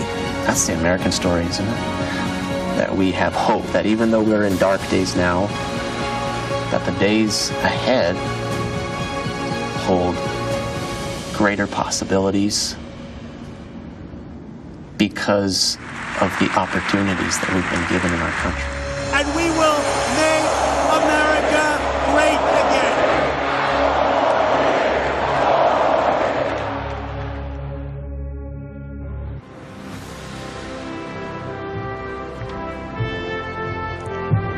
Good evening. My name is Daniel Cameron. I'm 34 years old and the first African-American Attorney General in Kentucky history. It is an honor to be with you as a proud Republican and supporter of Donald J. Trump. I was raised in Kentucky, just a few miles from Abraham Lincoln's birthplace. Our first Republican president believed in compassion, self-reliance, freedom, equality, and justice. Sadly, there are some who don't believe in this wisdom or in the better angels of our shared American history as they tear down the statues of people like Ulysses S. Grant, Frederick Douglass, and even Mr. Lincoln himself. Lincoln said, "Any nation that does not honor its heroes will not long endure." And for Republicans, our heroes are those who propelled an imperfect nation ever forward, always striving to make life better for everyone. Even as anarchists mindlessly tear up American cities while attacking police and innocent bystanders, we Republicans do recognize those who work in good faith towards peace, justice, and equality. In fact, it was General Dwight Eisenhower, a future Republican president, who said, "Democracy is a system that recognizes the equality of humans before the law." Whether you are the family of Breonna Taylor or David Dorn, these are the ideals that will heal our nation's wounds. Republicans will never turn a blind eye to unjust acts, but neither will we accept an all-out assault on Western civilization. My values were shaped by my faith and by my parents. I worked at their small coffee shop, meeting people from all walks of life. And I realized something. No matter who we are, everyone needs a cup of coffee. That lesson stuck with me because despite our differences, we all want the same things. For our children to have more opportunities than we did, to feel the dignity of work, and to believe that if you play by the rules, you can make a good life for yourself and your family. So the question is, will we choose the path that gives us the best chance to meet those universal desires? Or will we go backward to a time when people were treated like political commodities who can't be trusted to think for themselves? I think often about my ancestors who struggled for freedom. And as I think of those giants and their broad shoulders, I also think about Joe Biden, who says, if you aren't voting for me, you ain't black, who argued that Republicans would put us back in chains, who says there is no diversity of thought in the black community. Mr. Vice President, look at me. I am black. We are not all the same, sir. I am not in chains. My mind is my own. And you can't tell me how to vote because of the color of my skin. Joe Biden is a backwards thinker in a world that is craving forward-looking leadership. There's no wisdom in his record or plan, just a trail of discredited ideas and offensive statements. Joe Biden would destroy jobs, raise our taxes, and throw away the lives of countless unborn children. And he is captive to the radical left, a movement committed to cancel culture and the destruction of public discourse. They believe your skin color must dictate your politics. And if you fail to conform while exercising your God-given right to speak and think freely, they will cut you down. The politics of identity, cancellation, and mob rule are not acceptable to me. Republicans trust you to think for yourself and to pursue your American dream however you see fit. Mr. Lincoln said the dogmas of the quiet past are inadequate to the stormy present. The occasion is piled high with difficulty, and we must rise to the occasion. I believe Donald Trump can meet Lincoln's mandate, even as Joe Biden remains trapped by his own failed record and by the radicals who dominate his party. Let's be honest, no one is excited about Joe Biden, and so I ask you to judge the record. On criminal justice reform, Joe Biden couldn't do it, but President Trump did. On the economy, Joe Biden couldn't do it, but President Trump did build an economy that worked for everyone, especially minorities, and he will do it again. And on immigration, Joe Biden promises more to illegal immigrants than he does to you. But President Trump believes his highest duty is to the American worker. The choice is clear. Let me close with something my mom told me. This country's many faces comprise a family, not separate parts to be divided against each other. And like any family, we care for one another. We grieve together. We share our burdens and our struggles, and we celebrate our successes. And though we fuss and fight, we are not enemies. We are Americans, united by a collective faith in our Constitution and laws and the fundamental fairness they represent. We are defenders of life and of individual liberty, and we carry the mantle of Eisenhower and of Reagan to be a force for good in this world, and one that must always be reckoned with.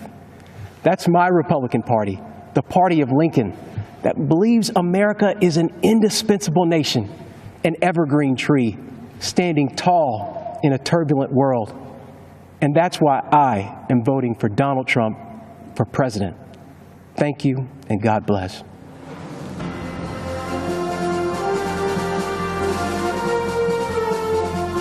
Hi, I'm Mike Pompeo.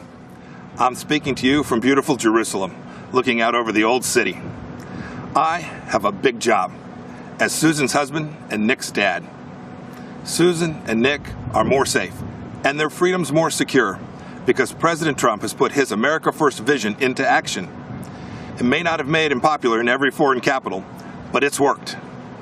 President Trump understands what my great fellow Kansan President Eisenhower said: for all that we cherish and justly desire for ourselves or for our children, the securing of peace is the first requisite. Indeed, the primary constitutional function of the national government is ensuring that your family and mine are safe and enjoy the freedom to live, to work, to learn, and to worship as they choose. Delivering on this duty to keep us safe and our freedoms intact, this president has led bold initiatives in nearly every corner of the world.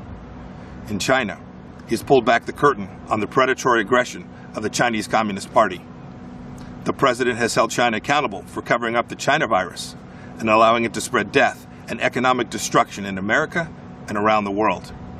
And he will not rest until justice is done. He has ensured that the Chinese Communist Party spies posing as diplomats in America are jailed or sent back to China. And he has ended the ridiculously unfair trade arrangement with China that punched a hole in our economy. Those jobs are coming back home. In North Korea, the president lowered the temperature and against all odds got the North Korean leadership to the table. No nuclear tests, no long-range missile tests, and Americans held captive in North Korea came home to their families, as did the precious remains of scores of heroes who fought in Korea. Today, because of President Trump, NATO is stronger, Ukraine has defensive weapon systems, and America left a harmful treaty so our nation can now build missiles to deter Russian aggression. And in the Middle East, when Iran threatened, the president approved a strike that killed the Iranian terrorist Qasem Soleimani. This is the man most responsible for the murder and maiming of hundreds of American soldiers and thousands of Christians across the Middle East. And you'll recall, too, that when the president took office, radical Islamic terrorists had beheaded Americans, and ISIS controlled a territory in the size of Great Britain. Today, because of the president's determination and leadership, the ISIS caliphate is wiped out. It's gone. Its evil leader, Abu Bakr al-Baghdadi, is dead. And our brave soldiers, they're on their way home. The president exited the U.S. from the disastrous nuclear deal with Iran and squeezed the Ayatollah, Hezbollah, and Hamas. The president, too, moved the U.S. Embassy to this very city of God, Jerusalem, the rightful capital of the Jewish homeland. And just 2 weeks ago, the president brokered a historic peace deal between Israel and the United Arab Emirates. This is a deal that our grandchildren will read about in their history books. You know, as a soldier, I saw firsthand people desperate to flee to freedom. The way each of us can best ensure our freedoms is by electing leaders who don't just talk, but who deliver. An American hostage, imprisoned in Turkey for 2 years, Pastor Andrew Brunson, said upon his release that he survived his ordeal with these words of Scripture: "Be faithful, endure, and finish well. If we stay the course, we will." May God richly bless you, and may God bless our great nation, the United States of America.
It is my great honor to present First Lady Melania Trump. First Lady Melania Trump. First Lady Melania Trump officially kicking off her Be Best initiative. She is courageous. She's taking on a tough topic. Focused on the well-being of children, social media use, and opioid abuse. Let's join together in your committing to help children dream big, think big, and do all they can to be best in everything they do.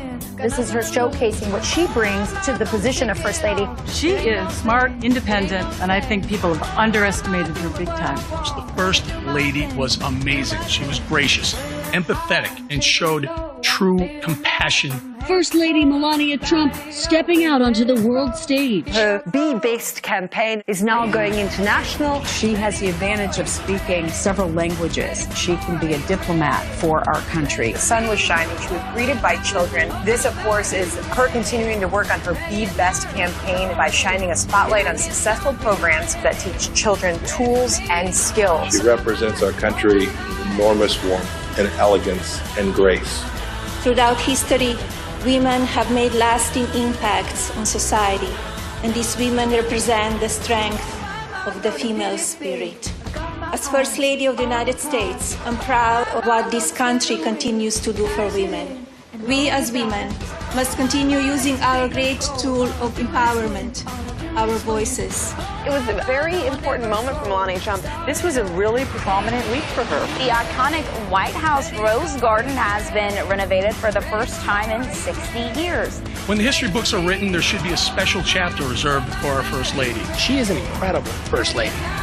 An amazing mother, an incredible woman, First Lady Melania Trump.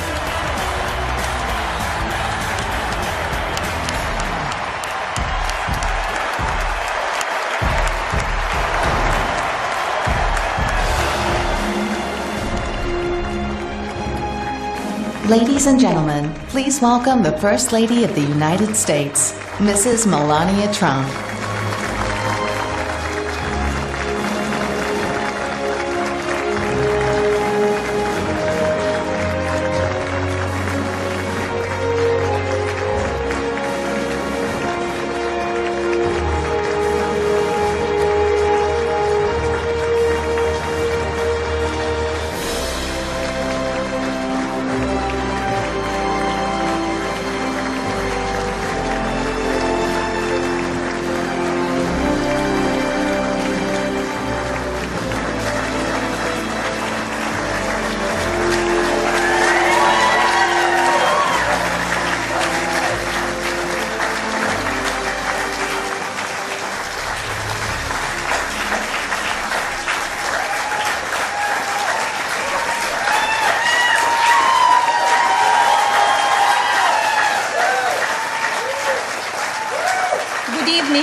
It seems like just yesterday that we were at our first convention, where my husband accepted the Republican nomination and then became our 45th President of the United States.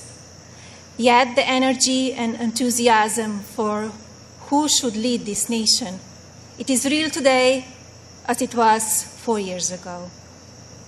I know I speak for my husband and the entire family when I say we have not forgotten the incredible people who were willing to take a chance on the businessmen who had never worked in politics.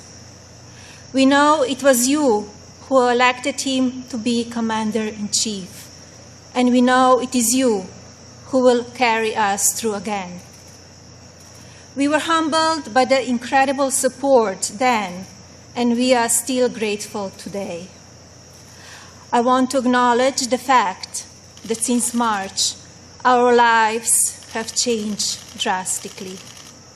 The invisible enemy, COVID-19, swept across our beautiful country and impacted all of us.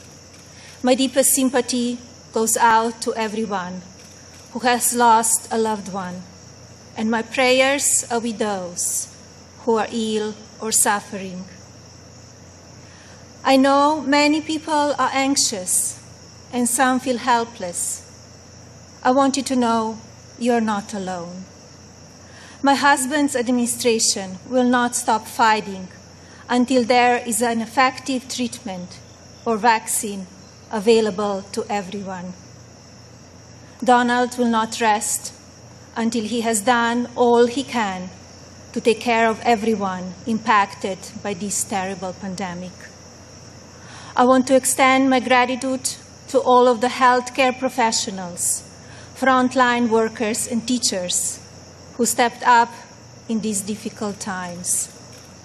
Despite the risk to yourselves and your own families, you put our country first, and my husband and I are grateful. I have been moved by the way Americans have come together in such an unfamiliar and often frightening situation. It is in times like this that we will look back and tell our grandchildren that through kindness and compassion, strength and determination, we were able to restore the promise of our future. Businesses stepped up and volunteers stepped in. People were eager to share ideas, resources, and support of all kinds with neighbors and strangers alike. It has been inspiring to see what the people of our great nation will do for one another, especially when we are at our most fragile. Speaking of strength and determination, we recently celebrated the 100-year anniversary of the passage of the 19th Amendment. Yesterday, on the North Lawn of the White House, we unveiled an exhibit dedicated to women's suffrage. The exhibit called on children from across the country to send art honoring the meaning of this important time in women's history. When I was judging the entries, I reflected on the impact of women's voices in our nation's story, and how proud I will be to cast my vote again for Donald this November. We must make sure that women are heard and that the American dream continues to thrive. Growing up as a young child in Slovenia, which was under communist rule at the time, I always heard about an amazing place called America, a land that stood for freedom and opportunity. As I grew older, it became my goal to move to the United States and follow my dream of working in the fashion industry. My parents worked very hard to ensure our family could not only live and prosper in America, but also contribute to a nation that allows for people to arrive with a dream and make it reality. I want to take the moment to thank my mother and father for all they have done for our family. It is because of you that I'm standing here today.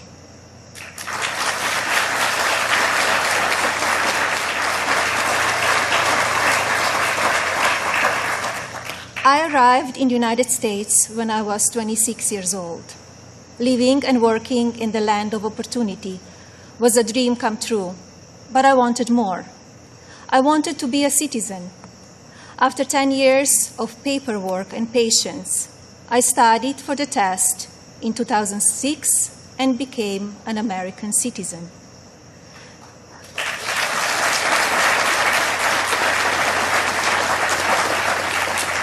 It is still one of the proudest moments in my life because with hard work and determination, I was able to achieve my own American dream. As an immigrant and a very independent woman, I understand what a privilege it is to live here and to enjoy the freedoms and opportunities that we have. As First Lady, I have been fortunate to see the American dream come true over and over again. I have met many inspiring women, children, parents, and families who have overcome life-changing issues that include addiction, homelessness, family members who are ill or have passed away, abuse of all kinds, and many other challenges that would make most people give up. the past 3.5 years have been unforgettable. There are no words to describe how honored, humbled, and fortunate I am to serve our nation as your First Lady. After many of the experiences I've had, I don't know if I can fully explain how many people I take home with me in my heart each day. From brave soldiers who give up so much so that we can be free, to children of all circumstances who I have met around the world. Thank you for inspiring me. It is my greatest honor to serve you. When I speak to members of the military, despite sacrificing time with their families, experience the fear of war or suffering loss, they have no regrets about serving our country. The same goes for their families and the families of first responders who often watch their loved ones walk out the door, not sure if or when they will come home. When I speak to families who have lost someone, the pain mixed with pride I hear in their voices is something I think about often. So thank you to all who serve our country in the military and as first responders. And thank you to the families who wait for them. You are our heroes in your own right. I have also been moved by the many children and families I've spent time with at hospitals, schools, and other locations around the world. Children who are dealing with pain or illness that would break even the strongest adult. Parents who are grateful to wake up every day and see that their child is still alive. These families are a testament to what faith and medicine, strength and science can do. On my first international trip as First Lady, my husband and I visited places of great significance to the three major religions: Islam, Christianity, and Judaism. One special memory from that trip is of a young boy I had privilege of visiting while at Bambino Gesù Hospital in Rome, Italy. While there, I read the little boy a story and learned that he and his family had been waiting for a heart for a very long time, and he had a grim prognosis. His situation brought my staff and me to tears, and we spoke of a little else as we flew to Belgium for the next part of our trip. Upon landing just a few hours later, we learned that a heart had been donated and would be going to the little one. I think about him often, along with so many amazing and strong young patients across our own country. More profound and sadly unavoidable examples of our country's strength and character have occurred in the communities that have been impacted by natural disasters. Hurricanes, tornadoes, and flooding may show the ugly side of Mother Nature, but in their aftermath, they can show us a beautiful side of humanity. My husband and I have visited many places that have been affected by natural disaster, and we are deeply moved by the strength of the people who have lost everything and the kindness of neighbors and communities. The common thread in all of these challenging situations is the unwavering resolve to help one another. I recognize the stories I just told are about people who survive extraordinary circumstances. But Donald and I are also inspired by the millions of Americans who wake up each day with a simple yet courageous goal of providing for their families and keeping them safe. You are the backbone of this country. You are the people who continue to make the United States of America what it is, and who have the incredible responsibility of preparing our future generations